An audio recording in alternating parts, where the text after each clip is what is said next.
Hi, chat. Welcome to another stream. Let's see, what day is today? It is Wednesday. It's Wednesday, my dude. It's Wednesday, November 18th of 2020. And we are here for the first stream of today. We're actually going to have two streams today. There will be one in approximately 6 hours, where the Pogrammers, let me actually get this up so that I can show you what I'm talking about. Copy this link, open this here, switch to this scene. So we're gonna be doing a thing called Code in the Dark. And for those of you not familiar with the idea behind Code in the Dark, the idea is we are going to open up, well, we're gonna be given a screenshot of a web page and our text editor.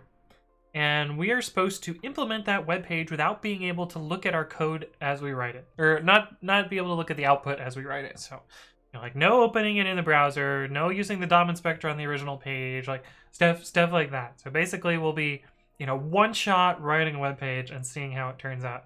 And it should be pretty fun. It should be, honestly, it should be an amazing dumpster fire. You'll see all of us be terrible at code and see how the process, really is incremental and you can't just one-shot coding. But, it'll be fun. But stop by for that. There'll be a whole bunch of us there. So you'll see Vape Juice Jordan, you'll see me, you'll see Alt F4, you'll see Mewtwo, you'll see Milky, you'll see J Fills, and Juicebox Hero. All of us will be doing this, and that'll be later today at 6 p.m. We haven't picked the websites yet, so maybe we'll do that as part of the end of the stream. Pick out some websites. So if you guys have suggestions for ideally relatively not busy websites, so like, I don't know. I did Google.com as an example for one of them. Like, maybe like, well, not Twitch. Twitch is hilariously busy. Maybe like logged out GitHub might be a good one. Oh, that's print. This might be one that's kind of fun to do. Although there is a fuck ton of content here. Never mind. Anyway, we'll pick something like that. But it should be pretty fun. And yeah, that'll be later today. That's all we've got for announcements, I guess. Yeah, so let me say hi to everybody. We'll catch up on chat, and then we'll talk about stuff. Although this is here. Hello. Stream number 1 hype, indeed. You won't make it for the other one. Yeah, that's the problem with 6 p.m. is it's not great for East or for European times. But the thing is, scheduling all of these people was kind of difficult as it was, and so we're extremely lucky that we got enough of us together to do this event. But we will probably, maybe we'll think about doing a weekend earlier time to better allow everyone and our European crowd to be able to stream there. I forgot to open Streamlabs. So hello, whoever just followed, or oh, it's Michaela. How's it going, Michaela? Hello. Welcome to the stream. We've also got Senpaz here. We've got Drunk Time Lord. We've got Andrew X who says, have you seen Tailwind CSV2? I haven't done anything with Tailwind, so no. The answer is no. Oh, this is actually editing in real time. That's kind of cool. I don't know why they made it highlightable though. But yeah, I've heard good things about Tailwind. Seems cool. I haven't used it though. This is dope. Anyway, Tailwind seems kind of nifty. Hey, what's up, brothers? Hello. CSS is my passion, right? Marielle Dotto, hello. Welcome to the stream. Magsec, how's it going? Nemesis says hello. Hey, man, do you need OBS for Twitch if you have an external camera and another screen? See, well, that's kind of a hard question to answer. OBS is not a strict requirement to stream on Twitch. I use OBS myself, but there are other bits of streaming software. I have not worked with any of the other ones. Well, at least not in a long time. I used to use, man, what was that really shitty one way back in the day? Like 10 years ago? Although I wasn't streaming to Twitch then, I was streaming internal software to coworkers. But yeah, I use OBS. It works well for me. I don't know that it's not a requirement though. You can stream with other stuff. This should be fun. Yeah, it should be pretty cool. Internex says, please fix depackage deb. Paste subprocess was killed by Signal. Why was it trying to paste? RKJ says, how confident are you for this one? I think I'll do pretty well. I don't know. I've showed you guys my my google.com, which is this one, which I felt I did pretty good on. I thought this was a, you know, decent attempt. Honestly, most of the most of these end up just like everything flush to the left side of the page. So the fact that I got one shot able to center a div horizontally in in CSS is I'm pretty proud of that, because you know, centering is kind of difficult. Although if I learned anything from the first time and from watching the others do this, the answer to almost all of this is just don't give a fuck about doing it the right way and just do everything with tables. It'll look much nicer, but the code will be shit. But that doesn't matter as long as it looks nice. And so cheesing it with tables is a good idea. Like, I probably could have done this way better with tables. Although sticky bottom bar is hard without tables. I could have done the top bar with tables instead of fucking around with... I want to say I did this with Flexbox, but anyway, yeah, it should be fun. Also gonna need that. Let me open this back up. Move it so I click on it. Cool.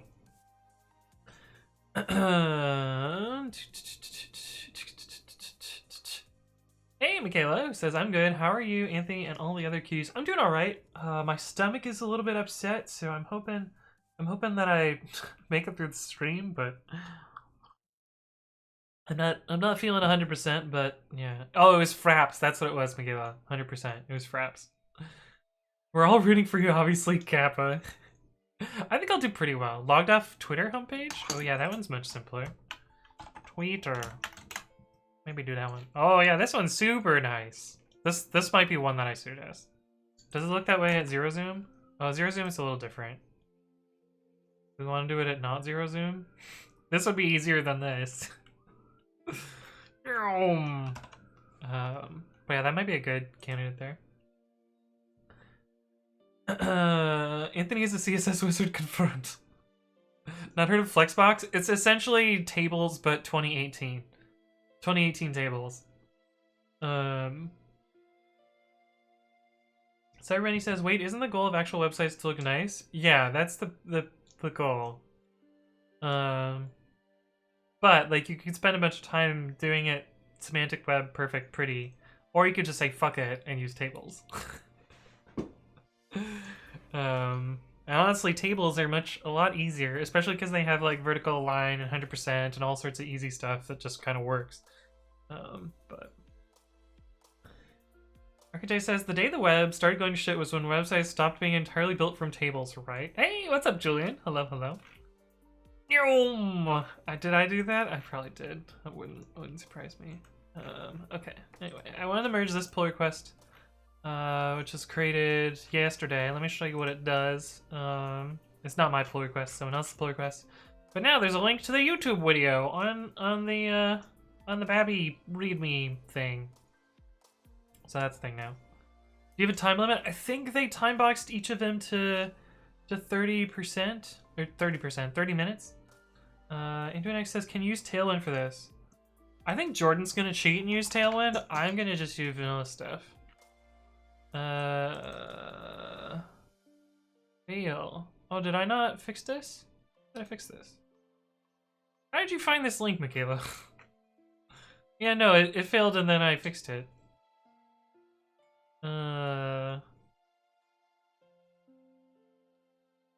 But this one is maybe like kind of a MyPy bug because it doesn't really know about different module types, which is understandable because it already has the same bug for a double underpath, double underpath, super underpath.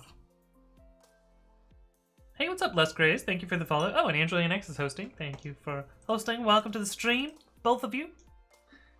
Ethan says, oh, yes, the MyPy bug. Fix your shit. No, it's fine. It's fine. It's fine. Didn't you just submit something recently about cached? Yeah, this I submitted it because of this.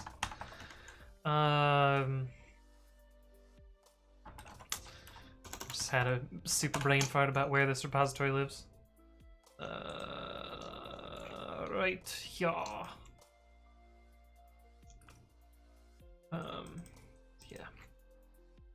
So this is the bug report, but yeah, it's tricky because, you know, namespace modules don't have it, and native modules don't have it either, so I don't know if they'll ever get added. Double, double, double, double, double under Pat, says Arcade Chain. Technically, cache isn't guaranteed to be on a module. Yeah, that's true. That's why I don't know that this is actually solvable.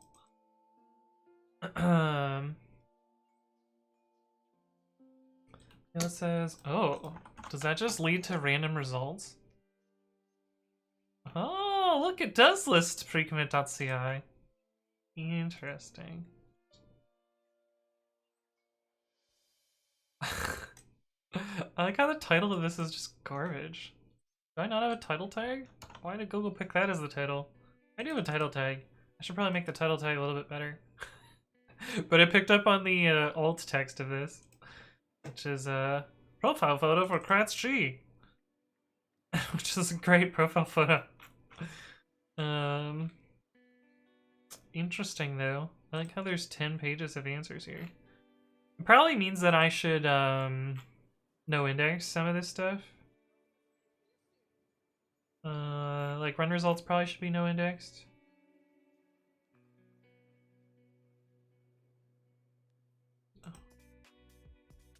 Oh, I see.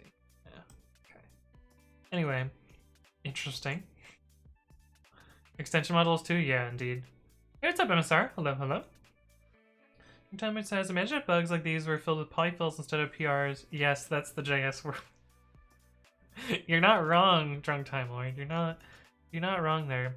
Okay, so yesterday I wanted to record, but instead I worked on Precommit CI for like 9 hours.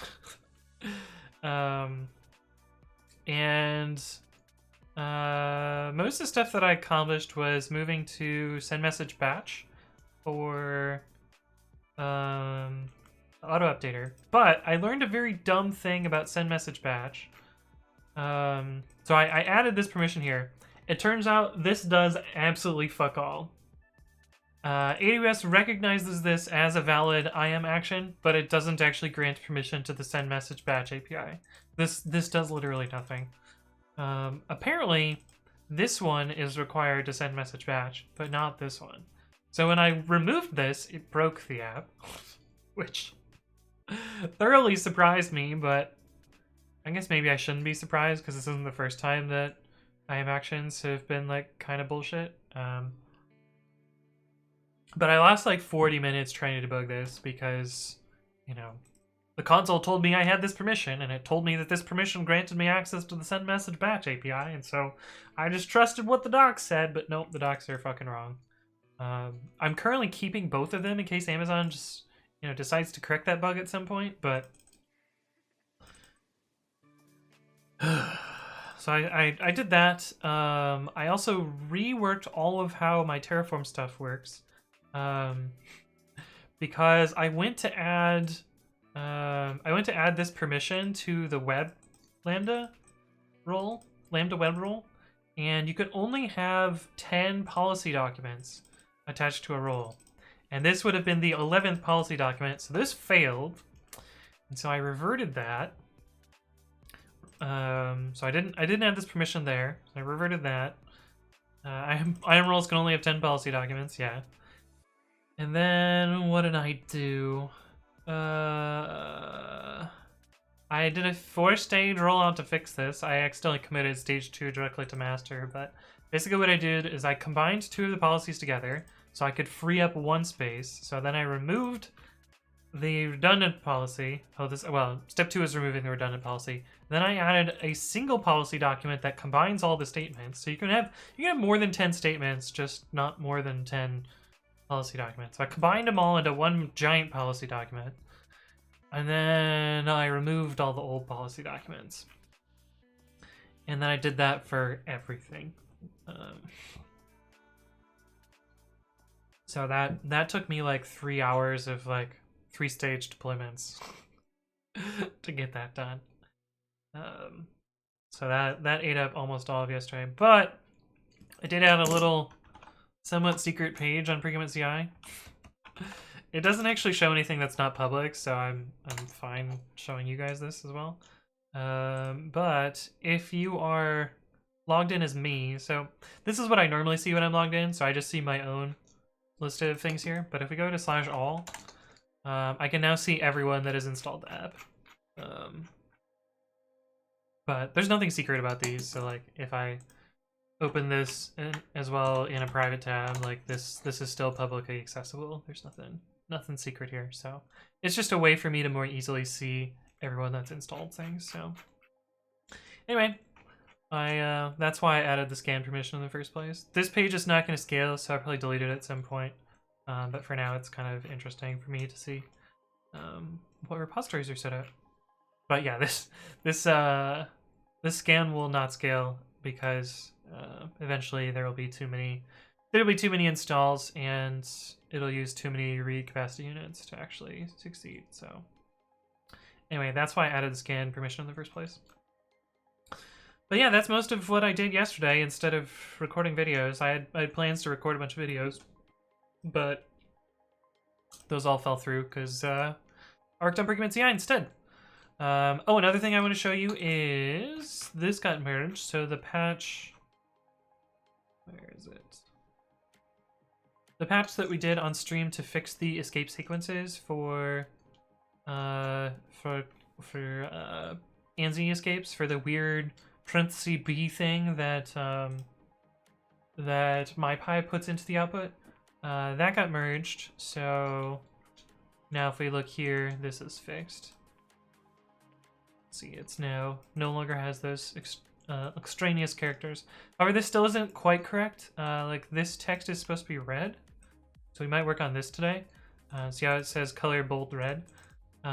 This is a side effect of how Pigments does CSS classes, but there's a little patch that Chris showed me that lets this be rewritten as color bold color red instead of color bold red. So we might apply that later today. It's a little patch to the HTML formatter that'll get this colored red again. But you know, little tiny minute things to fix there. But anyway, that's what I did since the last stream. It's not all that much, but that's some stuff. Oh, I also ran all repos, so I renamed the user and email that the pre-commit mirrors push as, because somebody registered precommit@example.com. So all of the commits were attributed to that user for whatever fucking reason. Even though this email should never be valid, like no one should be able to create an account with this, but somehow they did, so I don't quite know what's up with that. But anyway, I've switched it to use the GitHub Actions bot user, because that's, you know, the actual thing that's doing the commits there. I can't fix the old commits, but at least I have, you know, I'll fix any of them that are moving forward. Oh, and I guess I did this since last time. Or maybe I did this last time, I forget. I finally got fed up with dealing with Prettier's wacky, broken pre-commit integration and the maintainer essentially ignoring the like 6 or 7 things that I asked them to do that were, you know, pretty straightforward and simple and made for a much better user experience. So I just said fuck it and created a pre-commit mirror for this. So the other usages of Prettier are deprecated. You should use this now. And it has all the tags, and they are tags and not branches, and so things should work a lot more smoothly now. But anyway, that's kind of my updates. Let me oh, we're so far behind in chat. Let me catch up on chat now. Saw you yelling at the clouds. Yeah, it's true. It says, I worked on adding sessions to my API today, and then later realized I'm not making a website, and I can't securely do sessions on mobile. Big derp. Oh. Well, you could do like a web view kind of deal. I've seen that used before. Imagine reading the docs instead of the source code. I can't even read the source code, right? Hey, what's up, TubeWorm? Hello, hello. How's it going? Not having write protection on your default branch. I mean, I'm the only person working on this, so I don't think not being able to push to master is a bad thing. Also, pushing to master doesn't actually perform any side effects. I need to manually click to approve those side effects. So, Dear Diary, my pie with poetry still eats ass. Someone needs to implement pie project at Tomble Sport. Hey, what's up, Andre Zizou? Thank you for the follow. Welcome to the stream. Hopefully you're doing fine. I'm gonna create a /random subpage to account. That would be pretty fun. I'm too busy to do it myself and the PR is stalled. That's true, that's true. James Boyne says, hello, Mr. Streamer. How are we? We're doing well, we're doing well. Tupup says, Mr. Anthok, I'm not doing Pie Project at Tamil. I have no interest in doing that. Miguel says, eventually there will be too many installs. Positive boy. I mean, look. Let me show you how I know there will be too many installs. This fucking blows my mind, by the way. Let me show you a really cool stat that GitHub gives me. So, there's this neat little traffic tab which shows me how many clones of... This is pre-commit hooks. And note that pre-commit tries really hard to cache stuff. So any of these clones here are probably like first-time runs. Or people running pre-commit clean, or CI systems that don't know caching configured properly. So admittedly, a lot of them are probably the latter. But anyway, I'm getting like 400,000 clones over a 2-week period. Which is fucking nutty, right? Let's see. This divided by 2 weeks. That's... What is this random TikTok here? Probably remove the comma. Divided by 2 weeks in hertz.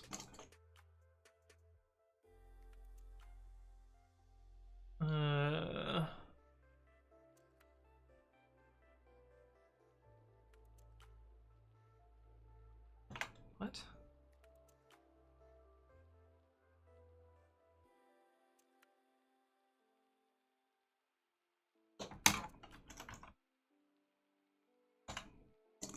I just want it in per second.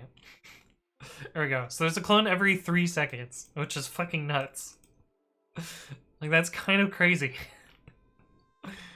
Oh,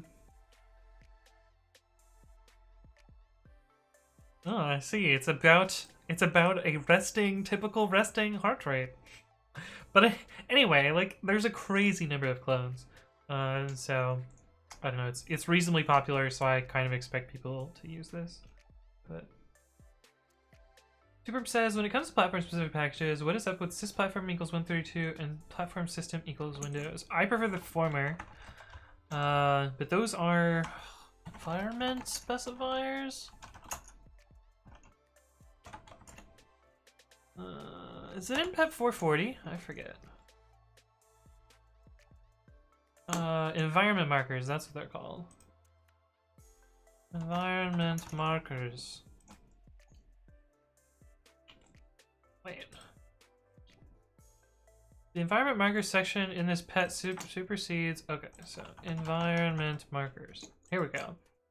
So environment markers are a way that you can do conditional dependencies based on platform or Python version. And these are the things that are available there. There's a whole bunch of them.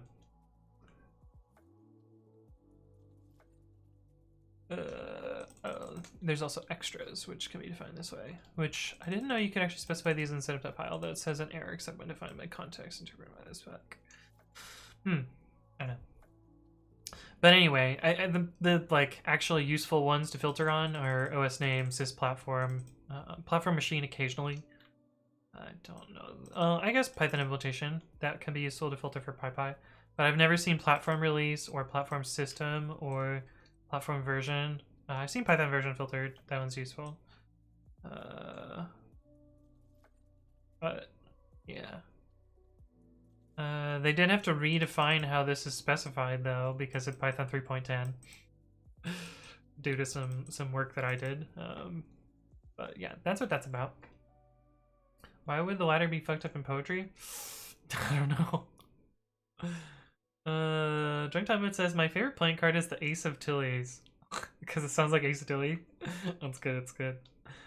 Antonex says I accidentally killed the process while running apt upgrade. Now this happens. Did you try apt install -yf? This command. Oh god, what have you done?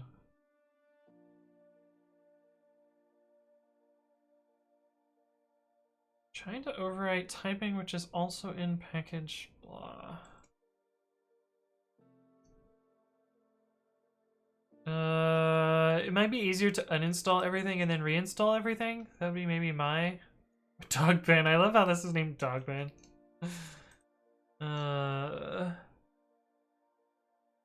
Example.com, that's such a popular site. Yeah, what a troll, right? Does you need to grant permissions on GitHub to allow Precommit CI to run? Is it possible for you to access a private project via Precommit CI? Is it possible for me to access a private project? It's certainly possible because, you know, the creds exist there, but the answer is no, I would not do that.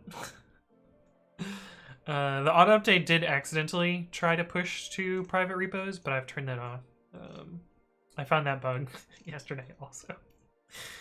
But that's fixed now. Example.com is where I get all my news. Nice. Hey, what's up, Papa Pig? Hello, hello. Eduardo GPG, how's it going? Welcome to the stream. Polymath Man says 90s Kid says, what's up? What's up? Zypher2K says, Internet's code for the future. Know that you can always add an inline policy if you hit the 10 policies issue. An inline policy.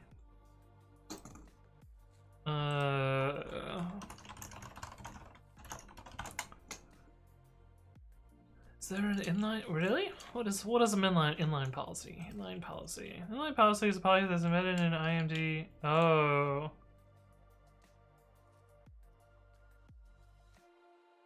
Oh, I think this is actually what I want instead of using policy attachments.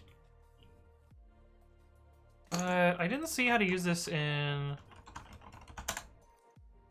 I didn't see how to use this in Terraform. Because they have the assume role policy. But I didn't see anywhere else to put a policy in this.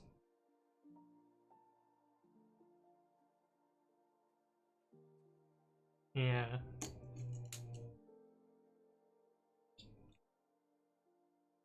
What is it called? Let's see. Inline IAM policy Terraform.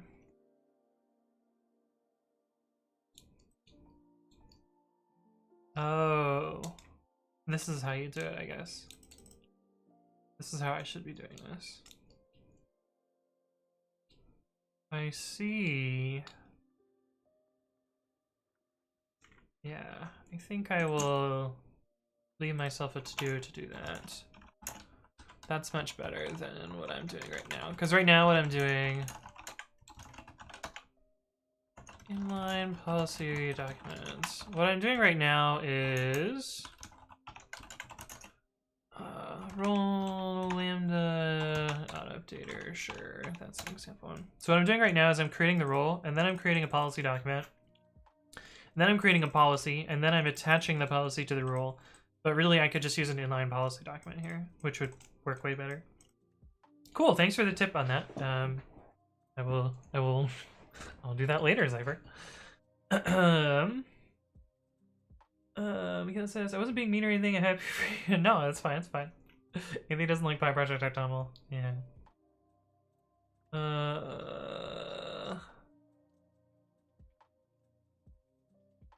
It's 2 weeks on top?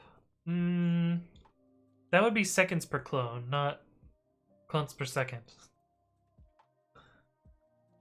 425, which is impossible to find. Oh, PEP 425? PEP 425. Compatibility tags. Oh, yeah, this one is impossible to find.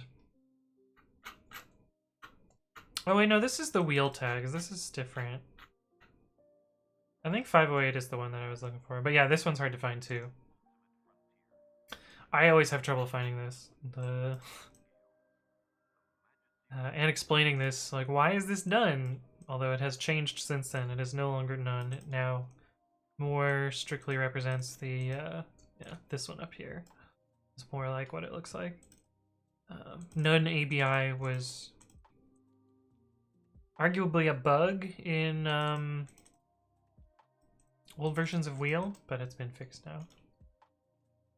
If I remember correctly, it was fixed in version 0.24 of Wheel. Why do I remember that? I don't know. Drugtimer says, bro, where did you learn so much about Python? Any resources without too much of a learning curve? For me, it's mostly just like I've tried to build too many things. And so, well, or I've spent a lot of time debugging weird bugs from people using my software in ways that I never expected. I've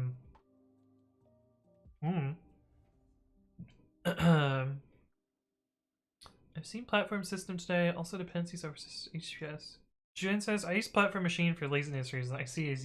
Killing apt is like Russian roulette with your operating system state. That's true. Hey, what's up, Chico Codes? Hello, hello. Good to see you again. Cat bin is better than dog bin.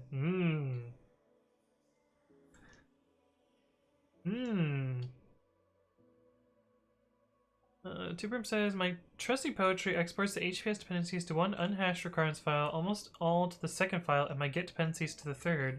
Then sed adds the second file sysplatform to Pi132. Oh no. Oh, what a mess. Gil says, how come some of your functions start with underscores? I thought you did that to show that you hadn't finished implementing them, but I see it used in YesQA. Explain. Let me get a video about that. Video idea. Naming convention, leading underscore. So, yeah, you said there's an example in YesQA. I guess we could use that one. Git clone, github.com, /YesQA. If you guys don't know what YesQA is, it is a tool which will automatically remove unused no QA comments. And there are probably, yeah, there are some underscored functions in here. So the intention behind an underscored function is to denote that it is not publicly accessible. That is, you know, outside of this module, it shouldn't be imported and used. So technically everything in this module should be underscored because YesQA does not provide a public API. This one is, you know, accidentally not underscored, probably because I copied and pasted this from something else where I made the same mistake. Or I felt awkward calling it underscored in a test or something. But essentially there's no public API here, so everything should be underscored. I guess main is a public-ish API because it's called. But yeah, the leading underscore is an indication to the programmer that it is a private thing. In Python, it's not actually enforced, so you can still, of course, import underscored things and call them, but it's supposed to be an indication that it's private. Hey, what's up, GoToDroid? Hello, hello. Good to see you again.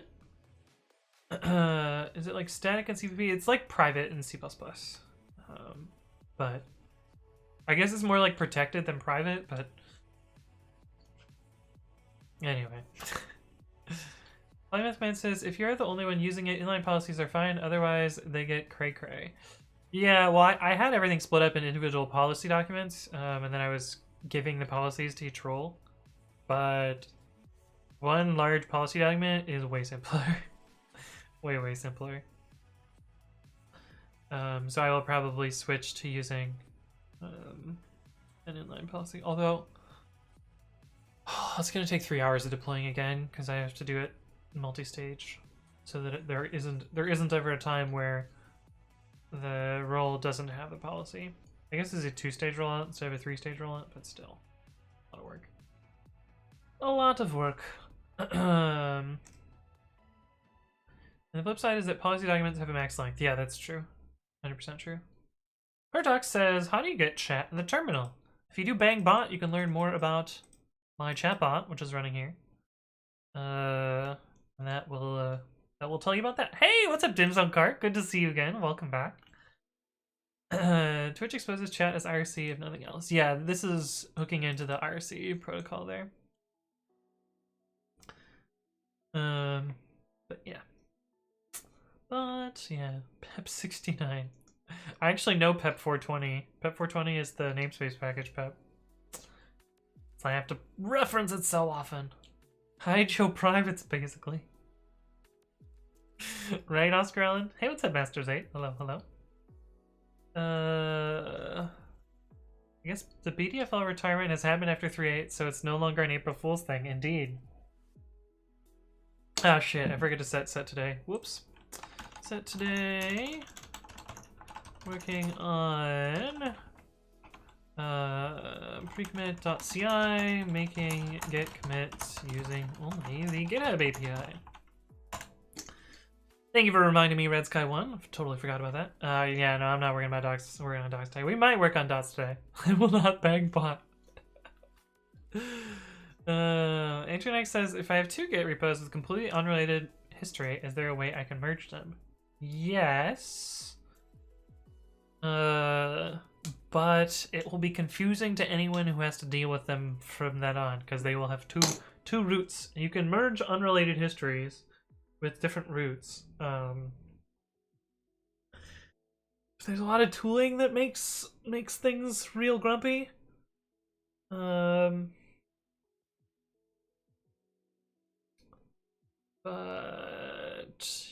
yeah, you can. Or you can rebase one of the histories onto the other. That's probably the easier thing to do. I don't know. It says, I feel like a lot of stuff I see in Python is like workarounds to make it do things other programming languages already do / have. Yeah, that's kind of true. Or features that were added just because other languages had it, like the walrus operator, or async, or pathlib, or... James Point says, did we skip my message? Oh, sorry. Sorry if I missed your message. Sometimes there's a lot of chat that scrolls by, and I sometimes miss things. Actually, I had a question. How could you run pre-commit but no GitHub repo? Offline works sometimes. I don't want to write an entire bash script just for when I need to run offline linters. Yeah, so as long as you've run this command once, of course it didn't do anything there because they're already all installed. As long as you've run install hooks once, pre-commit no longer requires the network, and so from then on you can do pre-commit run all files. And then it'll take your configuration and run stuff. This is actually part of what makes precommit CI work correctly. Precommit CI actually does not allow the network during runtime. So once things are installed, it doesn't access the network. So yeah, so I use this on airplanes and stuff. So I know it works.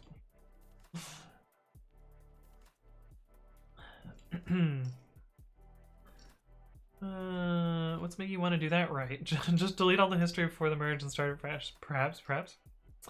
Masters8 says, sorry, this is probably a common question. Did you go to college / grad school? Yes, I went to the University of Michigan where I studied biochemistry for 2 years and then computer science for 2 years.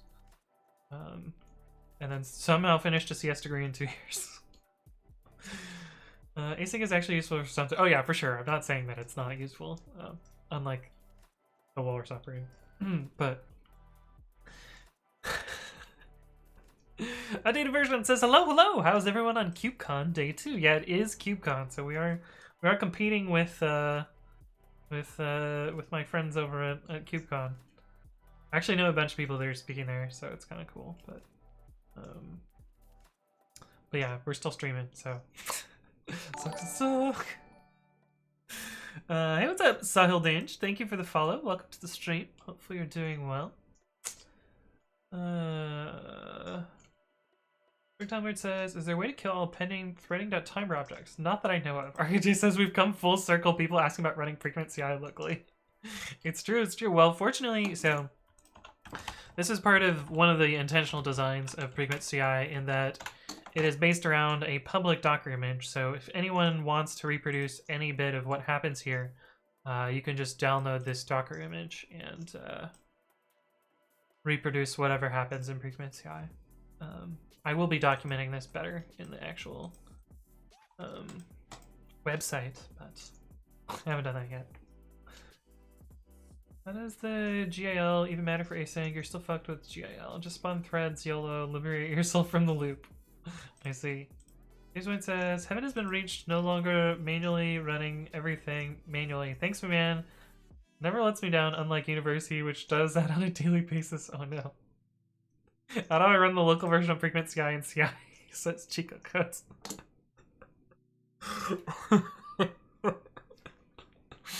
uh, next level meta.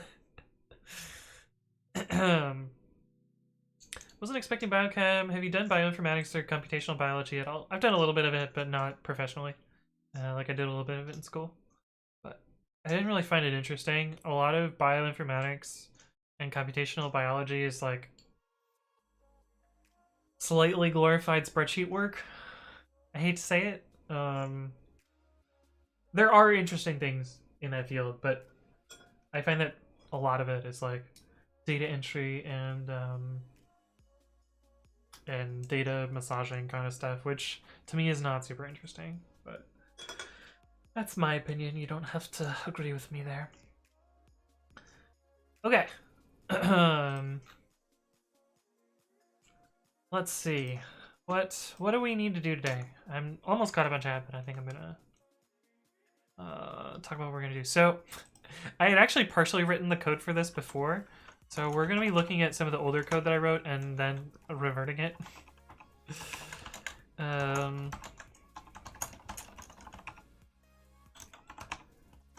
But we're gonna be trying to make a commit using the GitHub API. Which is going to be using... Where the fuck is the method? This one. I gotta re-grab this code.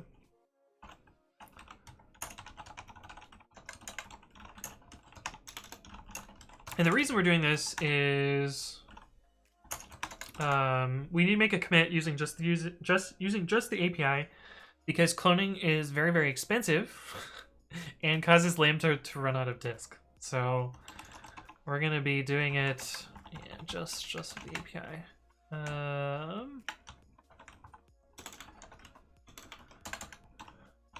And this is the start of this. Do I have a do I have a sample response of this? Sample responses, no. Don't. But we can just open this.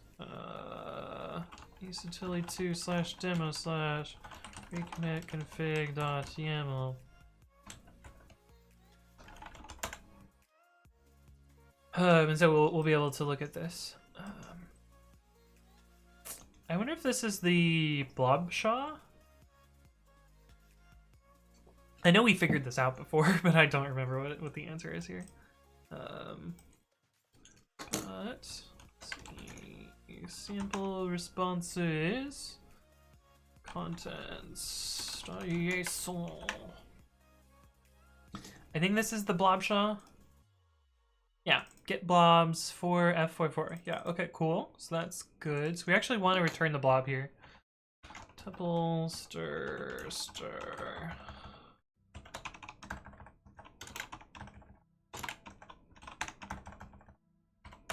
Actually, let's make a name tuple for this, because we already have a name tuple. Dope.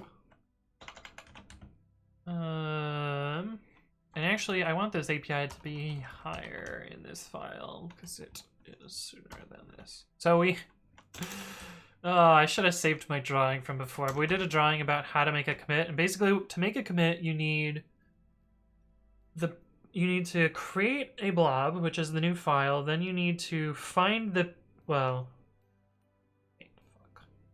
yeah, you need to find the blob. You need to find the parent tree. Then you need to create a tree with the new blob based on the old tree. Then you need to commit based on the tree.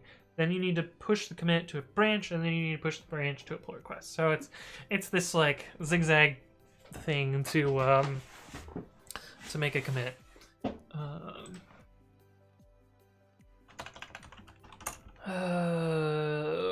File, repo file, names, tuple, contents, stir, blobshaw, stir, stirs.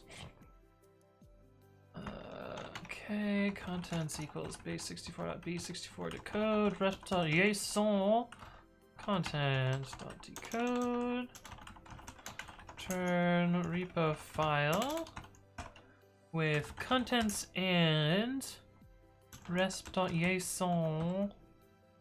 File.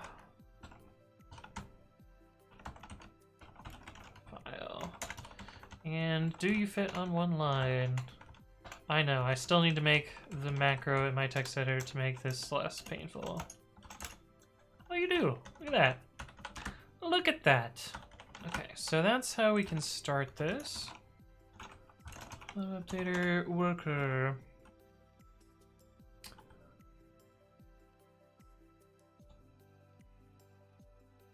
Where is the thing? Here we go. With temp file. So this is going away. We're getting rid of this tempter entirely.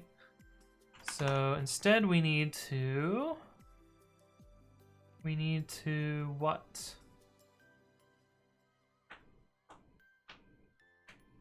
CFG equals API get repo file repo slug fig and then token and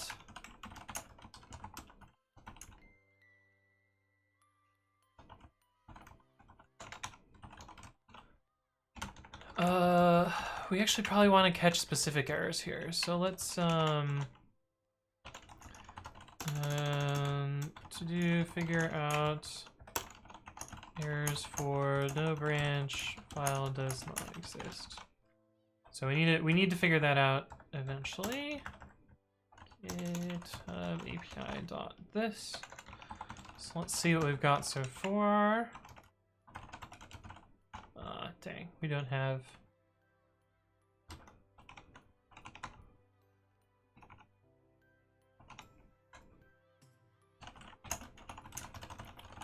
Fortunately, I can just grab one. I know demo 2 is auto-updatable, so we're gonna take that one. And we can also do demo 3 later. Wow, look at how different the repo IDs are. I assume they're auto-incrementing as well. Autoupdater dot worker, and then JSON blob, and we have typo.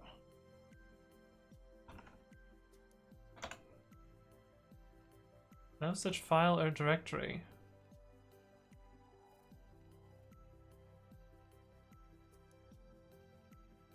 Oh. Right, I was fucking around with this. No.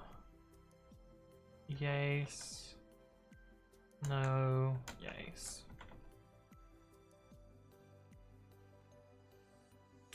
Base 64 is not imported. Import base 64.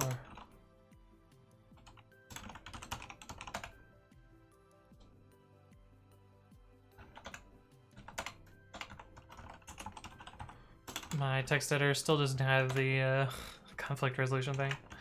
Okay, so this should get us our contents. Print config.contents. Cool. Cool.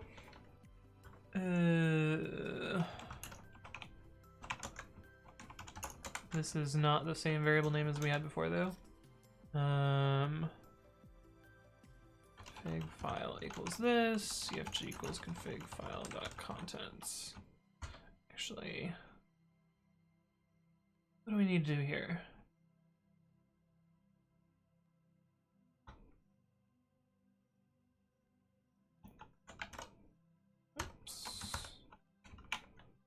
We can auto update that if new config does not equal config dot contents.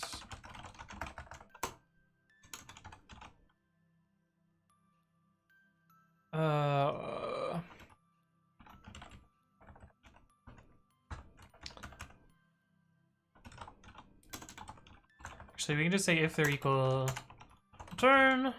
Already up to date. Cool. So this is the up to date case. Oh my goodness, I'm so far behind in chat. Okay, we're gonna catch up in chat. NSR says, an experienced Python programmer, what is your opinion? What, in your opinion, feature, etc., is Python lacking? I would like to see a JIT in the standard lib. I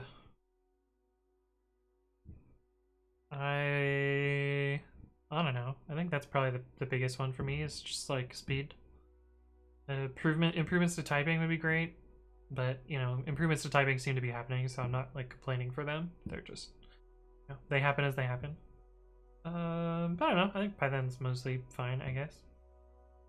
Data massaging, like renaming genes such that Excel doesn't interpret them as dates, right, Oscar Allen? Yeah, that was a good. I remember that. This one says, actually, I've just found out I don't have a Git repo set up for my little passion things because I don't want it out before it's decent. So never mind using pre-commit. I mean, you can make private repos. You have unlimited private repos on GitHub, so might as well put it in a Git repo. Masters 8 says, yeah, definitely a bit of data wrangling. I've done some research on computational structural biology. Oh, cool, nice. Scientists had to rename a dozen or so genes because Excel kept interpreting them as dates. Yeah, which is hilarious. Which is hilarious. Just watch the VOD. Then nobody wants me to watch the VOD on stream. That would be super lame.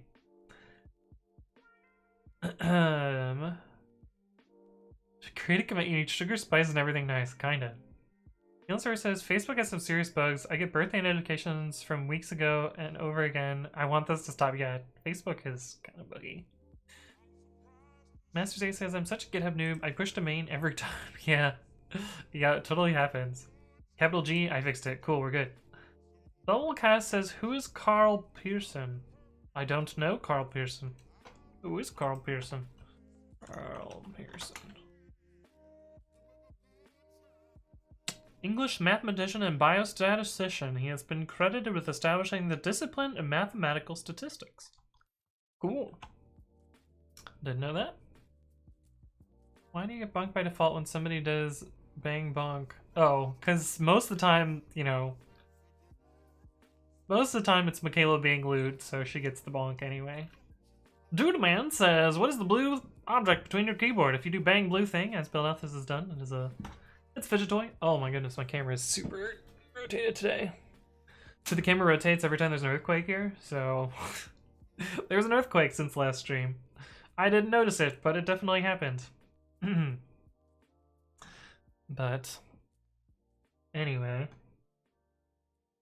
Okay, so that's the first part of this puzzle. The next part of this puzzle is creating a tree? Yeah. GitHub API git commit. I think it's this one actually. Create a commit. Yeah, so we need a tree, so we need to make a tree first. Notice that parents of the commit, if omitted, empty, the commit will be written as a root commit. We definitely don't want that. For a single parent, an array of SHA should be provided. For merge commit, an array more than one should be provided. Okay, so we don't need merge commit. But we will need this API, so let's at least make this API.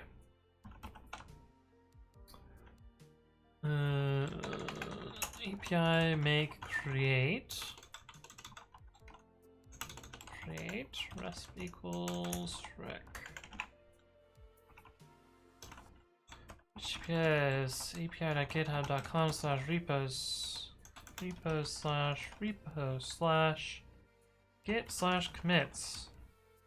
So we definitely need repo stir. We also definitely need access token stir. And we're gonna need a bunch of other stuff as well. Let's see, what else do we need? We need message stir, message. We need tree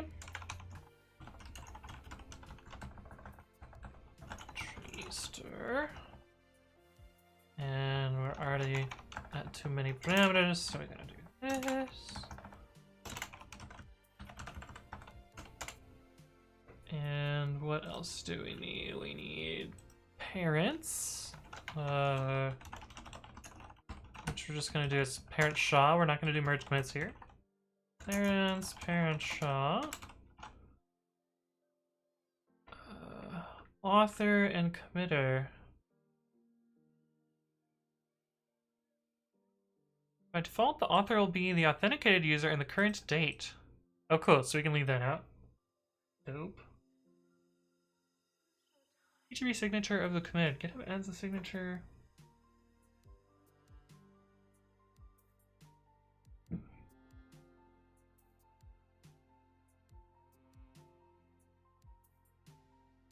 And we're not gonna do any PHP stuff, so fuck that.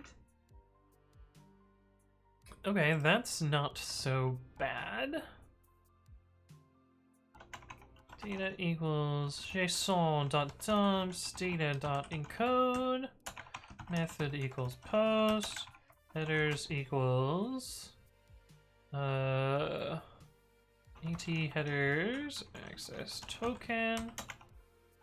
I think I'm gonna make these keyword only because there's enough arguments and they're all strings that it's gonna be too easy to mess them up. Response 201 created. We actually do need to get the commit SHA back. So this is actually going to return stir. Return resp.json SHA.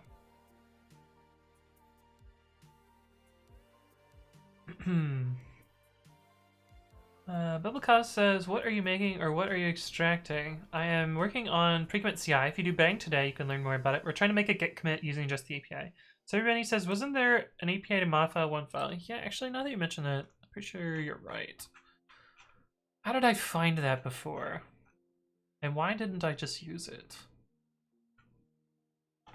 GitHub API to modify file.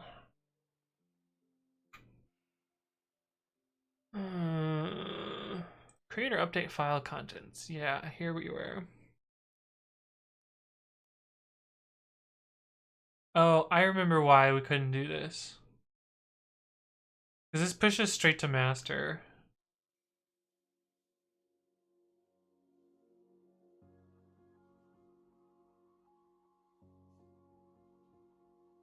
And we need an atomic operation.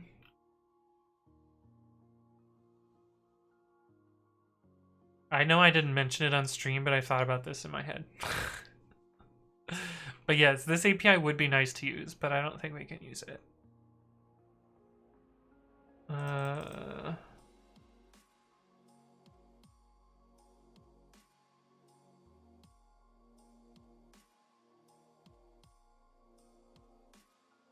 do want to try this and see what happens. We can just run this and see what it does.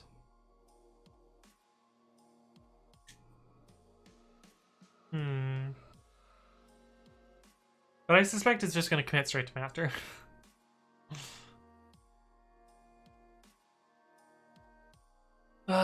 So let's create this API and just, API make create? What the fuck am I talking about? That's not what I want here. Nef API write contents. Repo stir add stir access token stir content stir.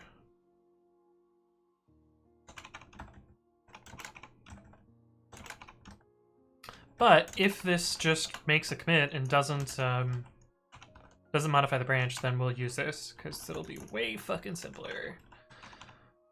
api.github.com/repo/content/path. Method equals put. Data equals.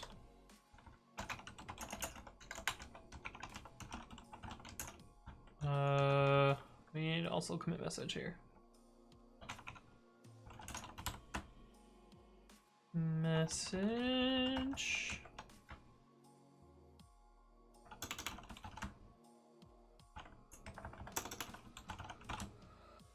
This keyword only, so I'm balls this one up too. What else do we need in data? Content. shaw, so we need the previous blob. Content.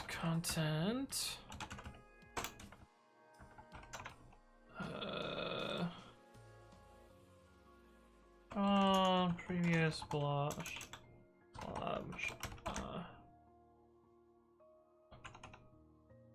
Previous blob shaw. Stir. Branch default, the repository's default branch. Okay, so we don't need to set that.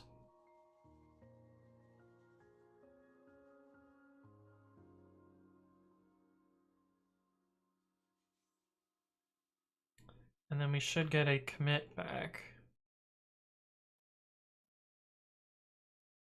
Maybe this commit doesn't show up on the branch. That would be dope. Return resp dot JSON commit SHA. Okay, so let's try this. Breakpoint here.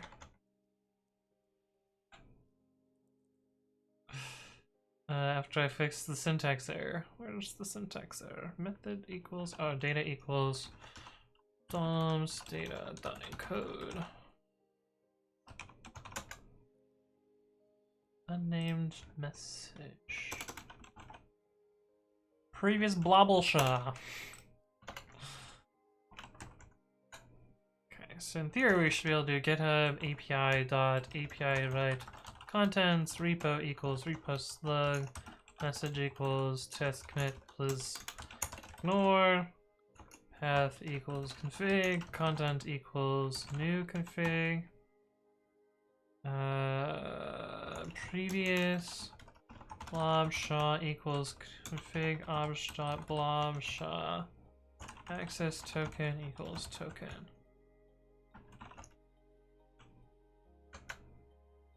Or not found. Shit. Okay, we'll figure that out in a second. Oh my goodness, so much chat. But it says, happy to see Lola having more screen time in the stream over the last 2 weeks. Is Lola one of the oldest plushies you have? I don't actually know when Lola is from, because Lola predates me. Lola is 100% Juice's plushie. Hey, what's up, Zayotic? Hello, hello. So everybody says, bang today with Christian seals in your hair. James Toy says, does anyone know what you need to do for Precommit to see your Python files, because it's skipping my entire repo? You just need to have them added in your repository. So they need to be part of the repository itself. You can also do precommit run -- alt files to run everything. Hey, what's up, JPhils? How's it going? Are you excited for Coding in the Dark, JPhils? JPhils is gonna be coding in the dark with us later, which should be fun. Looks like a bunch of other people said all files. So everybody says you can specify a branch name. I think that's the source branch name and not the destination branch name, though. It just says the branch name. I don't think that actually tells me what I want, though. Hey, what's up, Hayden? How's it going? Hello, hello. Good to see you again. I feel like making an entrance. Bubblecast says, what is your regular job? Currently don't have one. I used to be a tech lead on the developer experience organization at Lyft, but I was laid off as part of the COVID-related shenanigans. So right now, I am fun employed / working on this project / hoping that I can make open source be a career, but I don't know that that's realistic. But we'll see what happens. We will see what happens. Just found it. Run -- files. Oh yeah, -- files works too. There's also -- all files. Yes, Hayden also answered that. Typo in message and previous blobshaw. Yeah, okay, I got that one. We got those ones at least. Semifellow says, what's the reason for the asterisk in the arguments? You aren't using them if I'm correct and can't access them as they aren't labeled. So actually go over that in... Is this video gonna... I think this video is gonna match. Yes, so check out this video. This star here forces all of the arguments afterwards to be named only arguments, meaning they must happen, they must be passed by keywords instead of positional arguments. it makes it so it kind of forces you to name the arguments so you don't accidentally misorder them. Or at least that's what I use it for. I need to fill up my water. Let me catch up on chat, and then I'll go fill up my water.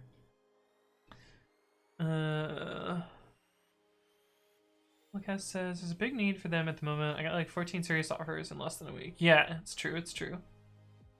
I have COVID, I had the same. Stay strong, make a switch, there's plenty of work. Yeah, I know.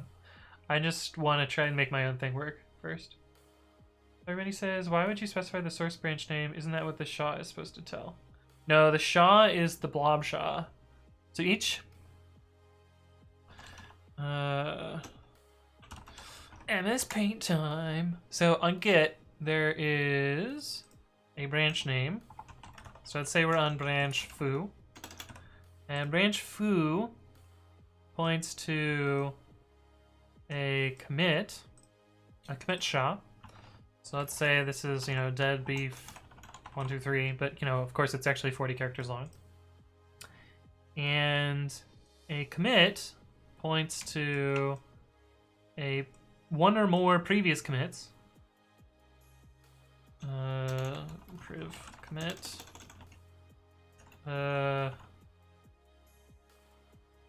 Cafe. And a commit points to a tree.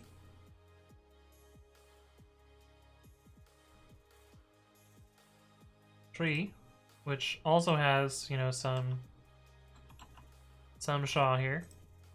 And a tree points to a bunch of blobs and maybe a previous tree.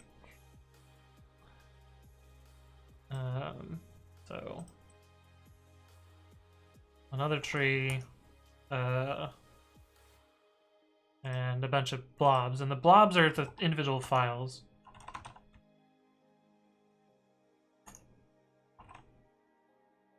And yeah, so it's a little bit complicated. There's two places, or I guess 3 places where SHAs come into play. There's a SHA of the commit, there's a SHA of the tree, and then there's a SHA of the blob. And confusing all of those is tricky. But yeah. Samuel says, got it, smart idea, we'll definitely use it in the future. Cool. MS Paint, indeed. What are you making? Bang Project will answer that. He knows there's actual arrows in Paint as well. Yeah, the arrows in Paint are garbage. They're one-dimensional arrows. You can't do like diagonal arrows. But yes, I do know about these arrows. Also, there's no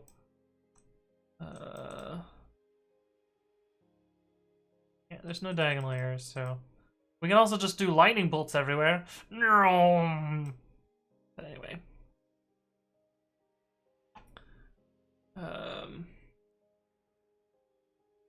Coffee.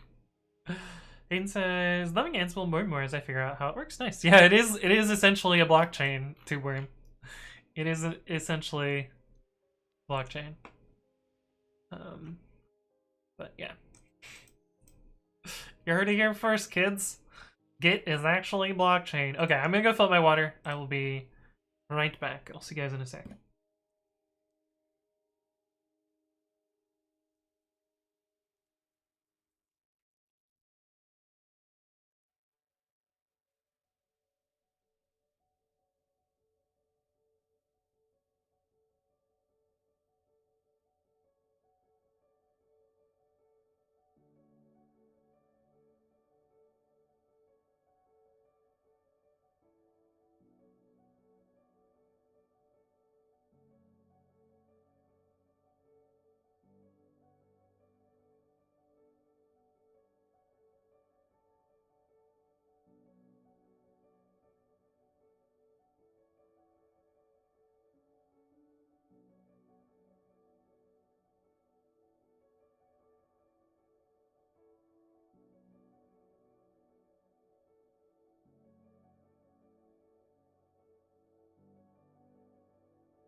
Alright, we're back. I've got my water. Hello, hello.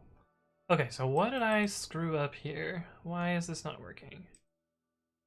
404 not found.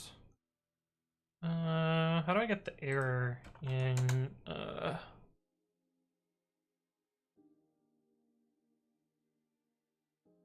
Is there a way to look at the error?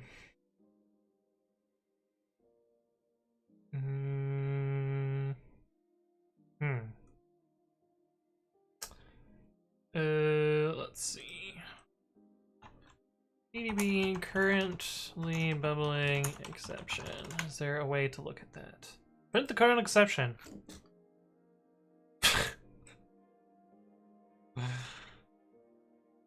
Well then. Get last exception in PDB. Is this dot last value?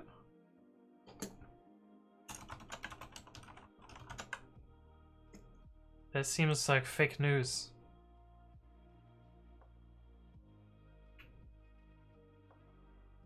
Double under exception.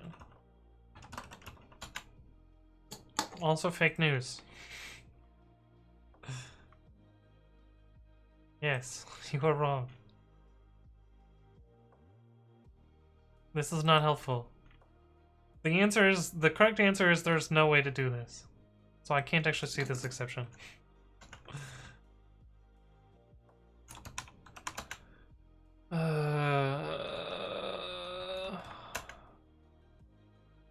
Oh. I see, we would actually put it here.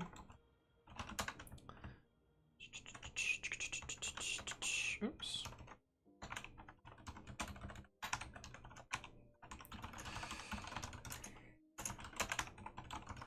In this will allow us to look at the exception, but I don't know, this looks like it should have worked. Don't need this. Hey, what's up? Slurs and Dev Yoshi, thank you both for the follow. Welcome to the stream. Hopefully you're doing well. Last night I got some points for something. Cool. Oh, okay, so I had the craziest thing happen this morning on Stack Overflow. I was like procrastinating getting out of bed, and so I was, you know, dicking around my laptop. And sometimes when I dick around, I answer questions on Stack Overflow. But anyway, there seemed like there was this kind of interesting one that I had answered in a video about typing. And so I re-answered the same thing in Stack Overflow, and I linked to my video, and I was like, okay, cool. Answer that question, move on with my life. And then, like, not like a minute, less than a minute later, my phone starts buzzing, and I'm like, what the fuck? It's like, is it like 8:30 in the morning? And I'm like, why is somebody texting me at 8:30 in the morning? And it turns out, crazy coincidence, my friend from college, who I hadn't talked to in like 7 years, was the person that asked the question. And they're like, yeah, it's gotta be Anthony. Let me actually read the quote that he said, because it was kind of funny. Where is it? Let's see.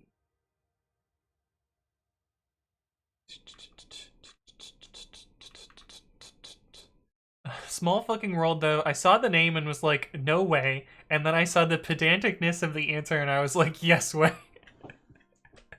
But yeah, my friend reached out to me and like, I hadn't talked to him in years, but apparently I answered his Stack Overflow question. So I don't know, kind of small world. I thought it was kind of cool. But anyway, okay, so it's a put, and it should be going to. I should have copy pasted this. We will let's copy paste it in case that's where I have the problem. Repo and path. Hey, look, Juicebox0's here. How's it going, Juicebox0? Good to see you again. How's your meetings going? Are you popping in to say I'm leaving for meetings? As you do. This is kind of annoying. So there's a like weird bug in PDB where if you put it at the end of a block, it will go to the next statement when it really should just wait on the breakpoint line. But message content Message, content, SHA. Oh, base64 encoding. That might be the problem. Base64.b64 encode. Content.decode. That's probably the problem. That's definitely gonna be the problem. I'm surprised that it gave me a 4.4 though, instead of something else. Good to see you again too. Okay, I guess the way I said that was kind of weird, Juice. That's fair. That's fair. That's fair. But for those of you that don't know in chat that missed the announcement earlier, we're gonna be doing a thing called Code in the Dark later, including Juicebox Zero. At 6 p.m. Pacific, where we're going to be replicating web pages in a text editor, but we're not allowed to inspect elements or look at our web page before we're done. So we're coding completely blind. It should be pretty fun. But okay, let's try this again. So we need to do github API write contents repo equals repo slug message equals test commit please ignore, and path equals config content equals new config previous blob SHA equals config obj.blob SHA, and access token equals token. A bit of a mouthful on this function. Hopefully I didn't make any typos. Let's see what happens. Byte select object is required to not stir. Oh, base 64, base 64, but so this is where it's mad. I have to do this and then do this. God, I hate the base 64 module. Is there another API that takes text?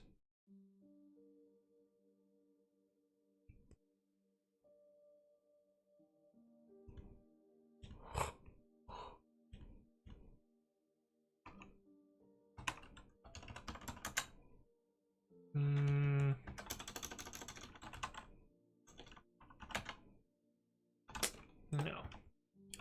But that's fine. We can do .encode here. Let's copy and paste this so I don't need to do this again.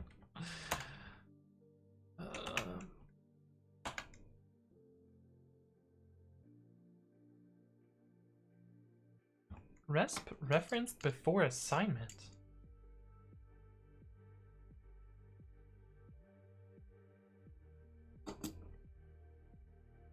What?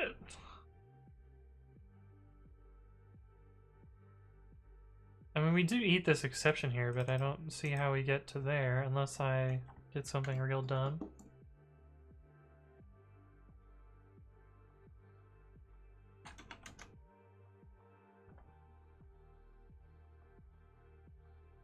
Fuck.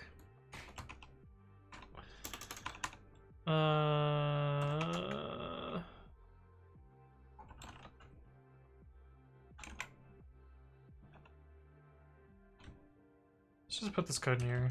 That'll confuse me a little bit less. And then we'll actually be able to see the stack trace, because it gobbled the stack trace for some reason.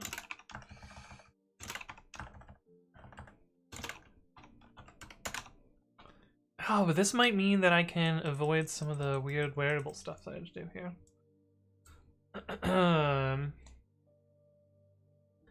The answer says, prepared to win tonight's Code in the Dark, Juicebox Hero? Prepared to be the most embarrassed. I believe you can beat anything because he's bad in CSS Kappa. Have you picked a submission yet? No. I was thinking we do... So, chat suggested the logged out Twitter homepage as an idea, because this one's relatively simple. But I was going to look through and pick some websites towards the end of the stream and set up some assets for that. But yeah. Katash says, put straw in juice box and watches Anthony code. Nice. Skoog says, have you tried encode string and decode string? Yeah, probably. Those would probably work.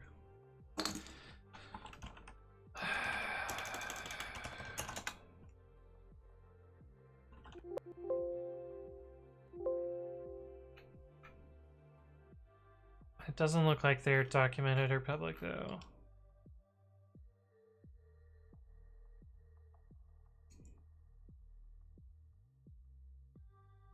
Yeah, it looks like they are not public. So I'm not gonna use them. But what I have works, so it's fine. Coincidence. Oh, okay, so I had the craziest thing happen this morning. Oh yeah. On Stack Overflow. Yeah, it was pretty crazy.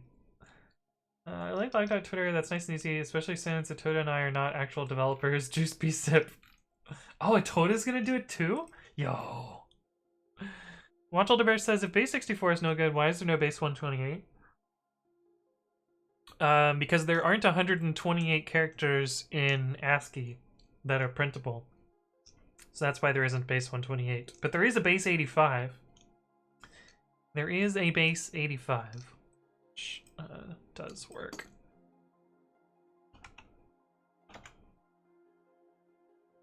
I don't know where this resp is unassigned thing is happening. But anyway, that's what the debugger is for.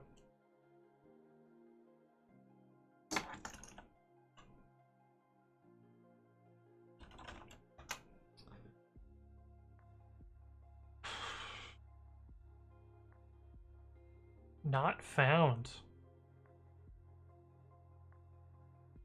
I gotta be careful with what I print here. This all looks correct. What the fuck? What the fuck? E dot. I can't print headers. E dot URL.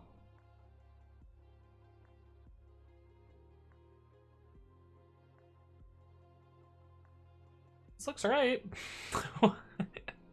Why is it 404? Why you do this?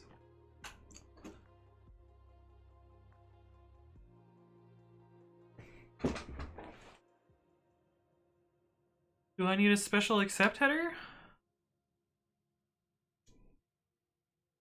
Owner repo path. Path plus parameter. These are optional, I don't need those. I don't like their new docs. I find their new docs are not so good. Slash content slash path. That's what we've got. And it's put. And I'm pretty sure we have put. Yeah, method equals put. Oh, fuck me.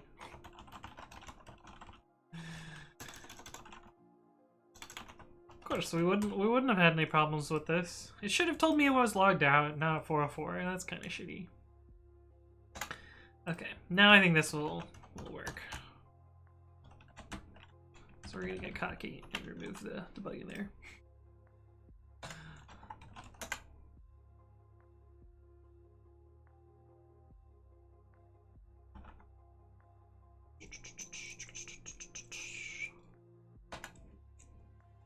Alright, does this commit to master is our question. This should be our SHA. Well, we should be able to go to demo 2. It just commits straight to master, so that's not gonna work. Unfortunate. That would have been too easy. But yeah, it just commits straight to master. So that's unfortunate. I guess what I could do is create a branch based on master, then force push to that, or push to that branch, and then force push that branch to another branch. No, that won't work. Yeah, so we can't do it this way. That API is not gonna work. But anyway, it was a good idea. Anyway. So, goodbye, API write contents. You were too good to be true. So now we're back to our other approach.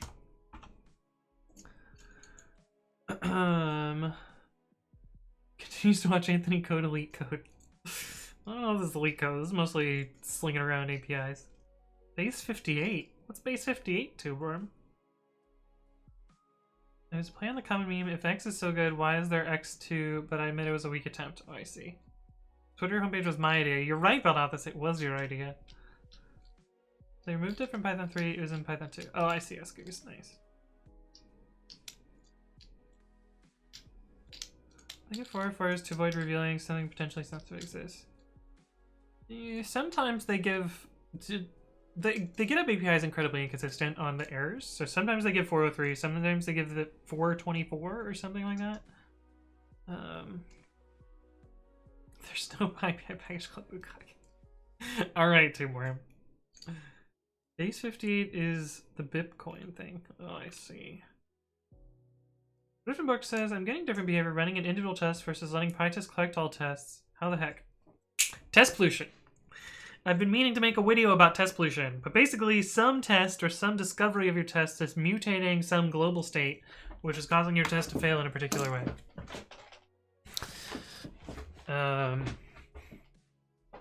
So somehow you have leaking global state. I'm gonna die. So, unfortunately, this is lost to closed source, but I wrote this really cool thing for PyTest. I also wrote one for Testify, which is the previous test runner that Yelp used. But I wrote this really cool bit of code where you would just feed it a test list, and it would churn for a while, and then it would tell you your minimal set of test cases that break each other. So then you could, debug and figure out what's common between the two and actually fix the problem. Maybe I'll rewrite that at some point, but it was super helpful, and I missed that code. That code was some good shit. But I know I've used a similar manual approach to debug some stuff for people in open source, but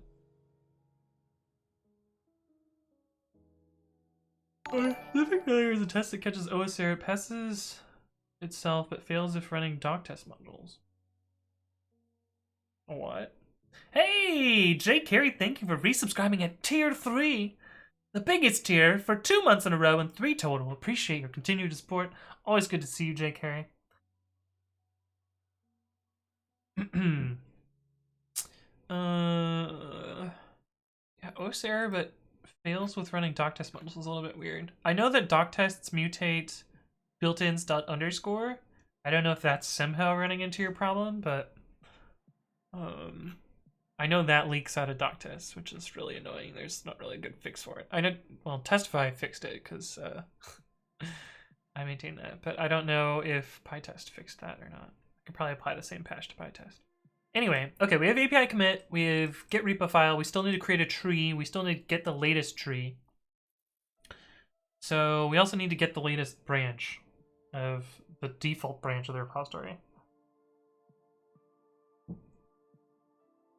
Randomly scoped mutable fixtures is a common pitfall. Yeah, that one happens a lot too, TomDF coding. GitHub API default. Oh. Default B, that's what we want.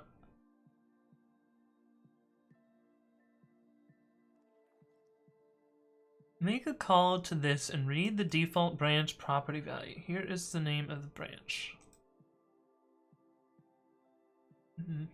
Get a repository. Do I have one of those open somewhere? Yes, we do. Default. Oh, and then we have to get the branch again. That's annoying. I want one. Isn't there one that is /branches? Yeah, it lists all the branches, but it doesn't tell us what the default is. It also only tells us the commit. I swore there was an API that we were using before. Was it commits? I think it's commits.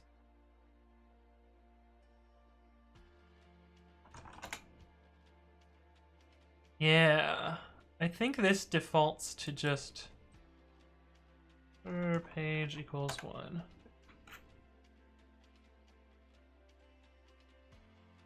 Yeah, I think this is what we want. So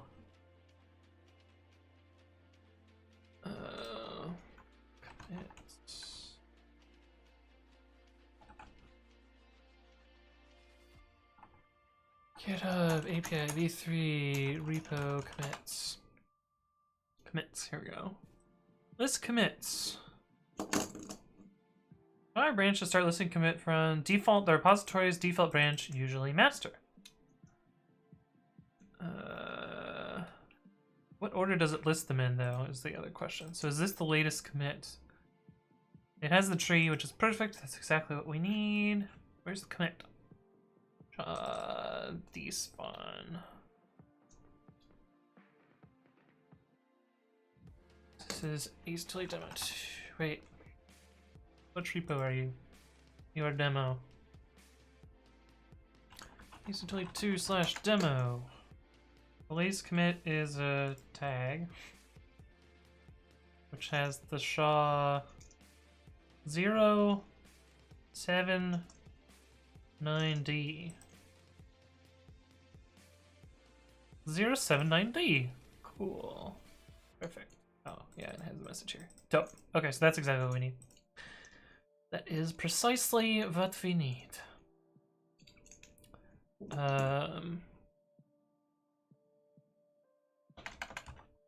API get latest commit. Repo stir. Access token stir. Some commit object, which we'll make.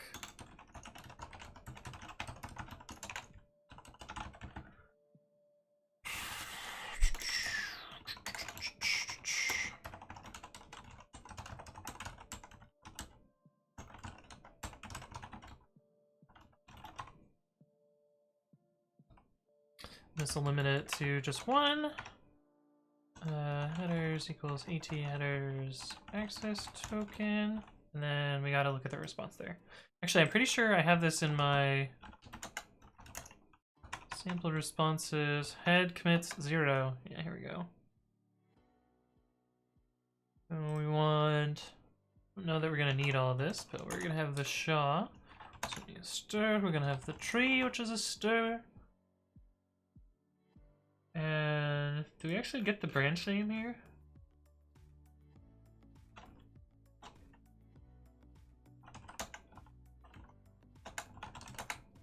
We don't actually get the branch name here.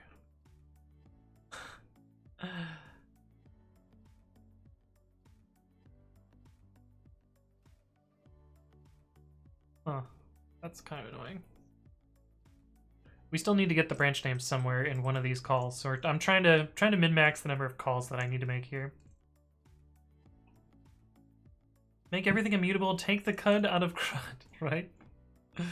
There are no bugs without state, yes.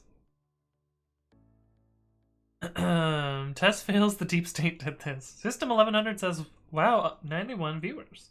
Well, we're at 77 right now, but yeah, it happens. Congrats on growing so much. Yeah. Thanks! My channel has been growing a lot, which is pretty cool. Wait, if Ace Tilly is so good, why is there no Ace Tilly 2? There is an Ace Tilly 2.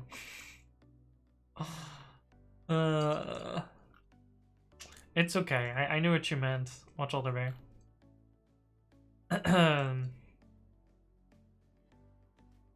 Beast Tilly exists too. Yes, it's true. It's true. What's up, Justin Musty? Hello, hello. Okay. So we might use this API. We might not. Because we need to get the default branch. So I think we need to retrieve the repo. Let's see. GitHub API v3 branch.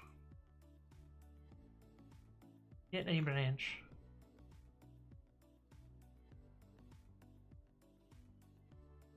Does this have a tree? Yeah. Okay, so we're not going to use this API. API get default branch, repo stir, access token, stir to stir, resp equals rec.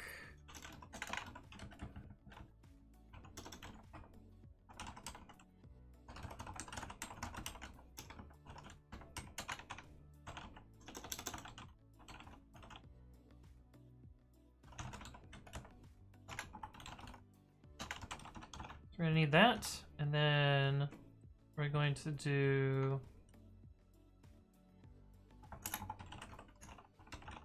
this. And what is this API? Branches slash branch. Branches slash branch. Still gonna return a commit, which I think we only need the SHA and the tree.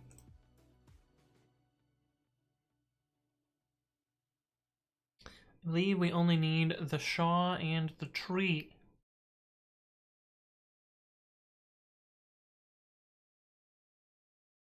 So we want to look at this output here. Oh, list branches, get branch. So we want commit SHA and then commit. I like how there's commit. What? It is actually commit. We want commit tree SHA. We want commit SHA and commit tree SHA. That's so dumb.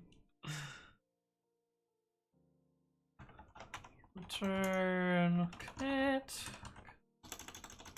resp.json commit SHA and resp.json commit tree SHA.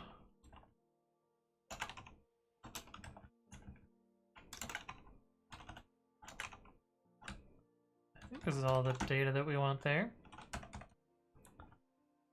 I'm curious what this returns if there is no default branch. We will look at that as well. I need to know, what does the blue button do? It spins. There it is on my Pokemon machine. It's just a silly fidget toy. It doesn't really do much. This test doesn't even directly use fixtures. Time to document it and wait for no one else to fix it. Oh no. Justin Musk says, hey man, this is some expensive keyboard. So, I actually got this keyboard for free because it's sponsored by Kinesis. But yeah. It'd be cool if that button ended up being a big self-destruct button. Boom! Right? WF Coding says, do you know about Pi GitHub? I do. It is kind of garbage. I have tried to use it before. We actually factored it out at Lyft because it ended up being a performance bottleneck due to the way that it works.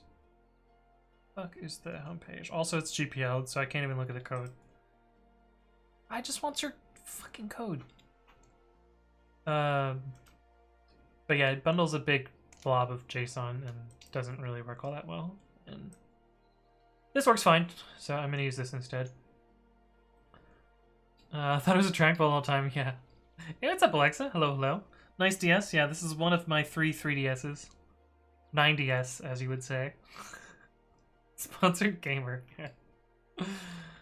System 1100 says, does code streaming give you good income? I'm currently losing money, so the answer is no, sadly. I wish I paid more, but whatever. It is what it is. I think this is just return resp.json default branch. I think that's all we need there. But I'm curious what this returns for something that's not. It doesn't have a default branch. We keep it from going completely insane. Yeah, that's pretty true. GPL is a virus, Monka S. I actually agree with that. I think that's kind of true. Okay, but yeah, let's look at a repo that doesn't have a default branch. I think demo 3 doesn't have a branch. Default branch main. But it doesn't have a default branch. There's no commits. So then what happens if we do /branches/main? Then we get a 404. Okay. Interesting. Interesting. Okay. Well, that's workable.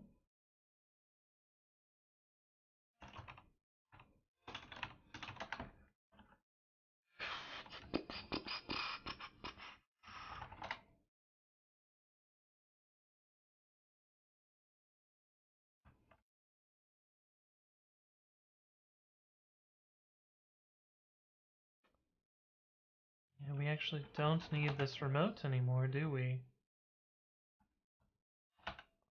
Yeah, because we're getting rid of all the code down here. It all go away. We go bye bye. Hey, what's up, By Satisfied? Hello, hello. Good to see you. So yeah, we probably will get errors here. So let's see what happens with that.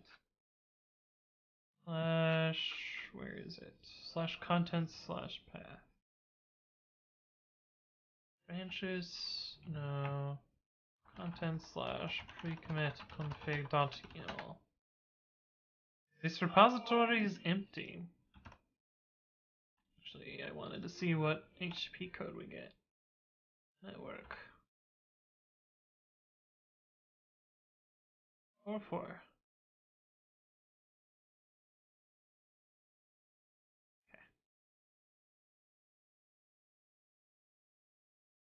I wonder what we get for a repository that does exist. Oh no, I haven't auth my password manager. Maybe we don't do this stream then. How long is the stream tonight? I don't know. I don't know how long it's gonna be. But we're gonna have 2 streams. It's probably gonna be a couple hours, if I had to guess. Somewhere around there. Okay, but we can just leave this to do. Alright, so we know we need to push, so we need to retrieve the default branch. So default branch equals API get default branch. Repo slug token. This is the one that errors, so we don't have to do any error handling down here. Latest commit. Let's see, yeah, latest commit equals API API get latest commit repo slug branch token. So we can call this target.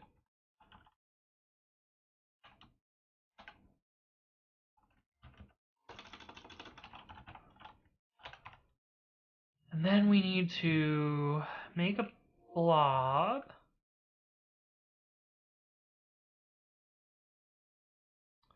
Need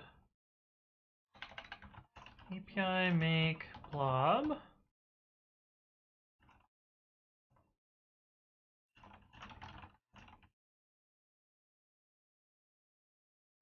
Some others, I think we just need that.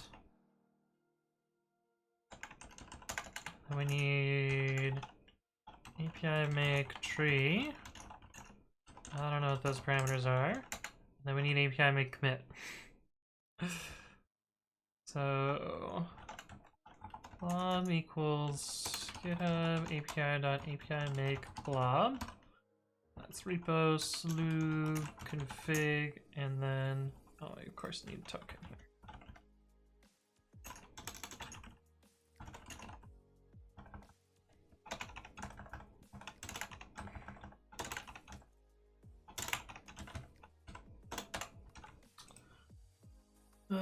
Config contents will be new config and then token. And then tree equals GitHub API.API make tree. Which I don't know what that's going to take. I know it's going to take repo slug and something and token. And then commit equals GitHub API.API make commit. Repo goes repo slug message equals. Where's the message? Commit message. Commit message. Tree equals tree. Parent SHA equals latest commit dot SHA. Access token equals token. Oh my god, what are you guys saying in chat? I see a whole bunch of messages flying by. And then after we make the commit, we need to actually push the commit to a branch. So we gotta do something else after that even. Oh, I see you guys are just checking chat rank. I see. Iceptide says, I want to watch the second one, but I'm trying to figure out what I need to do to prepare my body. So everybody says, why doesn't self have the token instead of passing the token every time? There is no self. There's no object. It's all just pure functions. There's no class. So that's why. There is no self. Also, some of the APIs need different tokens, so different types of tokens have different things. That's why. Okay.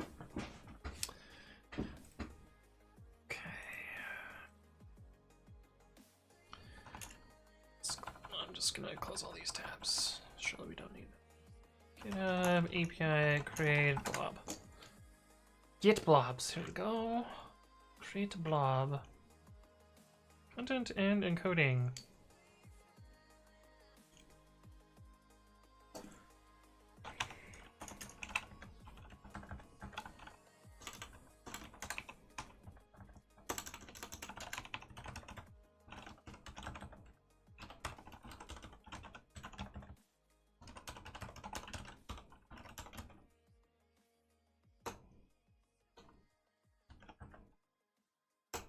There's two get blobs, and we need data.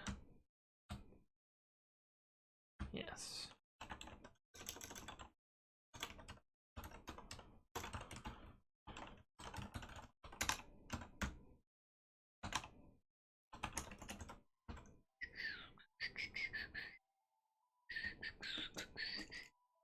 Maybe don't have path here.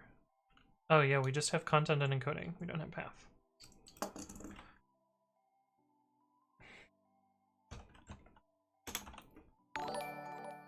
Hey, what's up? Not yet implemented. Thank you for the follow. Welcome to the stream. Hopefully you are doing well. New config. This probably fits on one line again.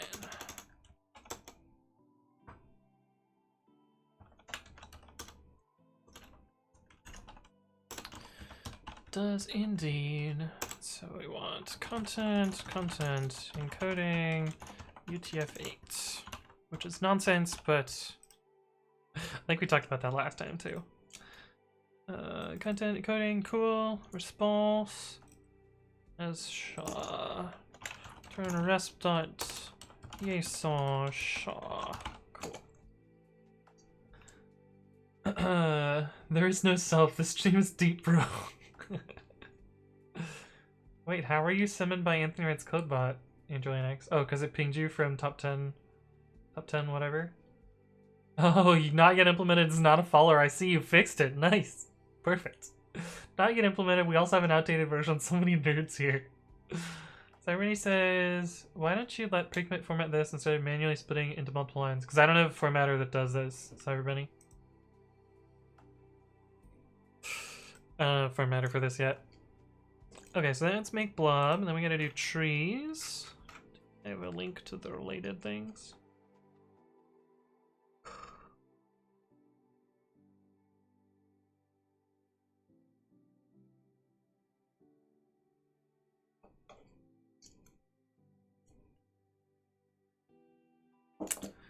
GitHub API create tree. It's the next step that we need. Create a tree. I want to get a tree. Well, put a tree. Post a tree. There we go. Resp equals rec.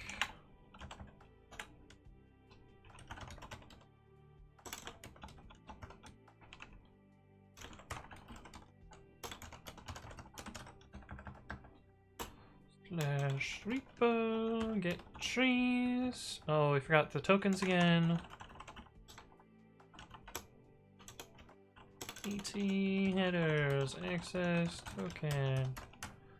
Need that down here. And we probably also need data as well. And then we gotta figure out what goes in there. Tree. An array of objects. Required objects of path mode type SHA, specifying a tree structure base tree. SHA-1 of the tree you want to update with new data. If you don't set this, the commit will be created on top of everything.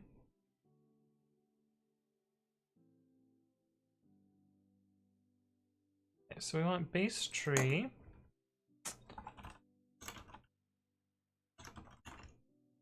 base tree, that should be, of course, need access token stir. We need base tree stir, and we need blob shaw stir, and we need path stir.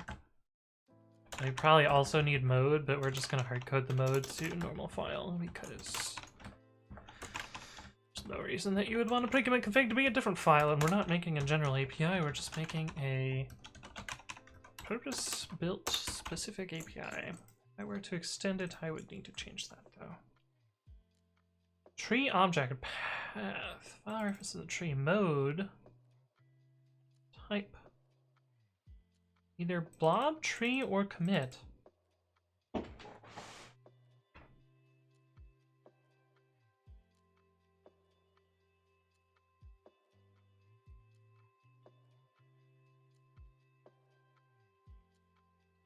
Okay, so we would use blob.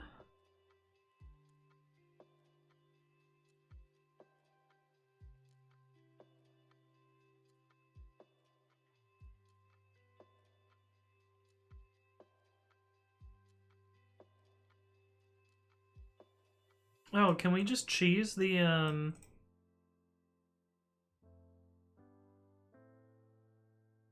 we don't need to do a create? We don't need a blob create because we can just cheese it with this? Content you want this file to have, GitHub will write this blob out and use that SHA for this entry. Use either this or tree.sha. No, to use either tree.sha or content to specify the contents of the entry. Using both will return an error. Okay, cool. So we don't actually need a blob.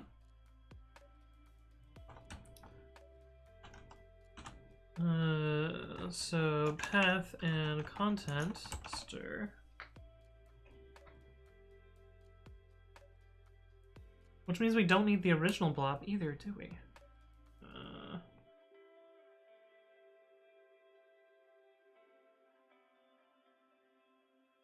It's not cheesing. They thought of this as a valid use case. I mean, it feels like we're cheesing it a little bit, you know? So tree is a list of tree blobs.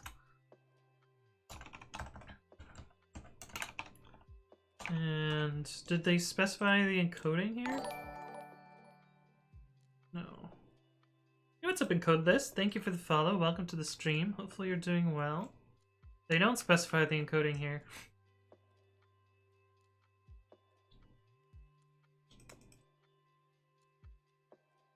Which is interesting, because the other one you definitely have to specify the encoding. Well, we're going to assume that it's just past the text in there. Path.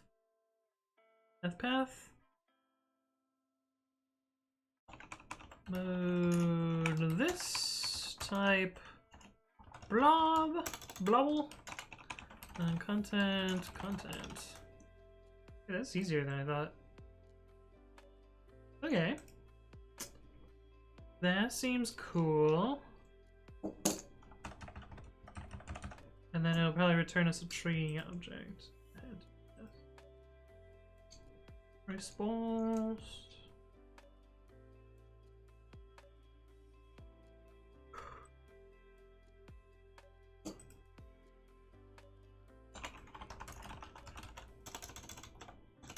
Rest.json shaw.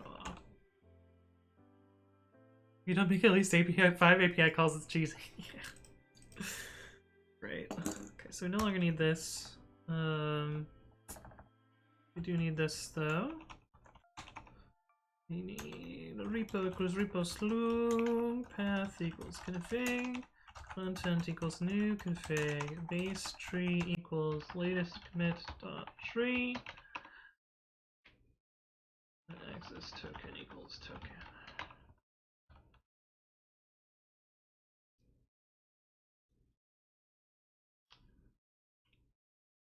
Sick.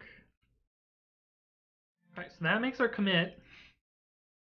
And then we gotta force push that commit to a branch.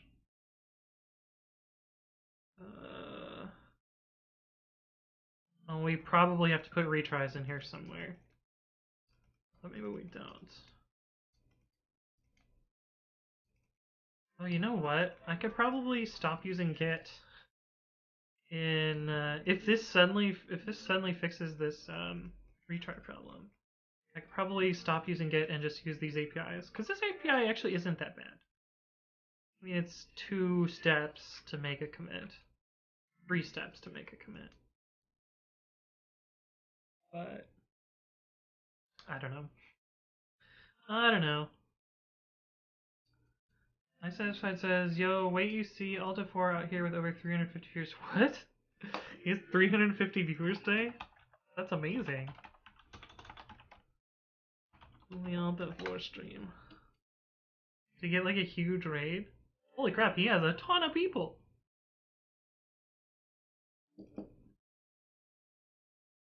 Hi, Alta4. Chat told me you have a ton of viewers, so I just wanted to say hi. And good luck with what you're working on. Love. See you later for Code in the Dark. Anyway, let them message. Michael Reeves raid. Oh, I see. Michael Reeves raid? Yikes. Oh, a chained raid. I saw Eric.dev had a bunch of people earlier today. That makes sense. That's cool.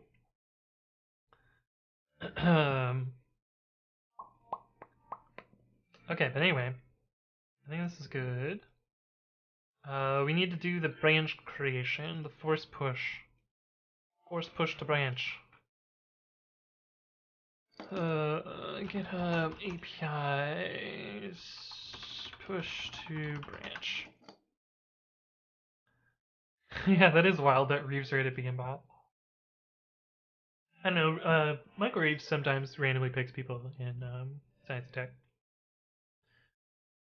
Git refs, is this what we want? Branches, maybe? Update branch, not branch protection. Not status checks, not review protection. Oh, it's all branch settings. Yeah, so it's not this, it's probably this. Git ref is just a file that contains a git commit SHA-1 hash. When referring to a git commit, you can use git reference, blah blah blah. Update a reference.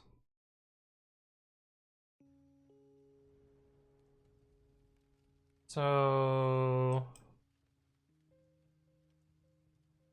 yeah. What URL did they use? Oh. This one? Was the URL that they used? Seems so. Patch.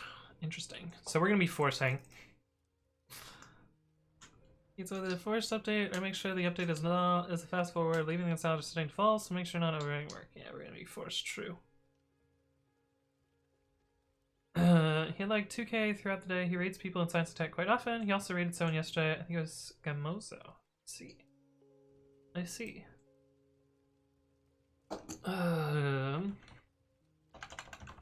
API updates ref repo stir branch stir SHA stir access token stir to none. Oh, we're 1 character too long. I guess we could say ref here. Yeah, sure.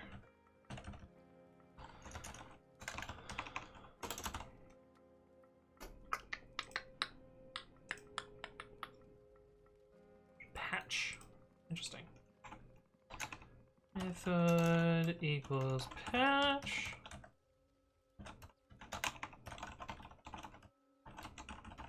Gonna remember to pass our access token this time. And repo ref. And then what does it respond with? We also need to set the data. Data equals Shaw force true. And data equals JSON.dumps data.encode. You don't actually care about the response. And I bet I can inline this.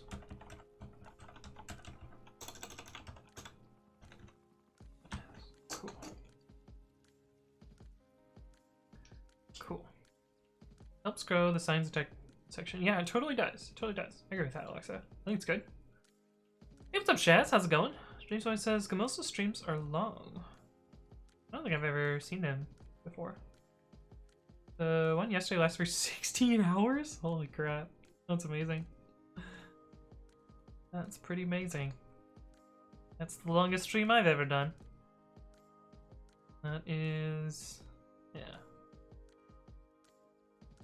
Unhealthy and unsustainable in the long run. Yeah, I agree with that. I think I could realistically... well, I know that I have coded 12 hours a day for extended periods of time, so I know that I could do it. I don't think it's necessarily a good idea, though. Okay, that's the force push there. Which we can do after we make the commit. API update ref.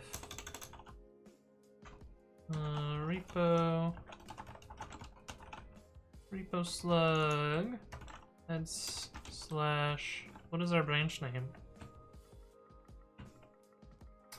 Branch.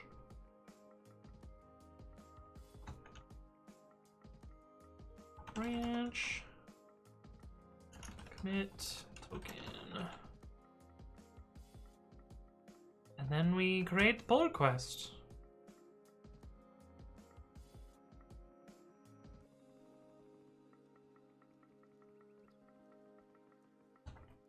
Then we create the pull request.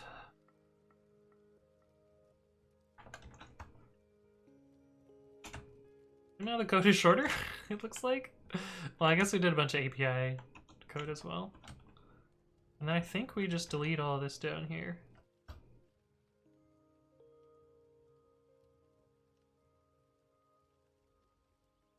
Yeah.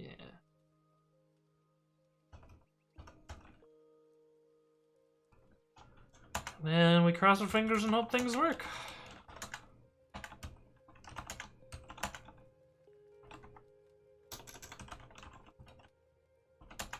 I don't think this function exists anymore. I don't think this function is used anymore either.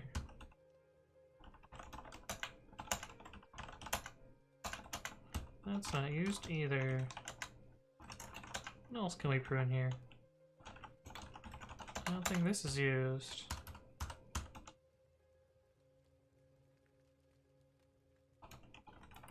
Well, we can do better than this. We can just pip install dead. And then I can just run dead on it. Context, yeah, that's fine. Table is never used in this.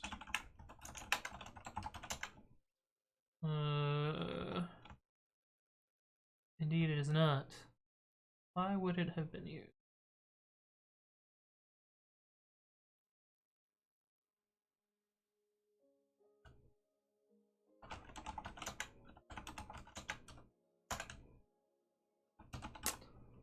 Did.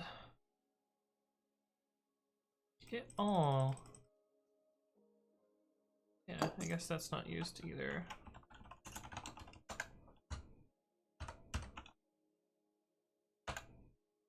Okay, this is what I expect. This is one of our entry points, and this is one of the parameters of the entry points. You didn't code for a large chunk of the time. It's possible to pull that off for hackathons or important deadlines. Yeah, I think that's fair. Yeah. And he just does longest streams all the time though. And just stream at random times and not many times a week. Yeah, I guess that makes sense. Is it dead? Right. Juice is back. Hello, Juice. We just ran dead. We found some dead things. They were dead. They were very dead. I think there's nothing else that's dead in here then. We are still using Git to do repository information. I still think this is needed. There is a way to optimize this if I need to. I just don't think I do. I think we can get away without optimizing that. But this is all of the actual auto update code. This is the actual processing code, which actually is not so bad now. This is our only string in that whole chunk of code somehow. Okay, now we try it and see what happens.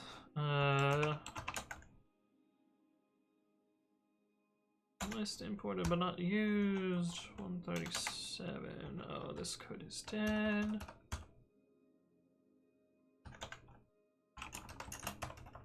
Let's see what my pi has to say. Should be happy. Cool.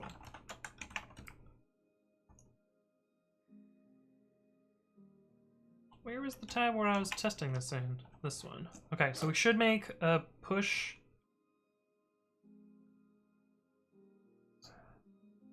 Alright, I'm going to... How am I going to do this? I'm going to type in my password to my password manager, but I'm going to mute myself. I'll talk to you in a second. You'll just have to listen to the music for a sec.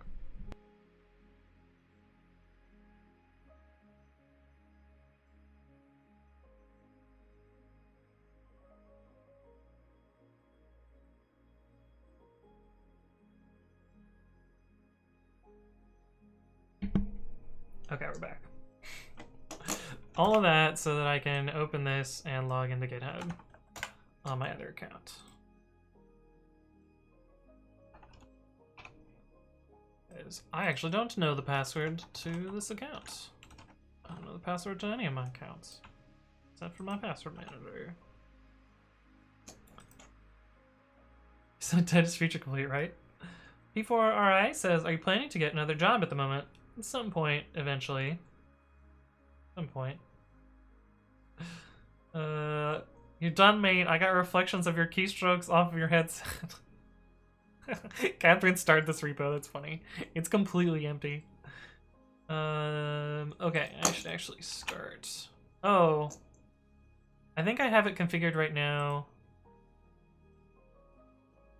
I think I can actually show you guys this now. Watch this be the time where they roll back the feature and I suddenly show you all my creds. Okay, this is public, so that's fine. And they've hidden the secret. Perfect. Yeah, it's hooked up to the prod dev instance. So it's not actually sending webhooks to my local machine, which is fine. We're not actually looking at that today. But if we go back here, we're looking at demo 2, which currently, oh, it has a pull request already. I should delete this pull request. Close. And delete branch. Okay, so as a side effect of running this, it should create the branch and then open the pull request. Assuming we did everything right. I don't think we did everything right, so I think it's going to fail, but... Are you ready? Boop. Holy fuck, that was fast. Did it work? No. It didn't work. Oh, because we're on the latest version. Okay. Let us intentionally roll back. And oh, did I merge? I think I merged the pull request instead of closing it. Yeah, I think that's what I did. Anyway. So this is actually running... Oh, it's already done. Of course it's already done, the repo's basically empty. But this is results dev instead of results prod. Okay. So it was really fast because it did nothing. This one should be a little bit slower. Yeah. And we get unprocessable entity. Fug! Alright, let's figure out why that is the case. That is API update ref.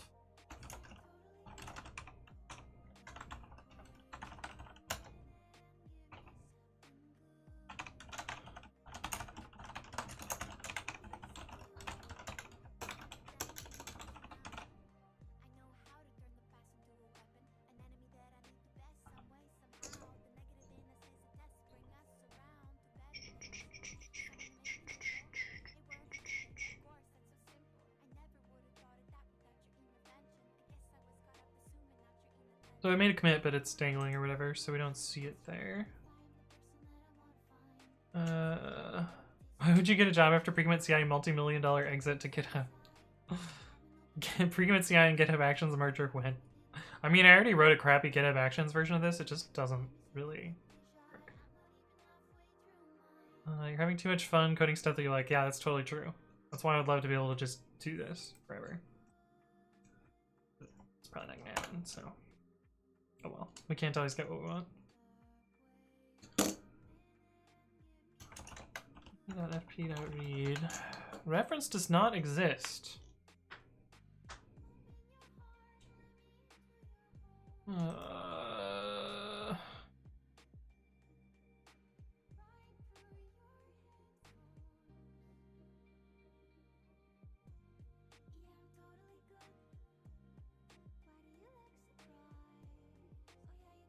Needs a reference for the repository.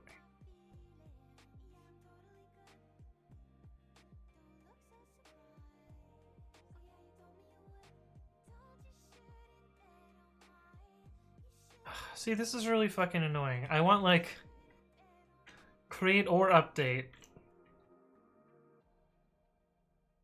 I want idempotent create or update. I guess I can try create and then try update.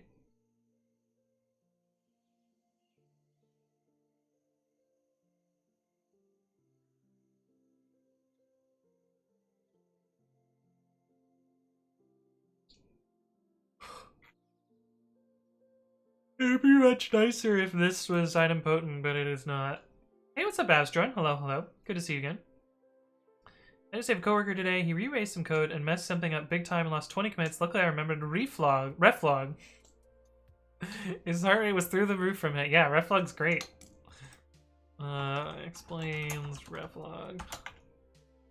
Hey, how's it going? It's going well. It is going well. Indeed, indeed. Reflog, yeah. That's what I thought it was for the longest time. Like, I'm being flogged again. And Git was just kinky that way, you know? Okay, so we need to post and then patch. It looks like it's the same URL. Repo git refs ref. Oh no, it's not. It's slightly different.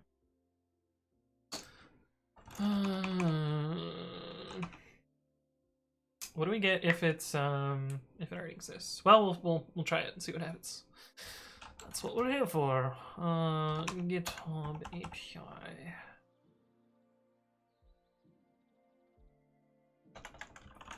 API create ref repo stir ref stir sha stir access token stir to none.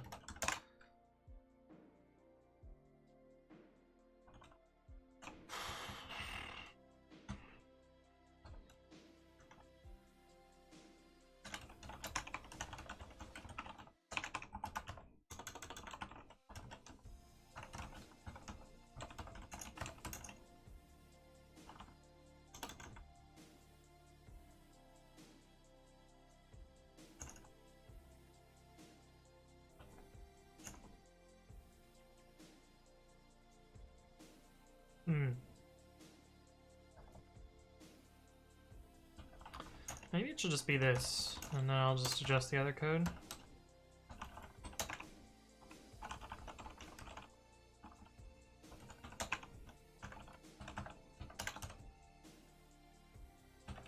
This will just be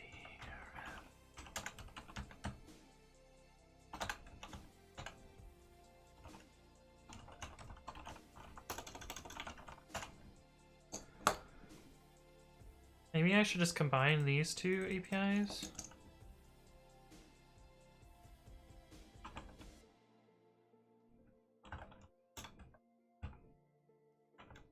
Oops. API first push.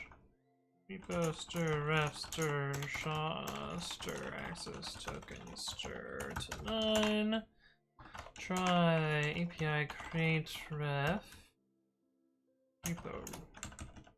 Repo ref sha access token then we gotta figure out the type here. urllib.error.url error.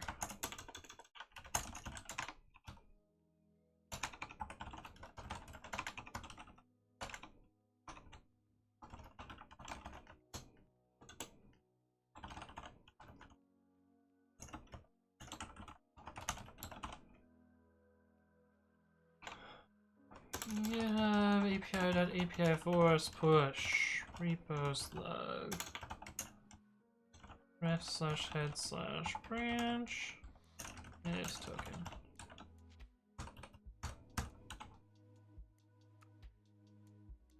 So we might do 2 calls here. I got a bunk to that. That's probably fair. Probably. Okay, so this will happen the second time we do this, but we can also do this in the other order. We try updating. What's more likely, that the branch doesn't exist? Yeah, probably more likely that the branch doesn't exist. So create and then update is probably the right order here.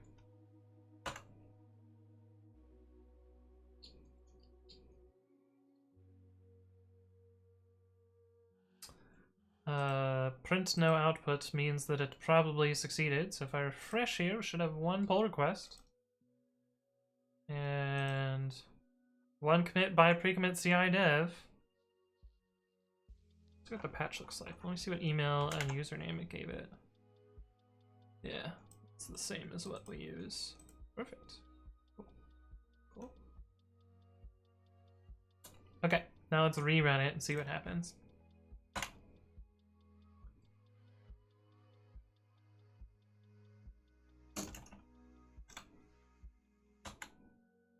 e.fp.read. Reference already exists. Fortunately, this is like a weird English message. This isn't like a good error code. But we can do e.code. If e.code is not equal 422, raise. So we will try to create it. If it already exists, then we'll update it.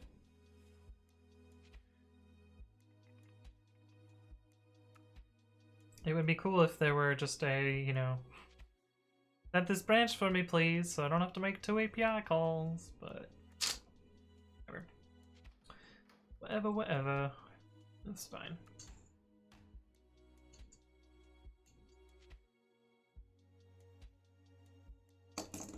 Okay, we should be able to just continue here and have it force push. So we should see a force push on this pull request here. Refresh should be the same, but we should see first 1 force push here. Cool. And it just updated from this commit does not belong to any branch. Yeah, it's because it's gone now. Cool.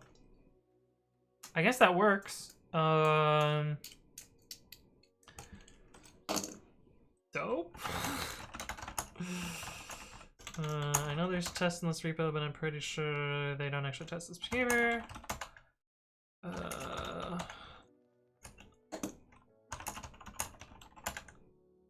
Okay, net positive code, that's what I thought. Make commits using the GitHub API.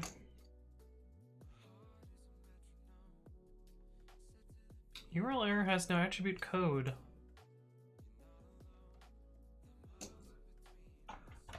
It definitely does, but we gotta figure out what type shed wants me to actually use instead of code. Standardlib 3 urllib error. Oh, we should use HTTP error. Okay, that's fair.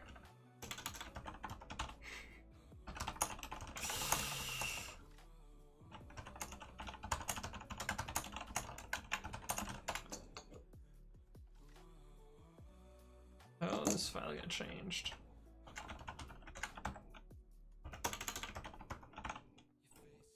I was wondering, like, where did my change go? I didn't notice the little status message that told me that it didn't actually save. Guess I gotta fix that at some point. Misa Gusto, so just ran Pi upgrade over a service. 1,314 files changed, 3,600 insertions, and 7,000 deletions. It's glorious. That's amazing. That's pretty cool. That's a chunky repo there. I assume most of the deletions are around f strings and probably future imports also. But yeah, I'm pretty proud of PyUpgrade. If you find any bugs, there's a couple of things that are a little bit buggy with it. If you find any, most of them will end up as being syntax errors, so they're really easy to find. But if you find any bugs, please report them. Because I don't have access to big code bases anymore, so I don't really have a good way to do like big sweeping tests on stuff. And I do use it against like open source stuff in my own code, of course, but my own code rarely has the patterns that it's trying to rewrite, so I don't get to exercise it against bad code. Let me just put it that way. I'm not saying that your code is bad. I'm just saying that that is mostly where I'm lacking testing. But anyway, I think this is good now. So what I'm gonna do is I'm going to push this, and we're gonna try and flush the old queue and see if we still run into stuff. But I'm saying your company's code is bad. I didn't say that. I kind of did, but I didn't really mean it that way. I didn't mean it, I promise. I promise. Alright, just deleting some emails here. Okay, so I guess we will deploy this, and then I will try and flush the old queue out. And push version N. So make sure we're in development first. Scripts, lambda deploy. So we can do status to see what the current revision is. I should make the status output better.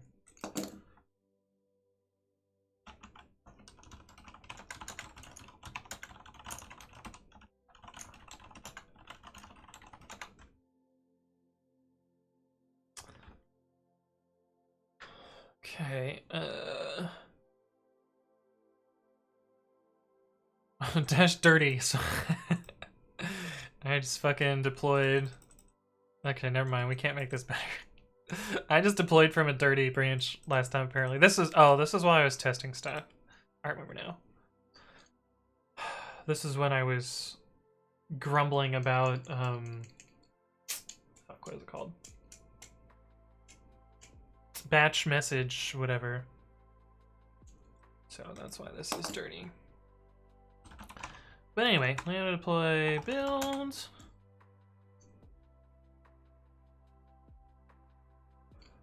And then deploy.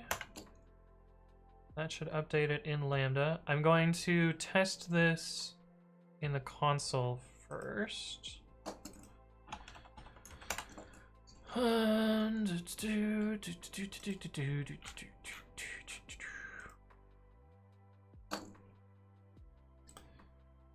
we want the dev login. I gotta copy this. But Music Gusto, do you want to get your company to sponsor me? Because I do all of this work for free, and I am currently unemployed. You can sponsor me at github.com/sponsor/acetilly. Shameless self-promotion.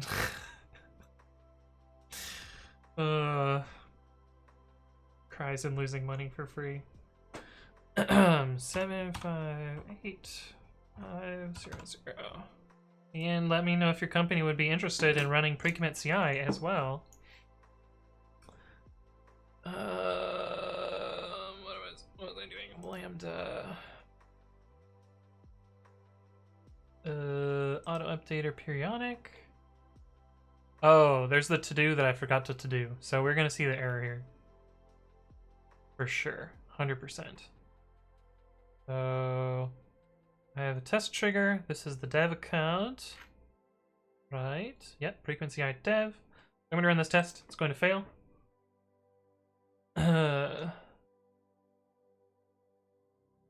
From mock import mock became from unit test dot mock import mock. Well, the first import is technically wrong, so I think PyUpgrade doing that rewrite is correct. Although, yeah, the original import was technically buggy. Because mock doesn't actually have a submodule called mock. It just happens to import itself for dumb reasons.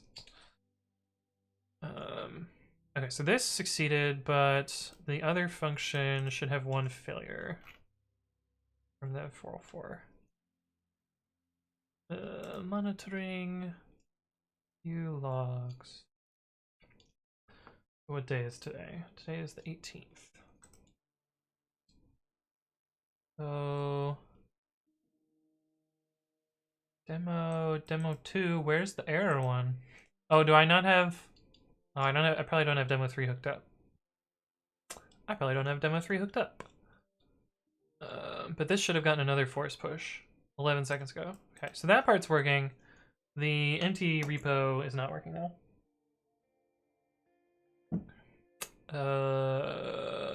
Well, it probably isn't working. I actually don't know.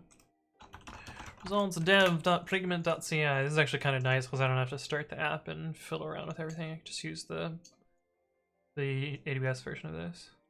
This should only list 2 repos, which is fine. Sometimes the state is out of order here because I don't sync it with AWS, but I didn't actually have that one set up here. And this is eventually consistent. There we go. Now, I think I have to wait. I think I have to wait 5 minutes because of queue deduping to try this again. Oh, well, it never queued demo 3, so we can just queue it now, I think. Lambda functions periodic. Go brr. Okay. Now we should be able to refresh this guy here. And we should see an error. There we go. HTTP error 44 not found. That makes sense. To do try accept urlib.error.hp error as e. If e.code equals 44, then return, otherwise raise. That's for there's no branch there. We also probably need to test for branch exists. I assume it's also going to be 404, but we need to test for branch exists but no file. But I think that's good.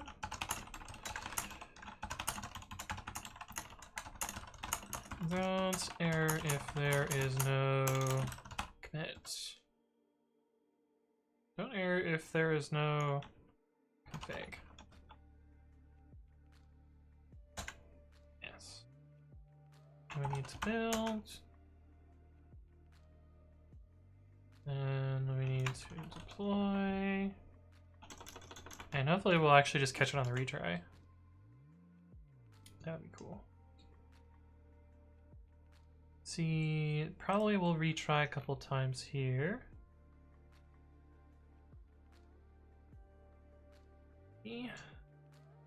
Although the timeout is like 6 minutes, so that one's gonna take 6 minutes to shut up. My face on my Prime Gaming subscription isn't enough. It's so funny, Shaz. Love it. Does GitHub take a cut from the sponsorships? They didn't. I don't know if they still do, but I'm pretty sure they just pass along everything minus the transaction fees. Music Gusto says, that explains it. I wouldn't put it past previous engineers to do weird things like that. Yeah, it totally makes sense. I didn't know until recently that Twitch takes half of the subscription. Technically, it depends on your contract. But for me, where do I look at this? This one? So technically for me, mine's a little bit different than that.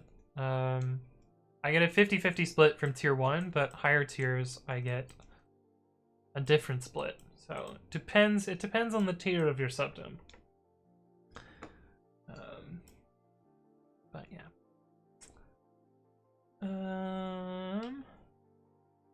what's up, Jugmac? Hello, hello. How's it going? Jugmac says, I completely forgot about, is there a linter out there for spotting Python 3 incompatible code? There is pilot --py3k, which is kind of alright. But it's hard to catch all cases of Python 3 incompatible code. Are you allowed to show that? I assume so. What's that revenue? Monthly? Yeah, that's what I've made this month. So, not that much. Some, but not that much. Nowhere near enough to pay rent. We'll put it that way. Has this ever gotten its retry done? I guess it has to wait 6 minutes, and it's only been 4. Oh. So now we wait. Let me close out this. But actually, this was way easier than I thought it was going to be. I'm actually kind of happy with what we ended up with. I kind of thought it might have been more work than this was. Move to a cabin in the woods to make it cost effective. Yeah. I'm definitely thinking about it, right? You can almost pay rent in my country. Yeah, I could pay rent if I was living in the house I lived in during school, where I paid like $400 a month. But I was, you know, starving college student in the slumlords of Ann Arbor, so I don't really know that that's quite the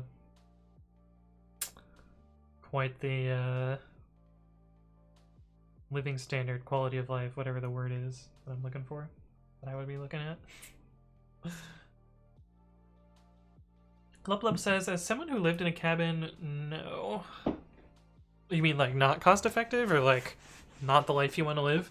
See, honestly, I would just, if I could find a place where there is a high quality internet connection, there is consistent access to power, and yeah, that's basically all I need. That would be great. Master State says, what do you do for work now? Just streaming. At the moment, I was laid off from my job in April. I used to work as a tech lead at Lyft, leading the developer experience organization. And for now, I'm working on this project that we're working on today, Precommit CI, to try and get it working and functional and cool and awesome. And yeah, I'm kind of hoping that somehow this can make enough money to be self-sustainable, and then I can continue to, you know, stream, work on open source, and do all the other stuff that I really enjoy doing. But probably won't, so I'll end up, you know, going back to being a cog in a wheel somewhere. Watch Old Bear says, you study in Ann Arbor. I've been there once for a conference. Funny town. Go Wolverines. Yes, go blue. We in the Michigan Wolverines, indeed. Yeah, it was fun. I enjoyed it. Fumbling to Glory says, will you be doing Advent of Code this year? I will be doing Advent of Code, which starts in 2 weeks? Little less than 2 weeks, so 13-ish days. I guess 12 days, because on the first day will be Monday at 9 p.m. my time, so yeah, we'll be doing, I guess we're going to be streaming every single day in December. We'll see how that goes. Should be fun. I'll try and get some points like we did last year. Although I didn't end up finishing last year, so we may or may not stream every day. It may end up being like I get stuck on something and I don't finish, which wouldn't entirely surprise me. Okay, surely it's been 7 minutes now, right? No, it's been just under 7 minutes. But maybe it hasn't run yet. Maybe, oh, it also went to a different log group because the version bumped. Okay, cool, here we go. It actually just happened, so sweet. And this is it skipping for the end. We don't even use all that much memory. That looks pretty good. So what I'm gonna do is, what am I gonna do? I'm gonna deploy this to prod. Prod.root deploy. And then we're gonna try and requeue all of the other stuff. Dev.root.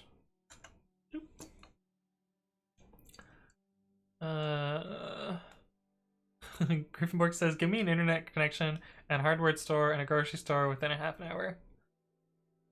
Oh yeah, I guess groceries would be kind of nice too. I don't know. I'm okay driving. I don't really have a problem with driving. So move to a country with low minimum wage / average wage. They all have good internet because of torrents and low price of living. I see. Everybody says you could fork the repo that failed to update last time. What do you mean? Oh, I can just requeue them. I have them in dead letter, so. Oh, you mean my Ace 2 repo? Yeah, totally. I could have done that. But I have to log out. Oh, is this even gonna work? I forget whether logging out in the AWS console actually works anymore. I even remember it doesn't work. So we need to actually log into prod. Prod next. And then password for AWS for this account. Two-factor code.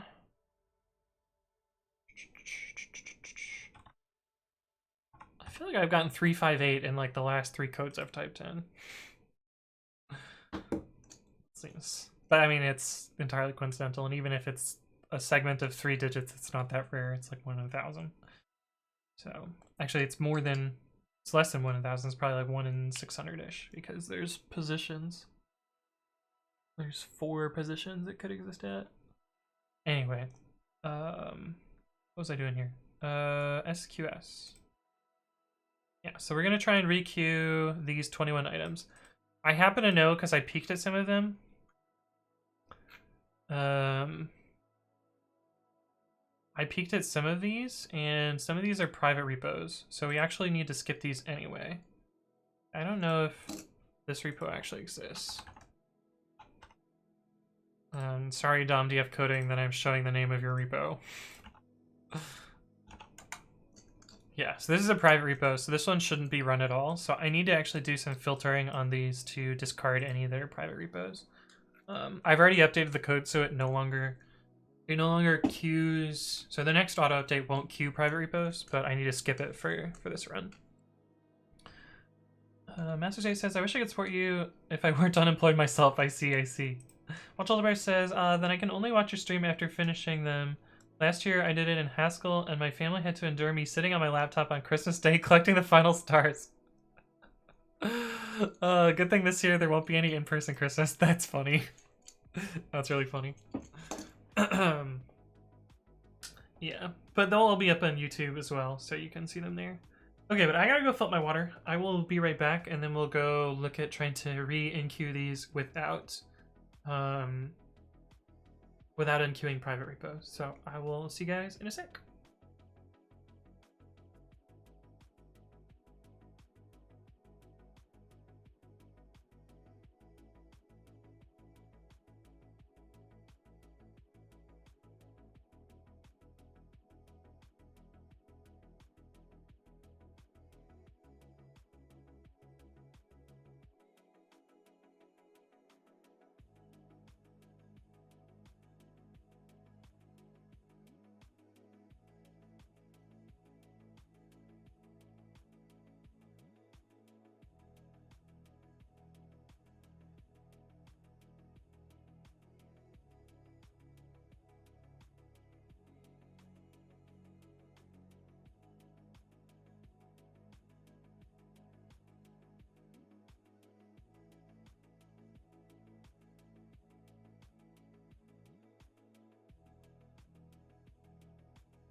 Alright, we're back. Hello, hello.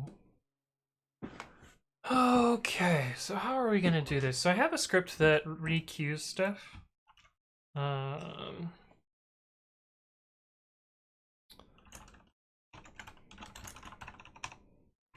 This requeue script, and what do we do here? I think I somehow need to figure out whether this data is whether this repository is public or not. We can probably just do this with the GitHub API without doing any token. Or I can use my user token. I don't know.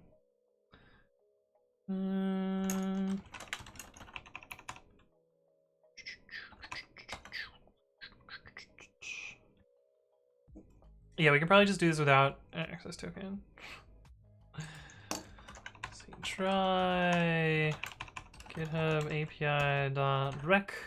We're just gonna do no token here.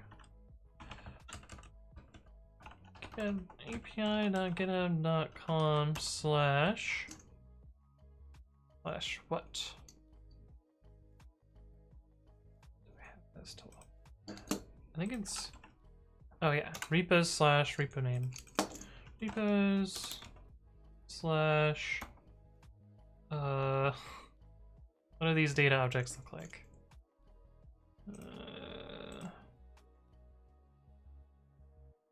Account name repo. Data account name slash data repo except urlib.error. If e.code does not equal 404, please. Else private equals true, else private equals false. If private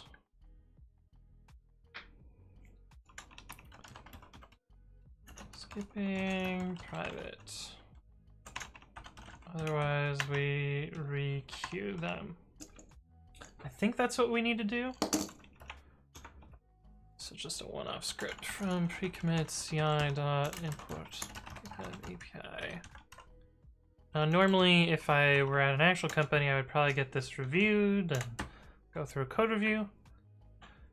Or just running it, urlib. I don't really have a way to test this in development.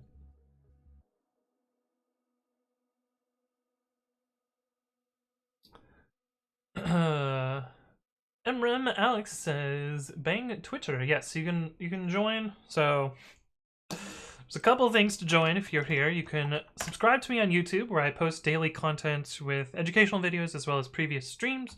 You can follow me on Twitter, where I mostly talk about tech stuff and my streams and stuff.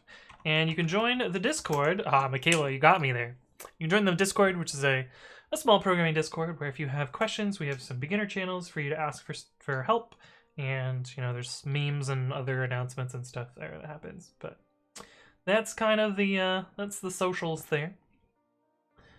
13,000 lines of code. Oh no, Jugmac, that does not sound fun.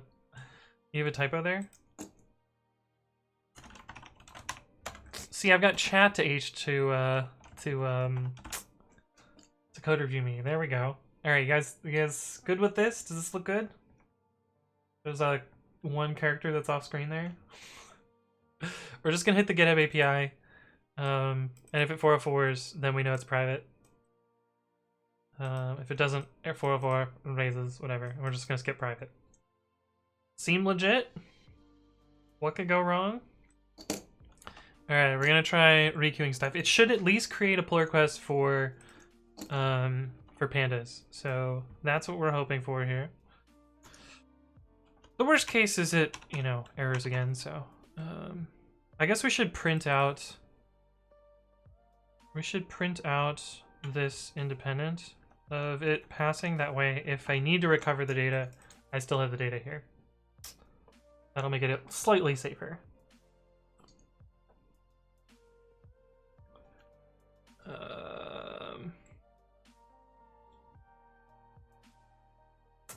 Yeah. I guess we can run it. We can run it against dev, even though it's not going to do anything. So let's run it against dev, I guess. Pigment CI f equals ADS python-m scripts.req auto update q. Should pause for 1 second and then do nothing. Okay. That didn't really tell me much other than the syntax is valid. Credentials.prod. Alright, here's the part where my blood pressure goes up.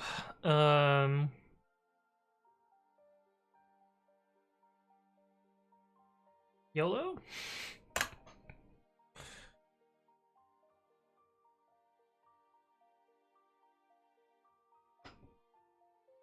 Oh, I only found one private one so far. Oh, there's another private one. Okay, these ones must have just been too big. Okay, we've re-queued stuff, so now we can go back to watching the queue. Actually, wasn't so bad. Should have... I need to refresh. Processing items already. We're doing runs already, so it is creating some pull requests, so that's cool. How can I see these? I guess I can just go to these repos. Let's look at the pandas one, because I think that one should get created pretty soon. Pandas dev / pandas. Oh, some of these are gonna error for a different reason. Lol. Lol. Because some people have disabled the repo and I forgot to delete them. So I probably should have used a different thing. So some things are still gonna end up dead lettered. Actually don't know that pandas is still enabled with Precomment CI. Let's see if I can figure out how to figure that out. I don't have it listed here. I think they turned it off, actually, now that I think about it. Yeah, they have it off. So pandas will not... They have their own separate pre-commit job. Which is weird that they're still using the shitty old one. But whatever. Not my decision there. I actually know why they switched off it. So that one won't make a pull request. That's fine. This means we're still going to end up with dead lettered stuff, because the delete endpoint on Precomment CI was broken for a while. So whatever ends up in dead letter is just deletes, and I'll go through and manually fix up their installations. So we want to go to Lambda, and we want to look at the auto update Lambda. We want to look at the monitoring to see all of the failures. Oh boy, looks like it's... Oh, 25 successes and 3 errors. Oh, that's good. And we're not timing out anymore. So that's good.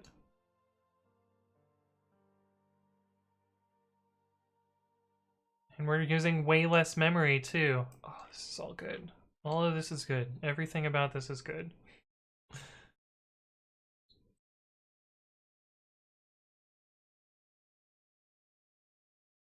Wait, what? This makes no sense. Error count and success rate. Uh...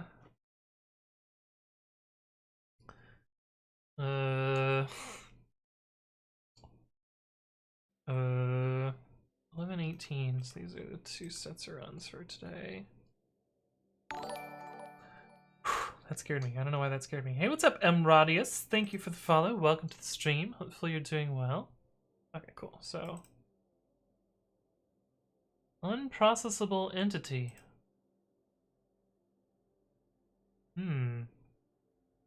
This was in the installation. Okay, so this installation must not exist. So that's fine.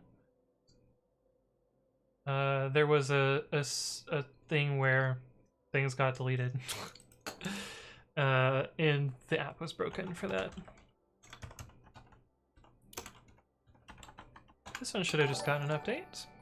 Hey, what's up? Citrion Freeze, thank you for the follow. Welcome to the stream. Hopefully you're doing well. Did you get a pull request, Hugo VK? No? You must be up to date then. No, this one's out of date. What the hell happened then?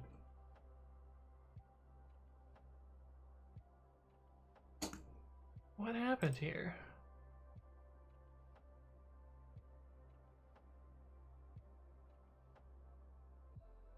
We don't know. We don't know the answer there. Damn it. It did an error though, so that's weird.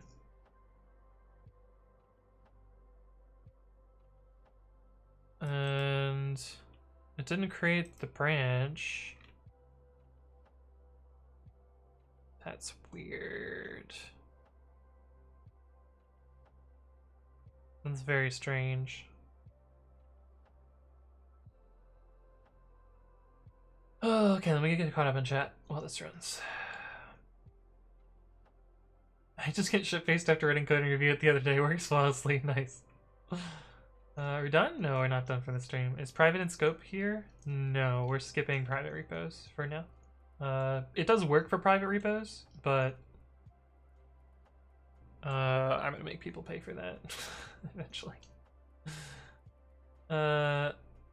Mrum Alex says, I'm just gonna call you Alex. Alex says, how can I clone a repo from GitHub using Python? There's kind of several approaches. Looks like Jugmag has some ideas. You can either use a Git library, you can use sib process, not host.system, hopefully. We can use, there's a way to use the GitHub API using libgit in process, but I probably wouldn't want to do that. No, you're Alex, that's true. We have so many, we have several Alexes. Also, how's it going, Alex? Welcome back.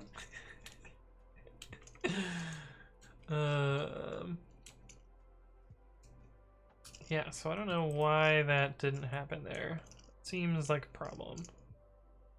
Oh, does this repo not have... Oh, maybe that repo doesn't have a pre-commit config.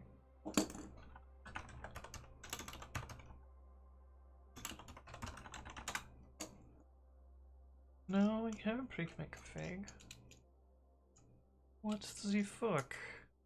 Well, we can run it locally and see what happens using... Oh, we don't have prod creds though. Oh yeah, we do have prod creds, so we could run this. I'm just very curious why this happened in that way. Alex is also Alex kinda nice. That's true, it's true.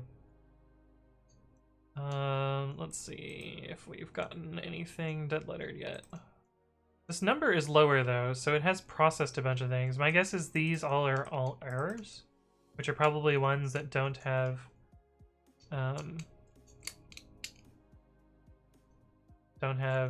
what is it called? Aren't installed anymore.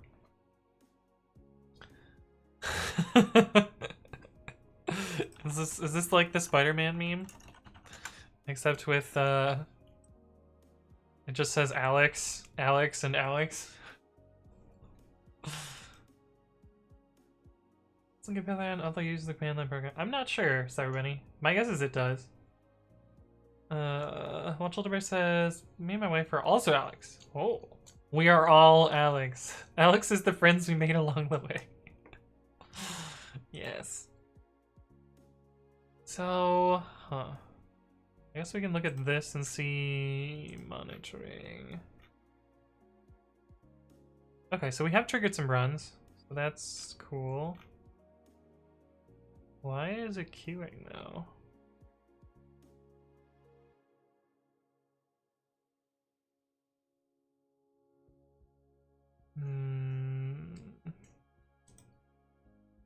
Well, we can go through some of these install IDs and see what happened. It's like this is one of the install IDs. Install.pregment CI slash install slash github slash this. Although I gotta remove the trailing comma. And that was the tutorials repo. No runs.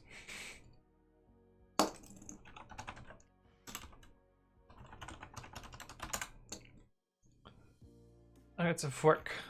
I see. Doesn't have a git config. Okay, that seems fine. Oh, I'm not sure what happened.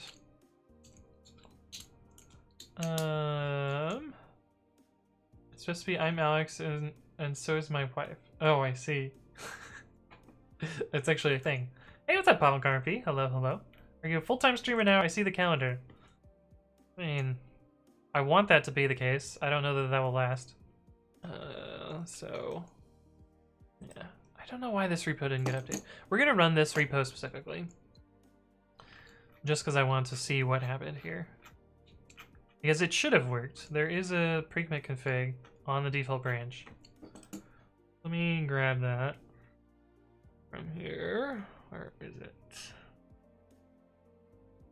PyPI stats, this one.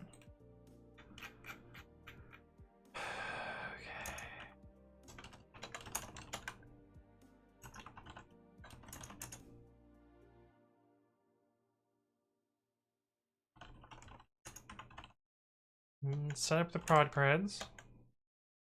Oh, but the problem is actually we're in the auto updater.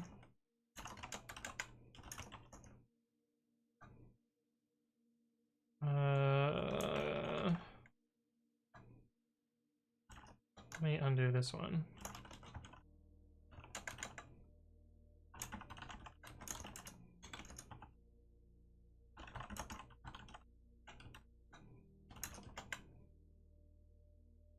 Okay.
Sorry, I'm being quiet. I'm focusing.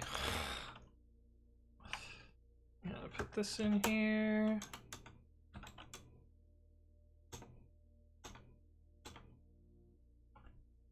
All one JSON string.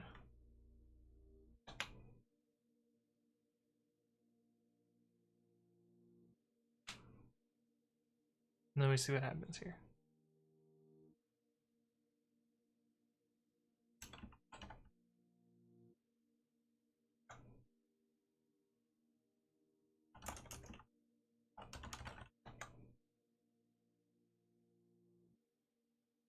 That makes me think that it should have created the pull request. What is going on here then? We don't see a pull request here, right?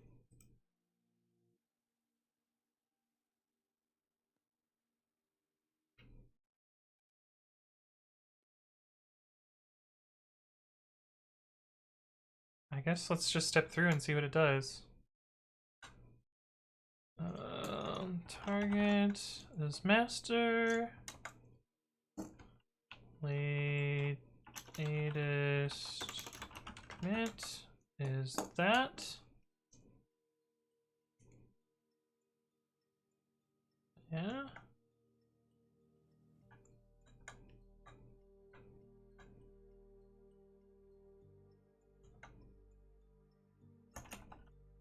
Tree is that, not that it matters.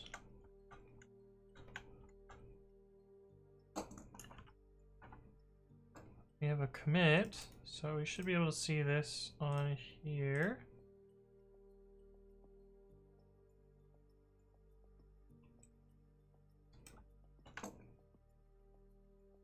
Okay, 17 seconds ago. That looks right. What's going on here then?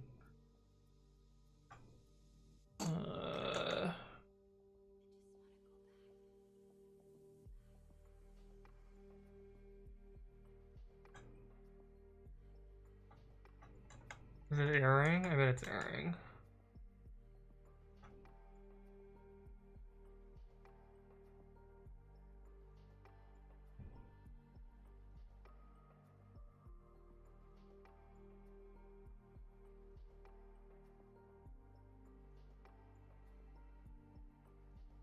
What the fuck? Why does it work now? That's concerning.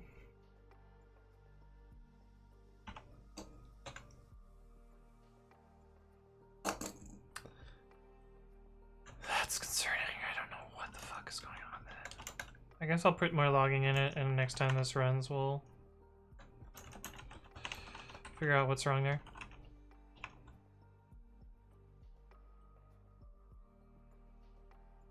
Because it works fine locally.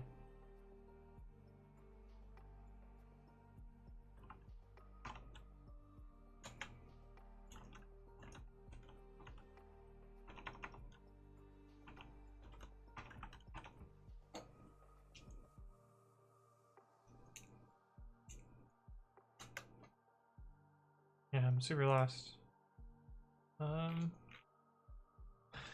Like the bot has started rerunning this thing. Did pre-commit CI run? Yeah. Oh, that's all working. Very strange. Very, very strange. I don't know what's going on there. So subscribe, right, Polymatic Man? Alex says, the keyboard looks comfortable. I feel like it'd take time to get used to, though. So I pulled it out of the box, and the first typing test I did on it, like literally just after getting it out of the box, I was at 97 words a minute, which is right around, I usually type around 115 to 120 on normal keyboards. So I think, it's pretty easy to get used to this one. It's actually very close to a normal keyboard layout. But yeah, it's actually not that hard to adjust to. The one thing that was tricky for me, well, two things. One thing that was tricky for me is I used to cross over to hit the Y key with my left hand, which is not a thing. There's no Y key right here. The other thing that I would get stuck with is when I would type \n, I would hit the backslash with this hand and hit the N with that, which is really only relevant in programming. Now, if you notice how I type, I only use these fingers while typing. So I cheat a lot when I type, but I don't know, it works out fine. There's less for these guys to do over here. I guess they hit the enter key occasionally, but for the most part, they don't really participate in the show here. Laptop says, what did you break / fix? I don't know. What mic am I using? This is the Blue Yeti. I want to upgrade at some point to some other microphone, but it works well enough. Ogo says, have you ever been interested in custom mechanical keyboards? This is a custom mechanical keyboard. This is a custom mechanical keyboard. And this one's just really little. If you do keyboard 2 and keyboard 3 commands, you can look at those. But like full keyboards, I haven't really had time to look into building one. I realize how expensive they are too. But I do have teeny tiny individual separate keyboards. My guess, actually I don't have a guess. I don't know what happened here that didn't succeed. Because the only shortcuts are the only shortcuts are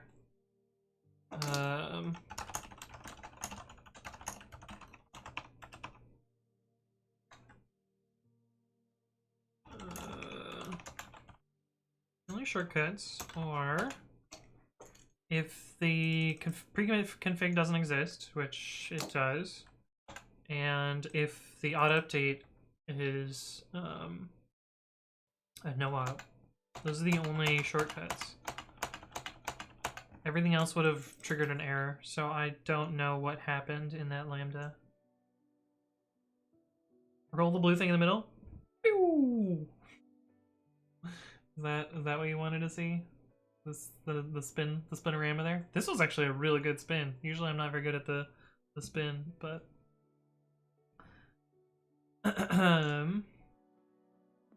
Jal FPV says, did you also try putting the left side of the keyboard on the right and the other way and type with crossed hands? That was one of the things I tried first when I finished my split keyboard. Yeah, we've tried that on stream a couple of times where I will type like this, but we'll switch them. It's actually really hard for me to think about it that way because I actually think about the keys in the other direction. Here, I guess I can show you guys.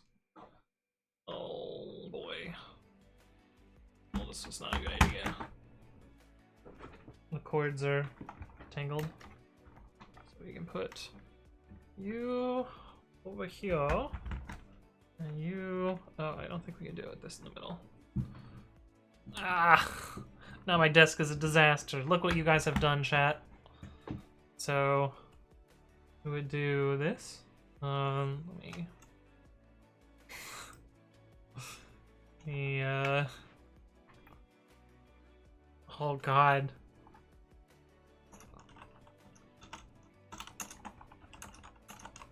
Okay, this is actually less bad than last time.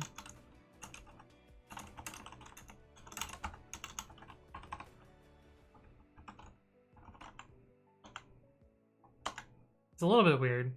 Quick type racer? No, we're not gonna do a crossed hands type racer. That would never end well. I don't want to ruin my average, you know? Okay, now I gotta unfuck all my cables. You can go over there. You can get there. Oh, what happened here? Why are you so tangled? Cable management with Anthony Wright's code. Oh, fuck. That's not what I wanted.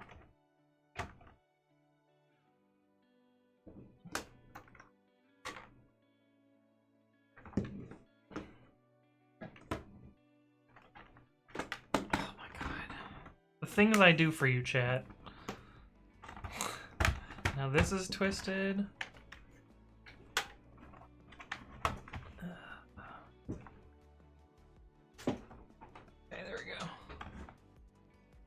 Now we gotta put a little custom stream deck back. Just slide that in through here. That down there.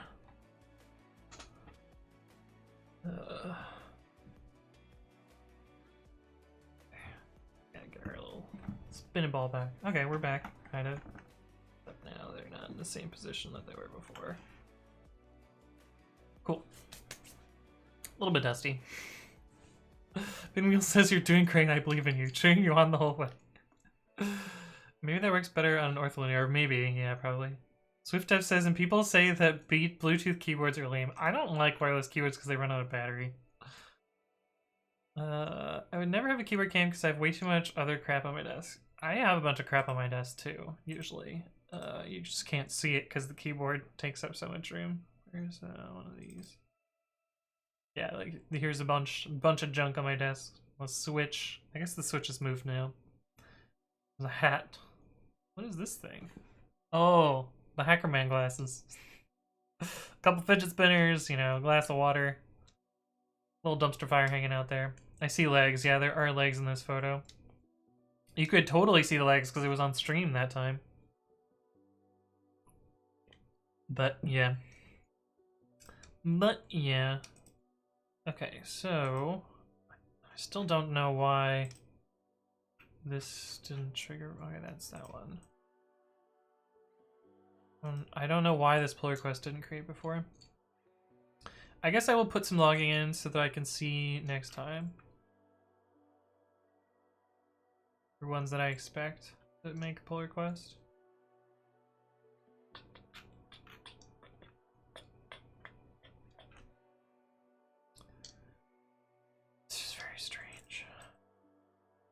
Very, very strange.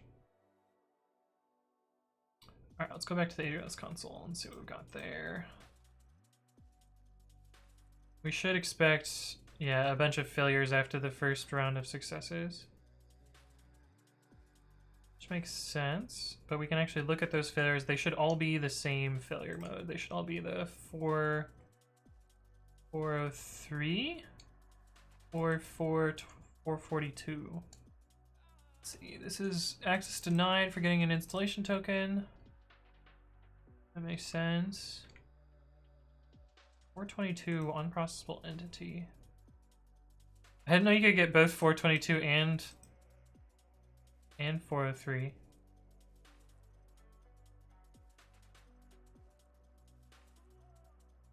This one succeeded though. Or, I mean, it ended.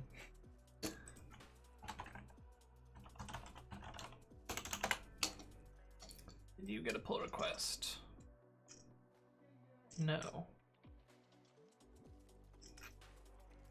Why didn't you get a pull request? Is your stuff up to date? Maybe your stuff is up to date. That one's not up to date. I wonder if Pretty removed their pre-commit config. Nope, still there.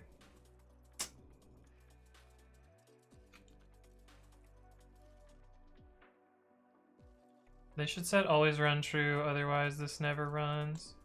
Remove this file after year 2020. That's funny.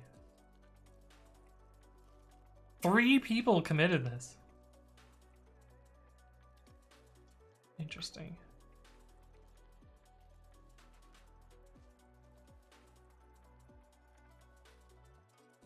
Oh. Anyway. I don't know why it didn't update. Something weird going on there. Something weird going on there.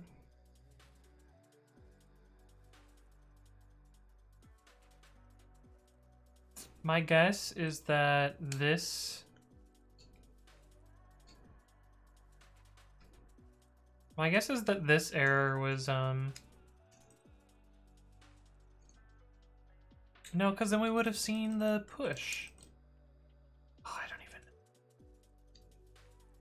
But we're gonna put prints. We're gonna put prints here for next time.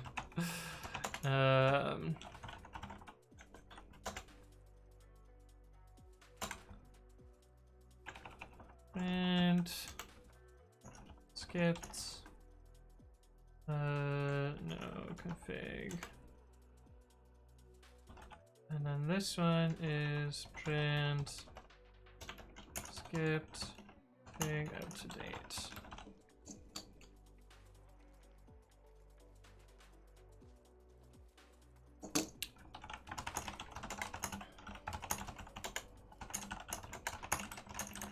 And prints to show results.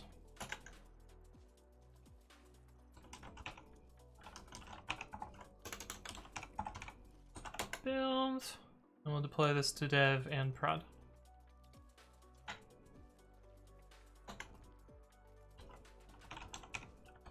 Deploy. I'll also do prod.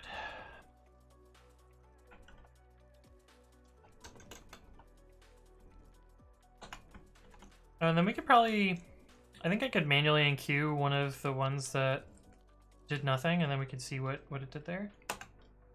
Maybe. Hey, what's up, Steven Bandito? How's it going? Same shirt. I guess it's true. I only have, like, you know, a handful of nice shirts. I tend to wear them on stream. Steven Bandito says, I spent a while today debugging a bunch of silly, less than 5-line fix errors, and it makes me a sad boy. I mean, that's program for you. That's the way things go. Do we still have the output when I ran the requeue? Yeah, we do. Let's find this one.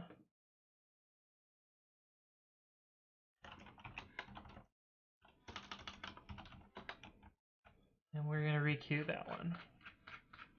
but just that one. Although I kind of want to wait for all this stuff to fail. Well, it should be close to all done now, right? Just doing failures. Oh, we're still timing out. Oh, I know why it's timing out. I know why it's timing out. I know why it's failing. Dictator has used 100 bits. Thank you for the bits, Dictator. Appreciate it. I know why it's timing out. And do you guys in chat know why it's timing out? Cause it's fucking prettier. The other part of the code that I didn't optimize is timing out. That's the problem, because it's doing a full clone of prettier.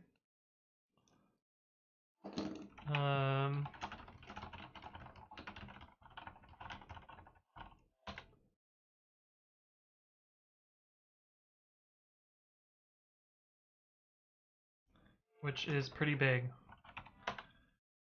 112 megs. It's not huge. Although we would have seen the timeouts, right?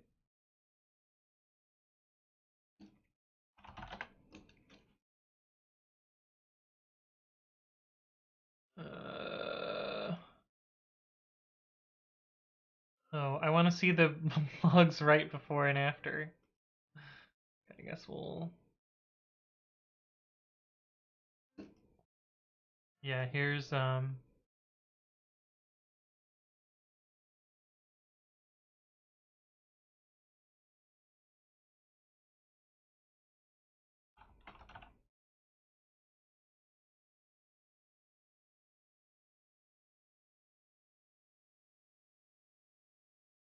yeah, here's the timeout.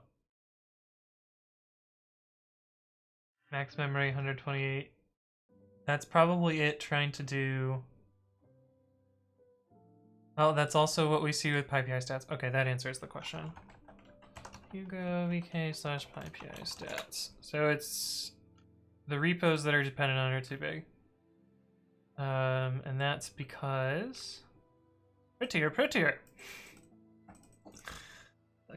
Fucking prettier. God damn it. Just up from stream. Yeah, I do just a little bit for stream. You know, gotta look nice for you guys. Oh, I don't know how to fix this now. Other than download more RAM. I guess I can give this job more RAM. Can I do anything to make this clone smaller? Git clone. Prettier single branch.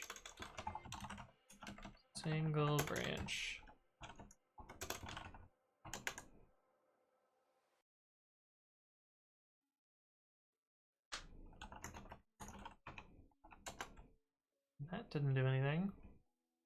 What happens if we do depth 1?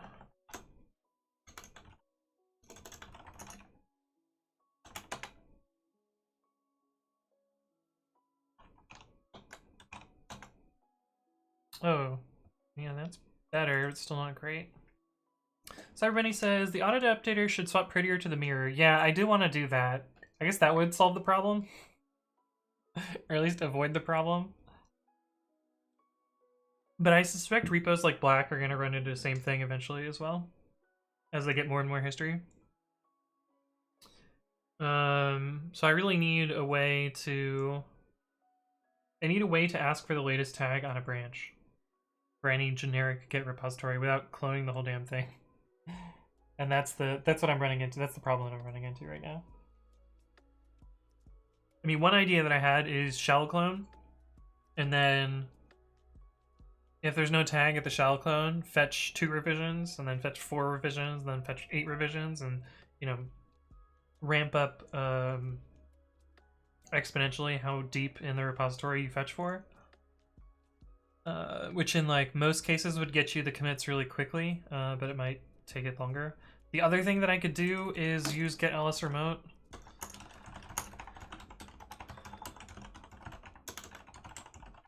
Which tells you the list of tags. The problem with this list of tags is, oh, there's all sorts of other garbage in here too.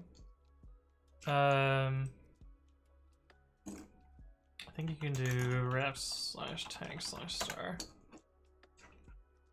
Yeah. The problem with this list of tags is it's not sorted in any reasonable fashion. It's, I believe, number sorted. You have a 3-digit one here. Yeah, you can see like 1001110. And there's not really a good way to know what the latest tag is on a particular branch. I love how they have a tag called list and a tag called remove. Also, they have a signed tag called remove. How do I get? Yeah.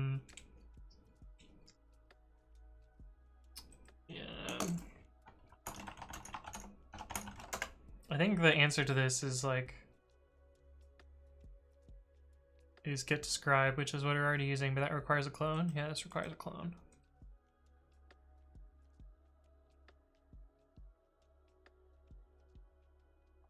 Yeah, get describe, for each ref. You can do this, but you still need to fetch in order to get the tag date. That's same thing. Get describe. Why are there so many that are just get describe?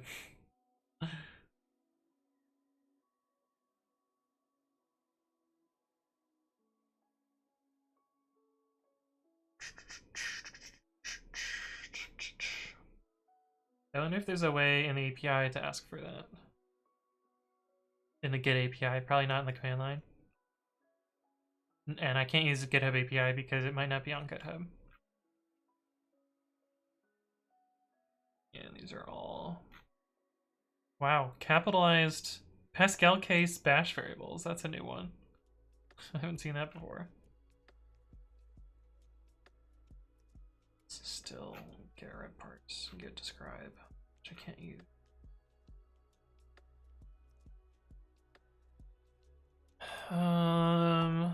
What is the Python library that lets you look at remote get stuff? I forget what it's called. Let's see if we can find it.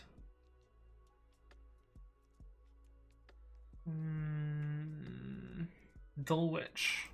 It's called. Your Python get implementation.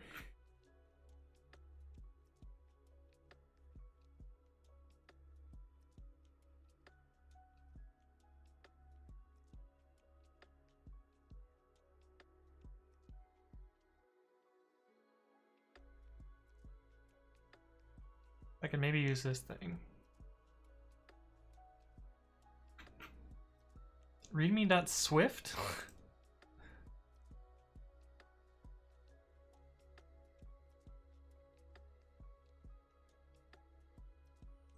Never mind, I don't want to know what OpenStack Swift is. Cyberani says, why is it latest tag on a branch? Shouldn't it be the tag with the highest version number?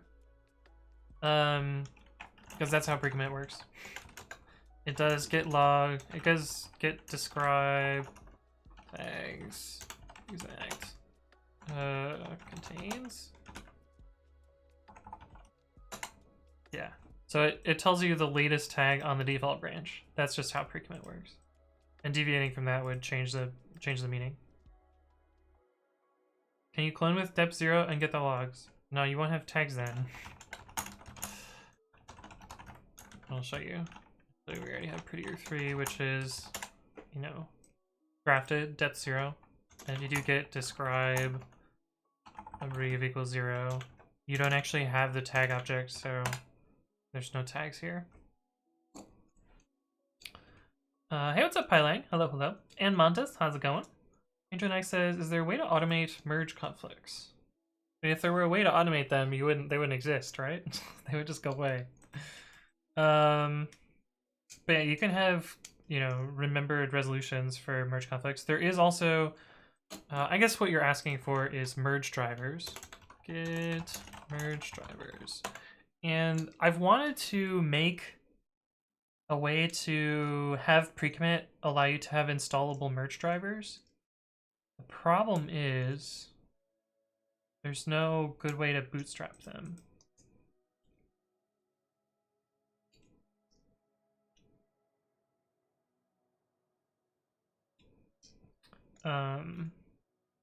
Because you just set a binary in your git config. And you don't check them in. I guess you do check them in, right? You check them in? Custom merge drivers. I guess they end up in git attributes. Figure out how they work. Oh yeah, merge equals custom. Set a new custom merge driver. What happens if this fails? It doesn't exist.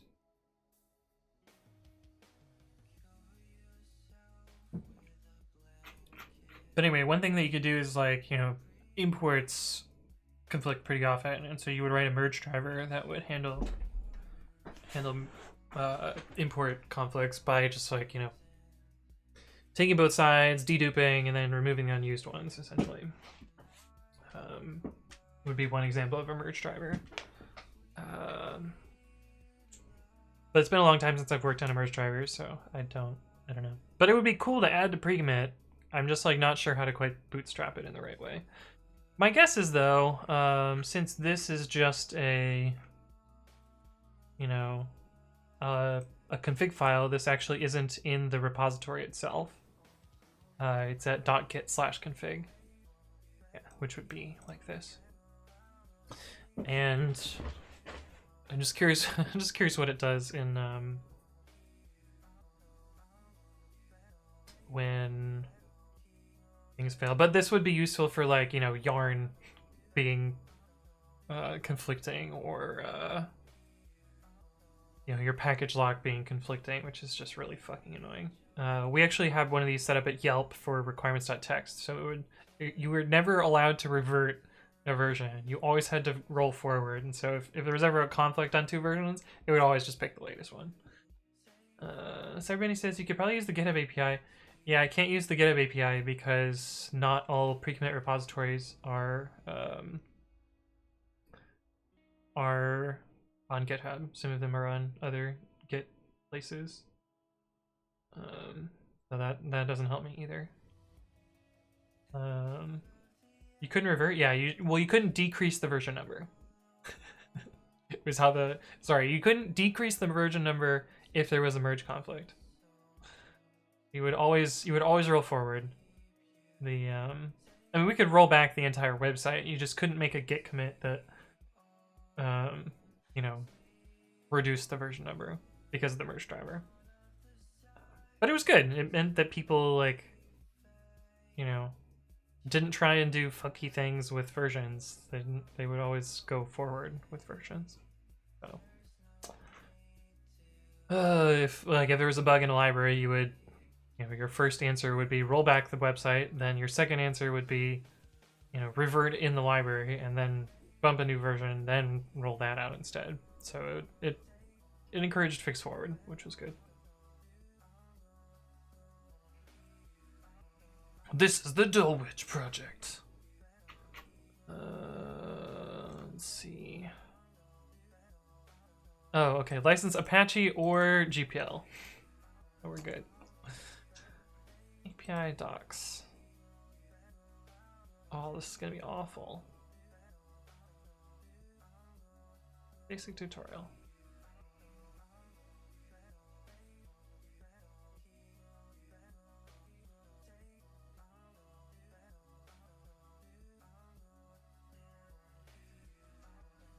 Git server protocol, that's what we want.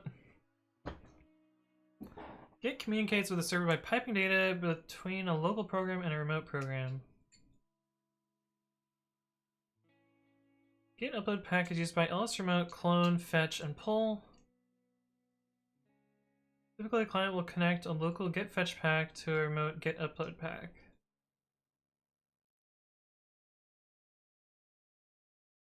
The server tells the client what refs it has. The client states which of those SHA ones it would like. Then it starts to report which SHA ones it has.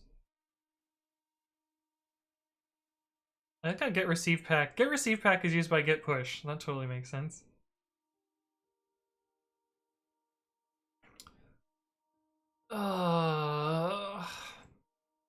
Maybe I shouldn't work on this. Maybe I should just work on the migrator. Would that be better? Would that be a better idea? You can still use the GitHub API if it's on repo, if it's on GitHub. Then you'd have two implementations for the same thing. Yeah. I kind of don't want to specialize that. It seems okay. Why do they have this? Shouldn't they only target one version of Python?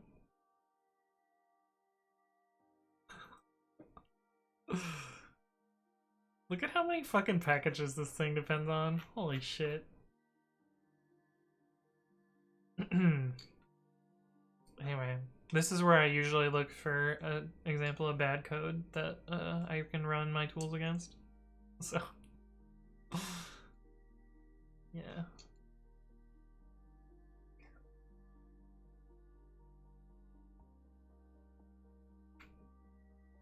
There's still some things in there I need to look at, but... Oh, I already deleted that. Okay. Cool. Cool. But yeah, should I work on trying to do the repository rename thing? Because I think that would partially solve the prettier problem. Let's see, we're at 3.5 hours. I can probably do that pretty quickly. The problem becomes with how do we identify those lines? Repo rename issue. So what I want the auto updater to also do, which is additional to no. I've made sure that renames don't break things. What I'm talking about is sometimes people will make a config that has like repo github.com/ for example ambv/black.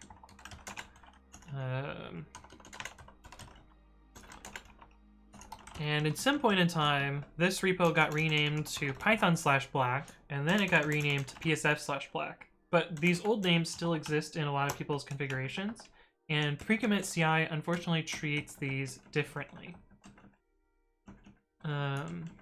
So it reclones and rebuilds both of these, so it's beneficial to me to dedupe these so that they all end up being the same repository. And the easiest way to do that is to change people's configurations. So, you know, if it sees this, it should be like, oh, cool, I can just rename this to psf/black. Done. But, for instance, I want it to rename github.com/prettier to this. Because this repo is too big to clone, and this one is teeny tiny. And so that will work better.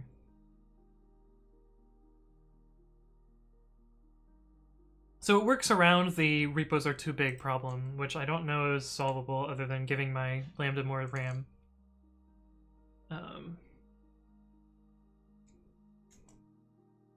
But yeah, what do you guys think of that? Is that something you would be interested in me working on? I think we're gonna just work on it anyway. Git push origin head. And I'm just gonna purge the auto update queue since we've figured out all of the problems now. Oh, we should actually go in the auto update queue and update all of the installs that errored, though. Are you done failing in a loop now? I think you're done failing in a loop now, so this should be dead lettered. Use. Cool. We have 11 things that failed. Oh no, that's not so bad.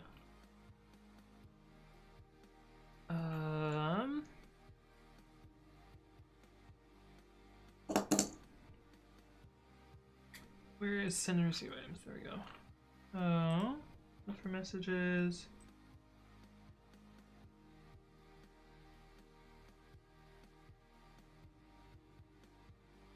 This one also uses prettier.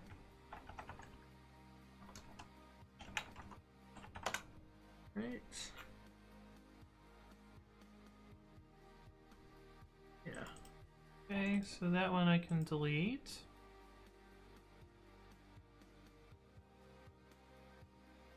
Do delete. Yes. Couldn't delete one message. Excuse me, what? Oh, because I wasn't fast enough. Polling duration 30 seconds. Okay, so which one are you? Yeah, that one is prettier, so we can delete. What do you mean?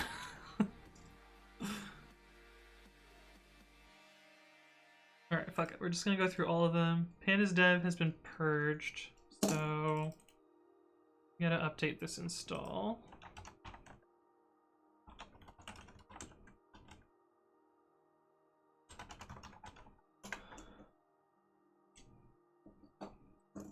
This should be results. So this thinks it exists, but I know that it probably doesn't.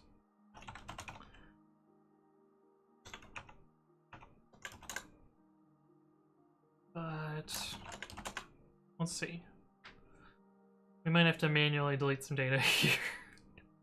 Which is not great, but it's something that I should check anyway. Maybe I should make a periodic job that just updates the health of these things. Not a good idea.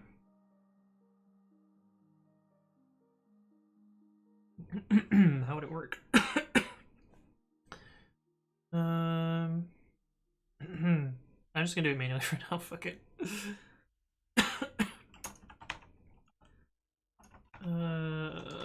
CD local.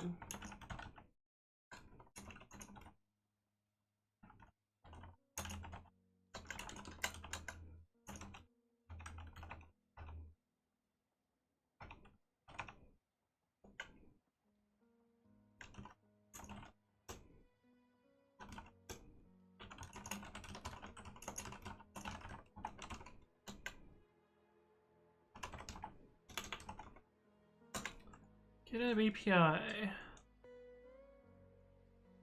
So I'm gonna run API list installation repos.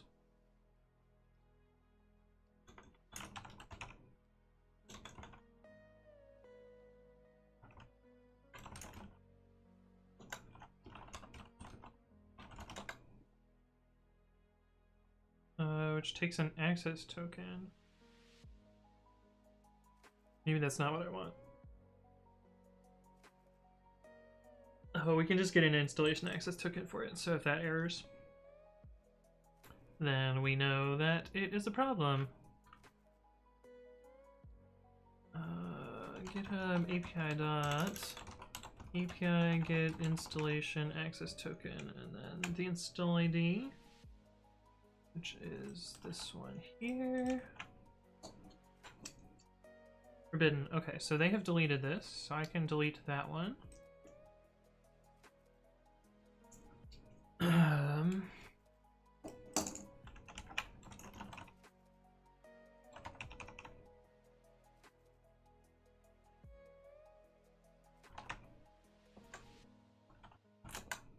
Install, delete.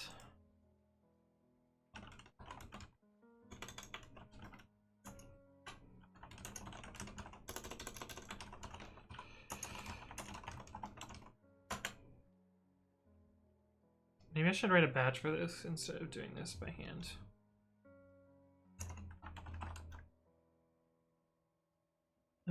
Yeah, we'll do that. Script slash cleanup.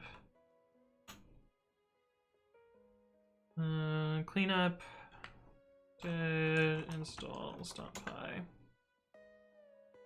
There was a time where we failed to delete installs properly. If name equals main, exit main.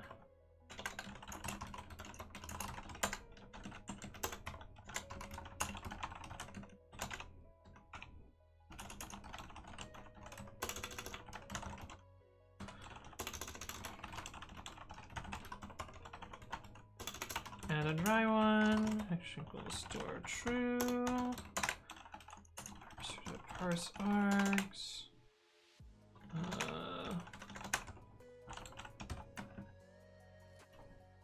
We need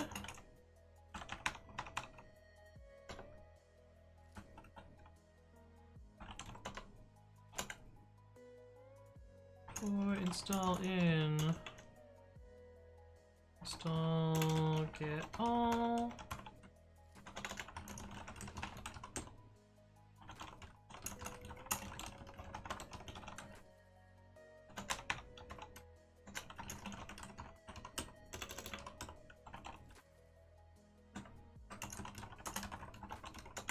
We'll just determine whether it doesn't exist by using the GitHub API.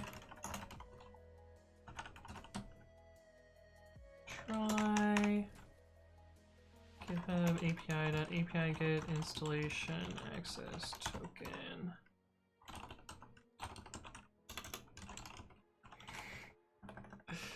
Install.install.install ID.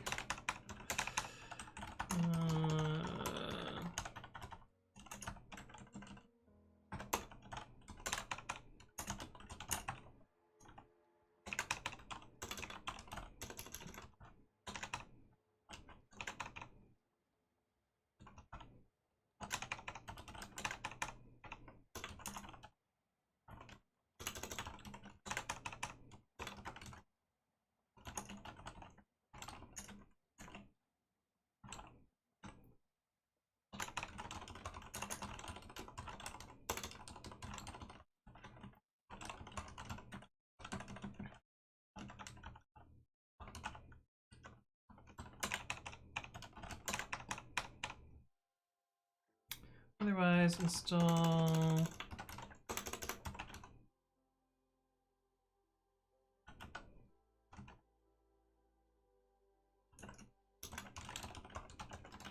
so we delete this, and we're going to install delete GitHub install ID because we don't have other services at the moment. We actually don't need else continue.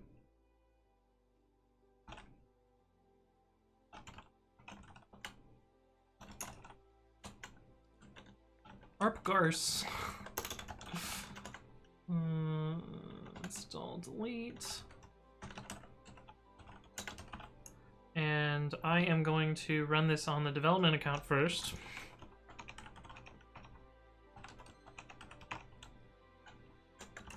And we need to move the creds around. Okay, and then I gotta catch up on chat. Oh, you wanted strategy option. I see. Cool. Hey, welcome back, Ethan. Good to see you again. If you wanted to parse options from char star star argv, would you use like some enum thing or a map or... So there is a thing called getopt. Let's see.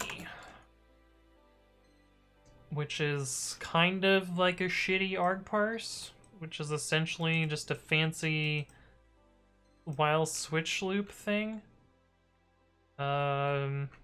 It's kind of annoying to get it right, but this is how you're, I guess, supposed to do it in C. I usually look at this as an example, which is code that Chris wrote for dominit for getopt. And this is kind of how it works. Interestingly enough, this null was missing for the longest time, so dominant would segfault in very specific option parsing cases. But this is the code that I intend to look at. I forgot that bad, but it looked ugly. I'm trying to learn my own stuff. Oh, I see. Yeah, you could probably do with a map if you're in C++. Unordered multimap. You probably don't need a multimap, do you? This is gonna be n squared, but this seems fine. It's maybe how I would use an ordered map over an unordered map if you're gonna loop over it. Also, I don't think you need a multi-map. I think you just need a normal map. But yeah, this seems fine. Seems like a way that you could do this. It's actually not going to be worse than getopt, because getopt is actually n squared also, due to the way that it works, because of prefix matching. It could be done with a try, which I guess would be n log n, but nobody bothers because it doesn't take that much time. Okay, so we're in dev now. Let me just do this one just to make sure. Scripts dot cleanup dead installs. Try run.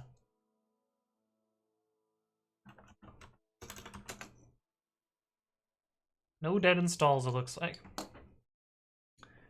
Okay. Let's actually, oops.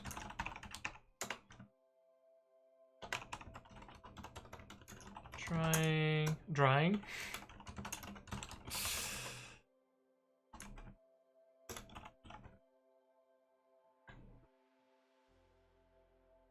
Okay.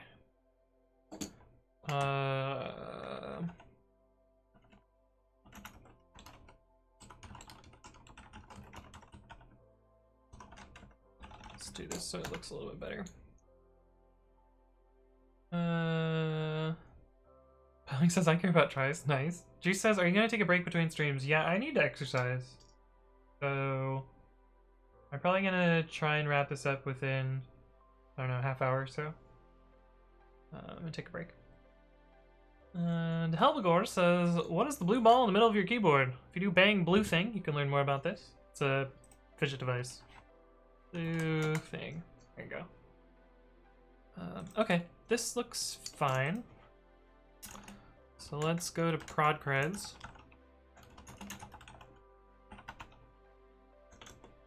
No.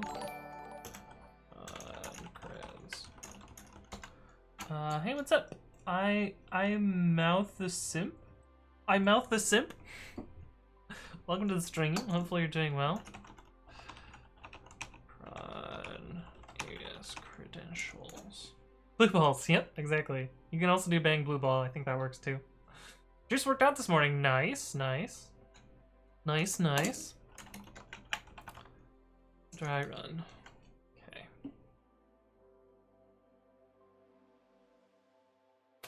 Oh, that makes sense, because... That makes sense. Okay, cool. 4 of 4. Interesting. Okay, well, I needed to use AWS, so it actually uses the AWS tables. But we're dry run, so this should be fine.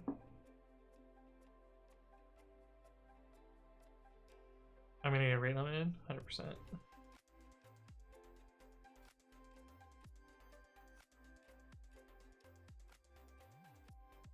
Okay, so there are just 2 installs to delete.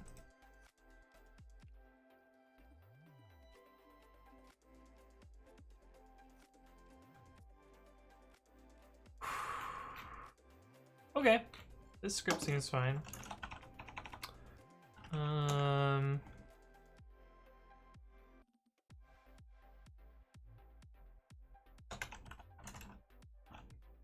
I guess we run it now without dry run. And that should get rid of Pandas Dev and Lorenz Waltert.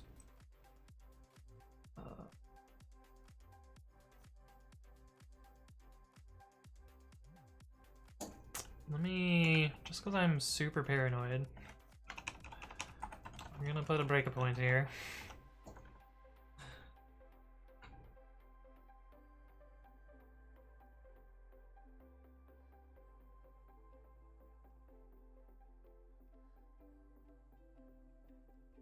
Okay, that one looks good. And that one looks good.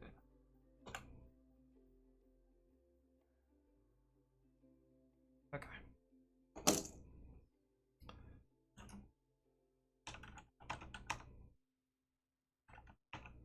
I should have deleted those.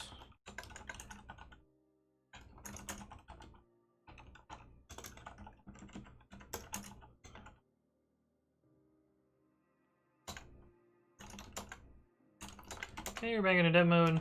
Commit the script.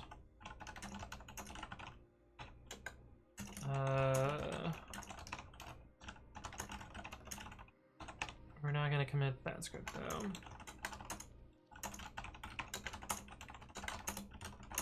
And scripts to clean up dead installs. I probably will maybe queue this at some point so that it runs pretty often. Although the scary thing is, actually I shouldn't run this periodically because it could just, you know, straight up fucking delete this install. So I don't think we'll queue this, but it's a nice script to keep around for later if I ever need it again.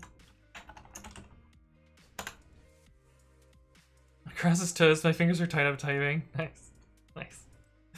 Okay, so that handles those two repos. Let's look at the other repos that we had in this list.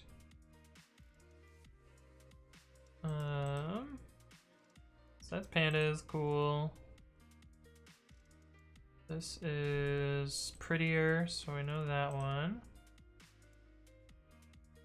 That one's also prettier, so we know that one. This one, I thought it was private.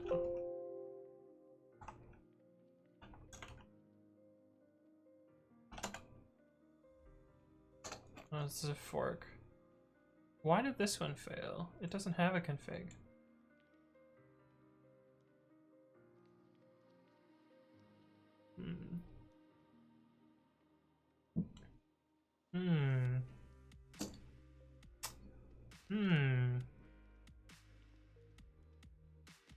I wonder if this install is out of date.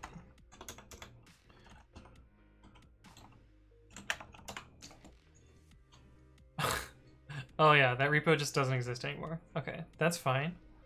So that repo is not enabled. This was on Monday, so it's possible that this person went through and cleaned up all the repos that don't exist. Okay, so we can ignore that one too. That one we deleted. That one we deleted. That one. Oh, actually, that one was the one that did exist. Right? Sheet work.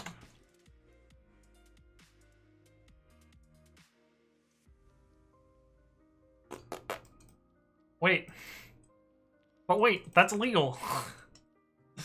No, this one's also prettier. This shouldn't work in any of these.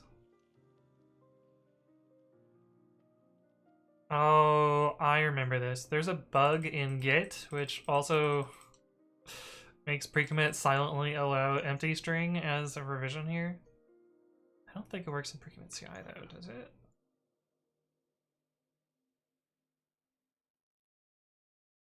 What? At empty string. I guess it works. Really should be a warning. Well, it really should be an error, but it's too late to make it an error at this point. Okay, but that one's also prettier. We can ignore that one. That one is not enabled. And that one is also not enabled. That's only 10. There's 11 messages. So I think if we refresh, we should get a new set of these. I don't know why I can't delete though. I would love to just be able to delete. Yes. Can't delete 10 messages. Okay, so one of these two 7 ones is the one that we need. That one's prettier. I think it's this one. Yeah. Okay, cool. We can just purge this queue then. So we've resolved all the issues. Purge. Please enter the phrase purge. Purge. Done. Cool. Okay, so we should see no dead lettered items, which is good. Okay, so we can work on the prettier update now.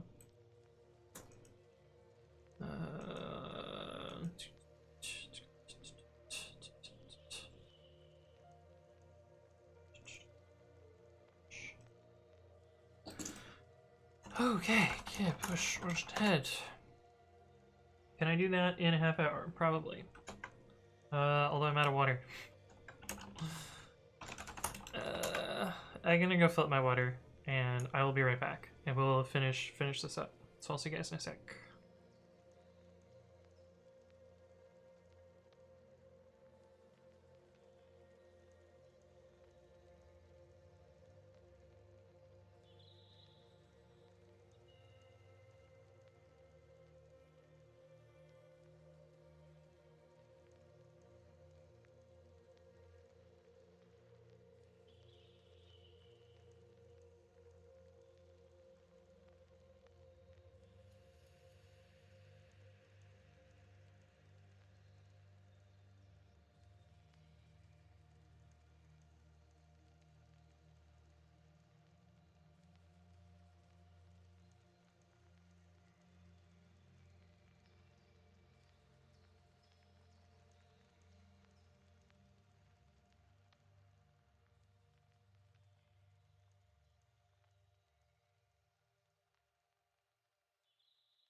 Alright, we're back. Hello, hello. Let's do this last little bit of rewriting here. Let's see, autoupdater / worker. What are we doing here?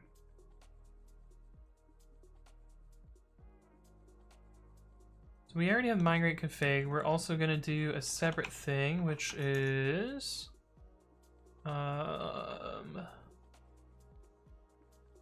see, fix redirects source.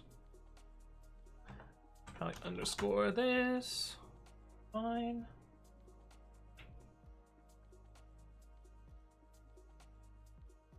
She'll go above here. Oh, because migrate config is in a separate file. That makes sense. Yeah. Place redirect source stir to stir. I don't think I called it that, but I think I'm going to rename it now. What did I call it down here? Fix redirects. Place. Alright, let's write a test for this.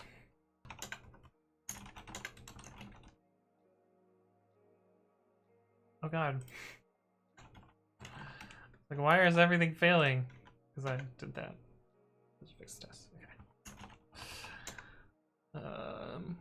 Yes, F's in the chat for all my test failures.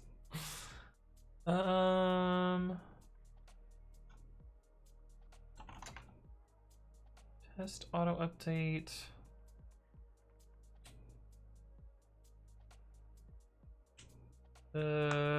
Well, we don't actually want to use prettier, so we're just gonna test replace redirects directly.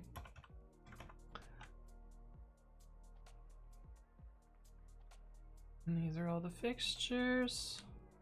Fixtures. Okay. Test, replace, redirects. No up.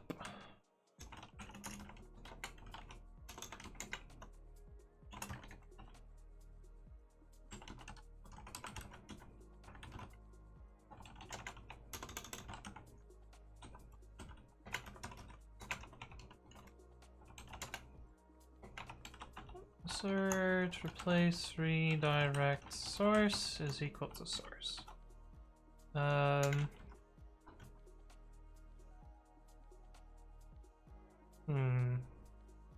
Actually, there's going to be a bunch of no-ops, so I think I'm going to parameterize this. The problem with parameterizing this is this string is nice and easy to read here, but it's going to be difficult to read here.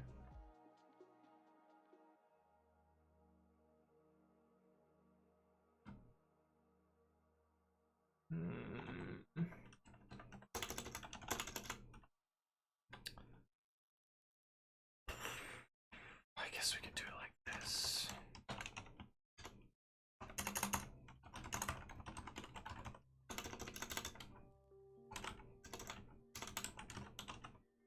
I wish there were good dedent strings in Python, but there isn't.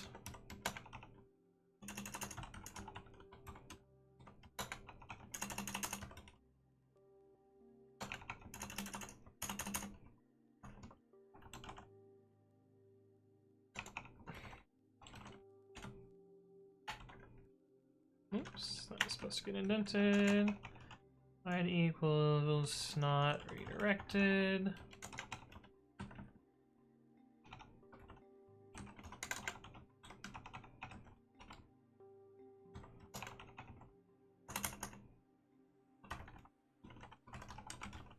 Oh, these are null ones, so let's do one where the syntax is weird.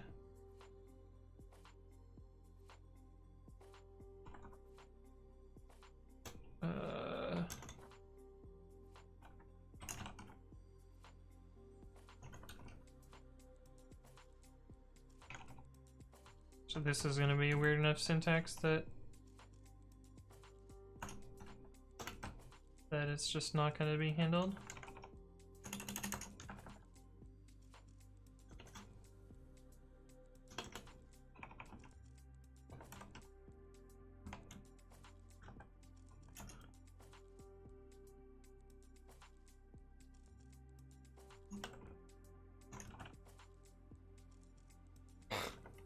Personalized syntax highlighters is mad about that.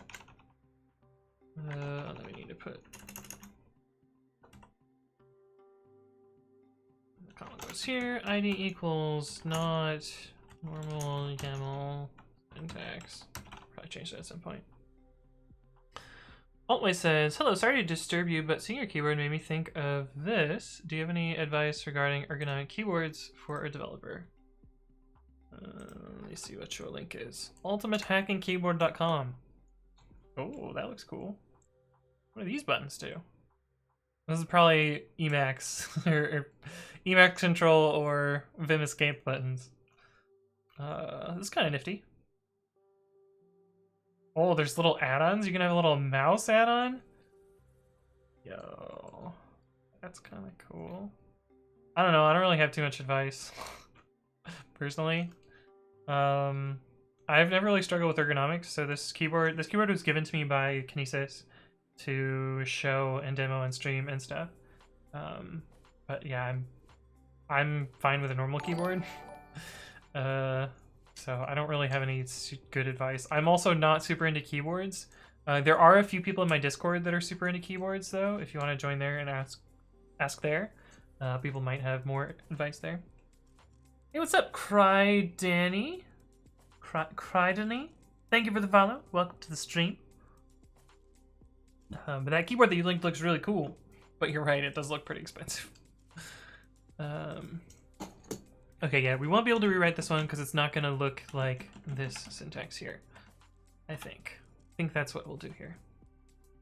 Oh yeah, thanks Laptop for posting the Discord link as well. Okay, test, replace, redirects, no up, def, test, replace, redirects. We'll just do one of the string. Well, how do we want to do this?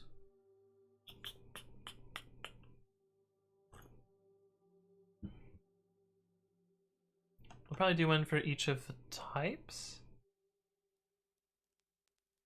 Because I also think I could use this to replace like git colon / URLs. Because the HTTPS protocol, well, I mean, having two protocols doesn't really matter, but the HTTPS protocol is faster, and the fewer URLs that point to the same canonical location for pre-commit CIs, the better. But let's just do the first thing first. First things first. Repos prettier / prettier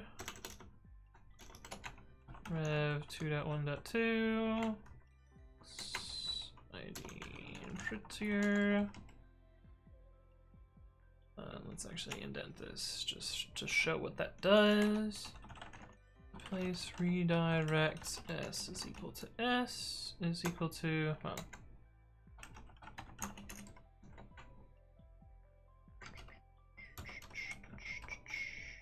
this should become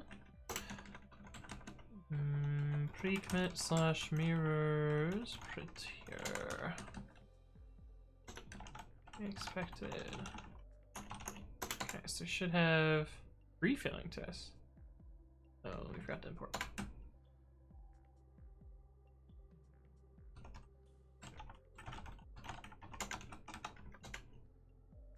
Okay, one filling test. Oh, yes.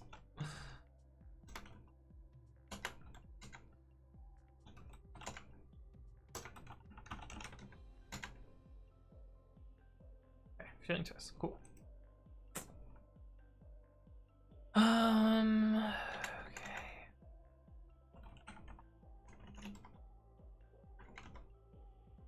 What is this gonna look like?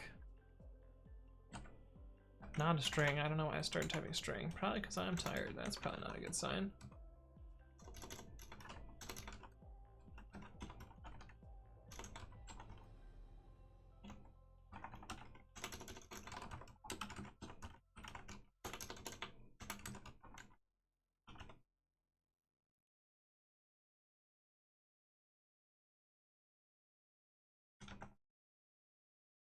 Yes, music. We are still listening.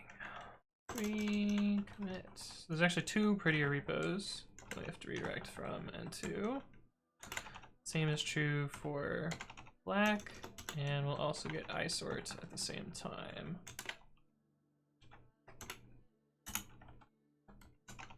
We got that. I kind of want other people to be able to contribute to this.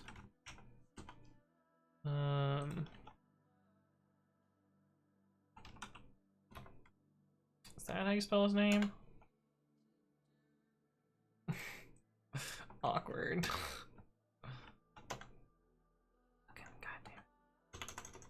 Goddamn.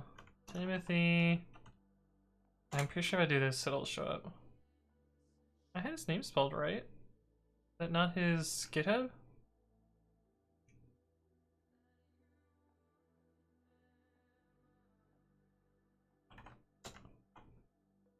Okay, yeah. There it was. This to ICQA / isort, and then we want to get the black ones.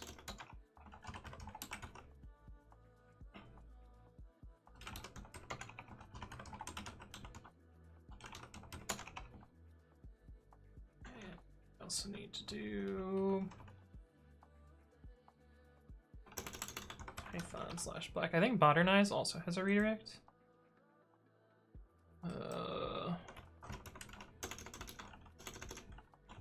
This used to be an org. Move to PyCQA, yeah. Oh, they did it wrong though. This redirect doesn't go through. Oh, that one does though.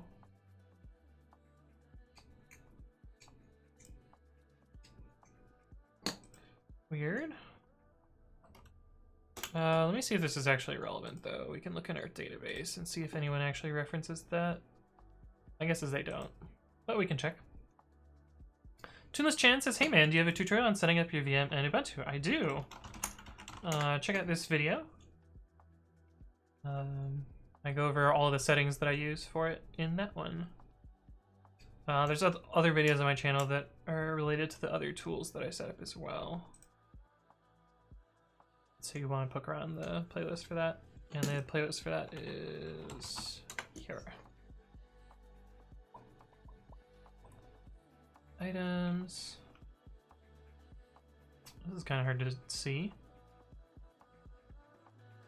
Yeah, I want to redirect this one to GitLab because that's the canonical location. It looks like also people are going to have different casing. What about casing? I bet casing matters too. Yeah, like here's the same ones down here with a different case. Oh, that's annoying.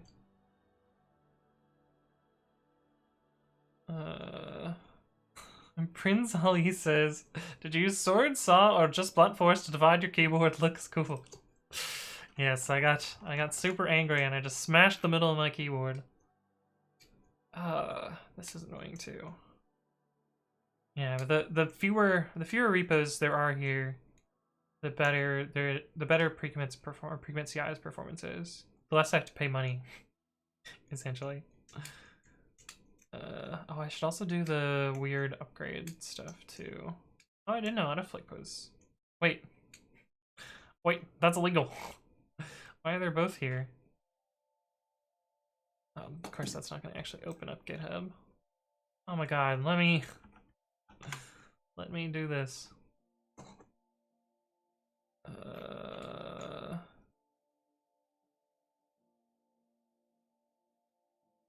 Interesting. But yeah, this is obsolete now because it looks like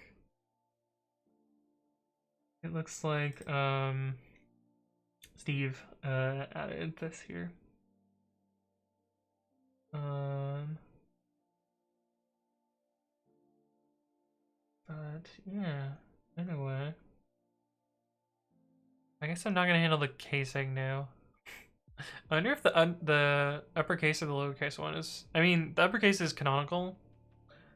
Maybe I should case them that way. I wonder what it looks like on Preqma.com.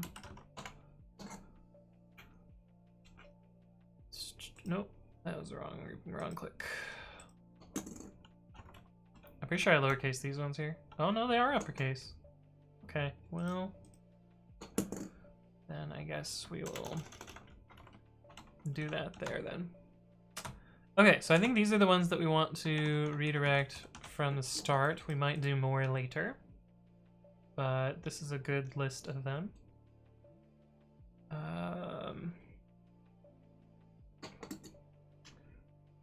Let's see. What do we need to do? Lines equals source.split lines true. Let's see. Repo r equals r.compile. Beginning of the line, white space star, drawstring, dash, white space plus, repo colon, white space star. We need to capture all of these because we need to replace them back. And then in our case, we're trying to match HTTPS : / then we need to match not a comment. Let me see what the auto update regex looks like. Yeah. This plus, so not white space or comment plus. And then dot star. We actually, did I simplify this? I don't think this is necessary anymore. Oh, right, we do need to keep the new line for this one because of Because of reasons. Because we actually, the comment is important there. So that's relevant. Okay, but I think this is our regex here.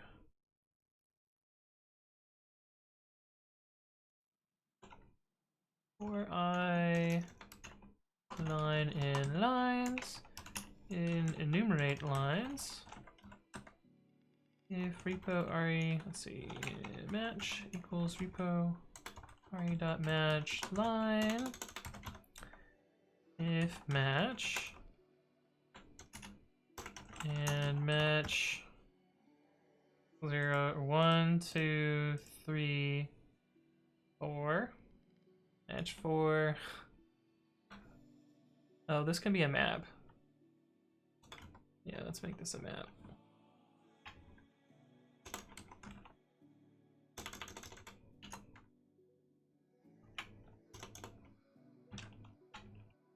This is where I would really want some sort of macros in Babby, but we don't have them, so I will type these all out by hand.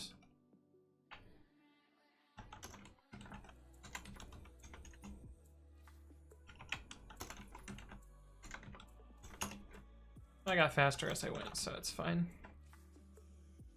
If match and match 4 in redirect repos, then lines I equals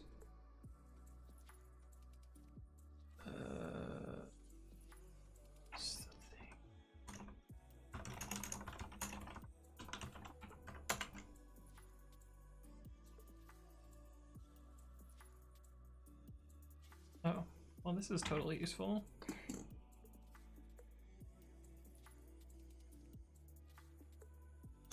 Can I do this? No. Nope, I cannot. Okay, I don't need this anymore. Hey, what's up, Picky Dicers? How's it going? Hello, hello. Good to see you. I think it's expand. Yeah, expand.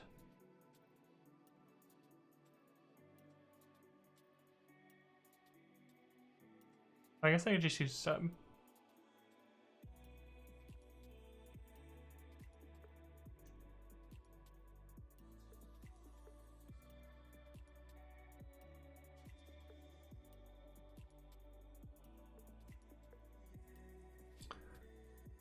Repo re dot sub. A French string.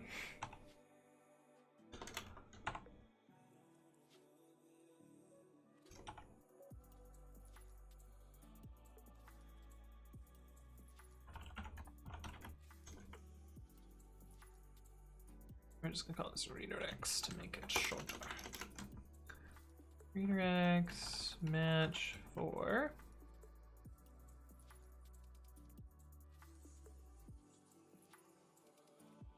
One, 2, 3, 4, 5.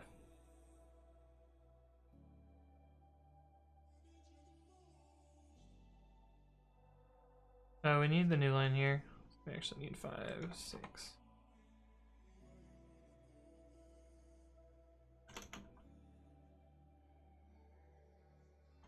Because dot is not going to match a new line character. So we need to make sure we capture that as well. This is quite... I have really confused my syntax outing here. I think it doesn't support French strings properly. What's up, Wassel Clutch? Hello, hello. The S in the redirect. Oh, yeah, yeah. Thank you for that, Black Phoenix. Do it here as well. I always forget the parameters for sub. I think it's replacement and then line. But I always forget. Right, we don't have regex search here. Dot sub pattern. So yeah, pattern will be bound, so it'll be replacement string. Okay, so we have replacement string. Okay. I think that works. Maybe. Let's see what the test says. Kaboom. I forget RE. Import RE.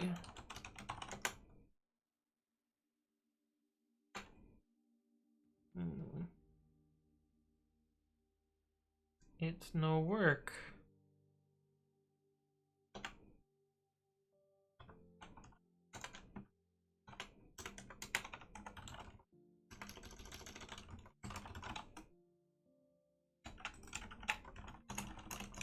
Let's run just that one test.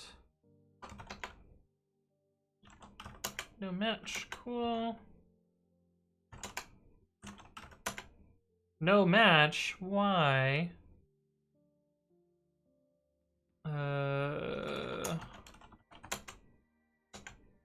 Well, we're gonna install a tool that will help us debug this, called reassert, which I wrote. Zysep says I got a headache reading regex like that. Juice says, don't forget you take a break. Yeah, that's true. I'll probably take a break in, well, I'm time maxing myself to 10 minutes. I think I can finish this in 10 minutes.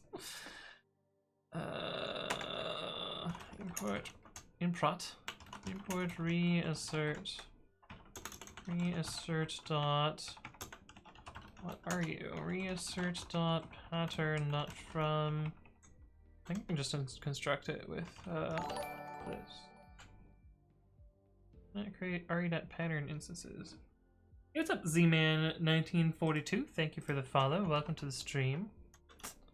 Oh, it's not pattern, it's matches. Matches. Cert matches line. Must be a string or a compiled pattern.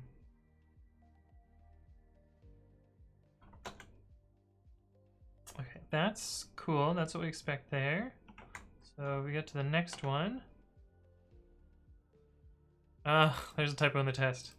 Isn't this nice though? It points exactly at the character where the bug is. God, I love this stupid library that I wrote. I actually wrote this library while I was on vacation. I had like one of those shower thoughts and I was like, I bet I could make this thing happen. But yeah, it points you exactly at where a regular expression stops matching so that you can do nice debugging.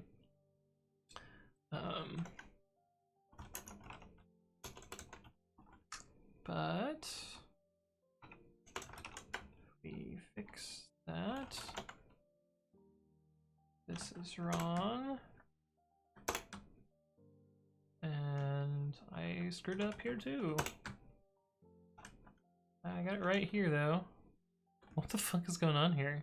This is just hanging out here. I guess that's valid syntax, it just looks dumb.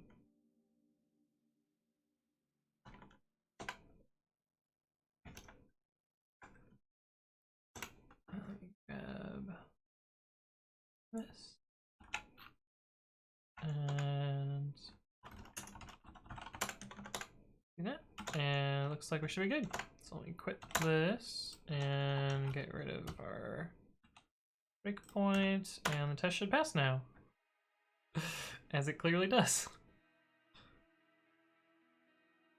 How you know?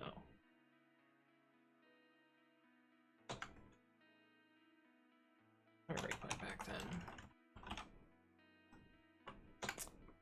Balubaba says not using PyCharm. Indeed, I'm not using PyCharm. If you want to learn more about my text editor, I wrote it from scratch.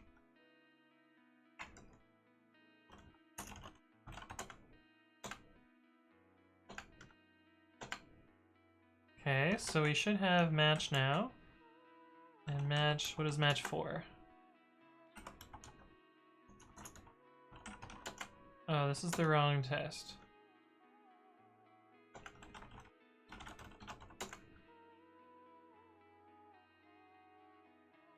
Oh, because it's running the no-op test. Right. Right indeed.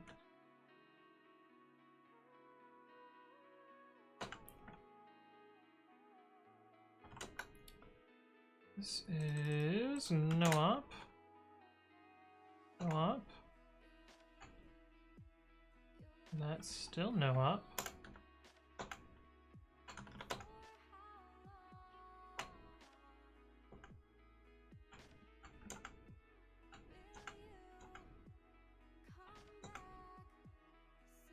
Okay, so now we're in our actual test.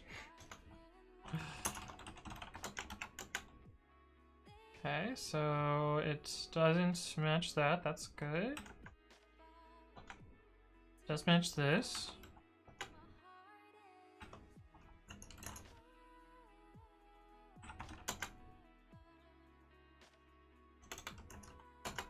Oh, I'm a fucking dummy. Duh. I was just returning back the original source instead of rejoining at the end. Now it works. Sick. Sick. Muscle Clutch says I should probably use PDB more than I do. Yeah, well, if you want to learn more about PDB, let's see, is this gonna get both of the videos? It does. Nice. So check out both of these videos. I talk about how to use the debugger in Python. This is not gonna. That's funny. Real developers don't need a huge pile of Java to tell them what to do. Now.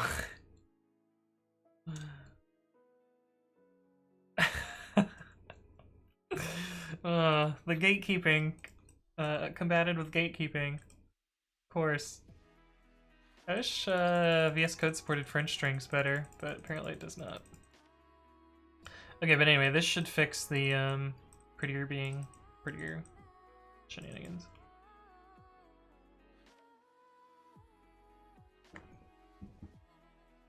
Or at least work around the not enough oomph problem. And I'll figure out a way to give things more oomph. Probably just give it more RAM. I don't know. No Booty! How's it going, No Booty? Good to see you. Okay, and as I promised, we're out of time. So let me commit this. Fix several redirects in autoupdater. It goes. How about you? It's going alright. It's going alright. We got a bunch of stuff done today, which usually I can't say that, but we done good today. What are you, errors? Yeah, we don't need you anymore.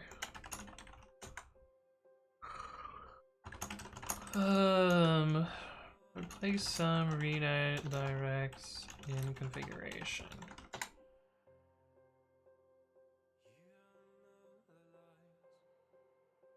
Yes.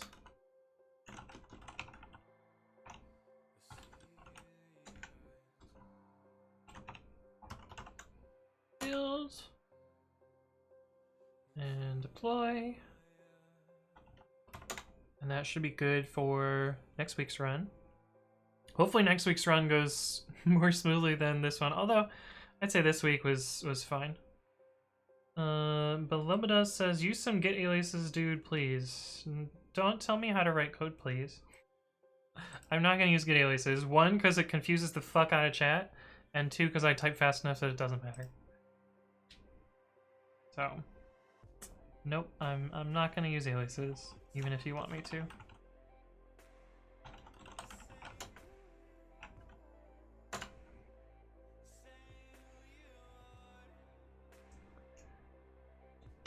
Okay, cool. But that is done.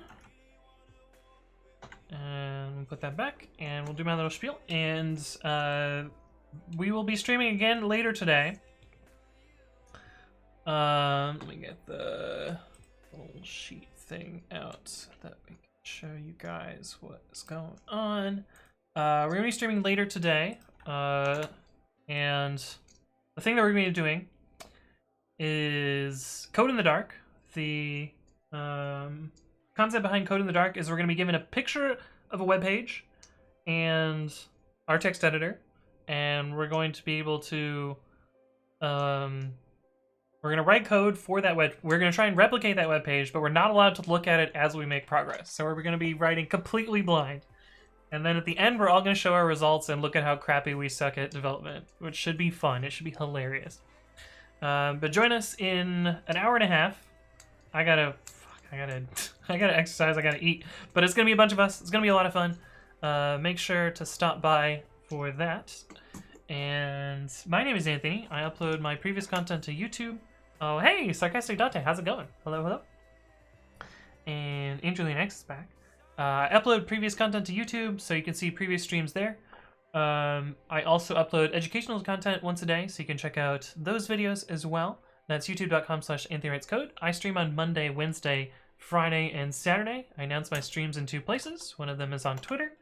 That's twitter.com/codewithanthony, where you can see, you know, I mention what I'm going to do, and then I usually do it. And I also announce them on Discord, which you are free to join. Thank you, Angelina X, for posting the links in the description. And sure, we can raid Melky. We can raid Melky. Let's see. Give Melky that raid. Melky is also going to be participating in Code in the Dark later today, so yeah, that'll be fun. We'll hopefully see you guys around in an hour and a half. But thank you all for stopping by, and I'll see you.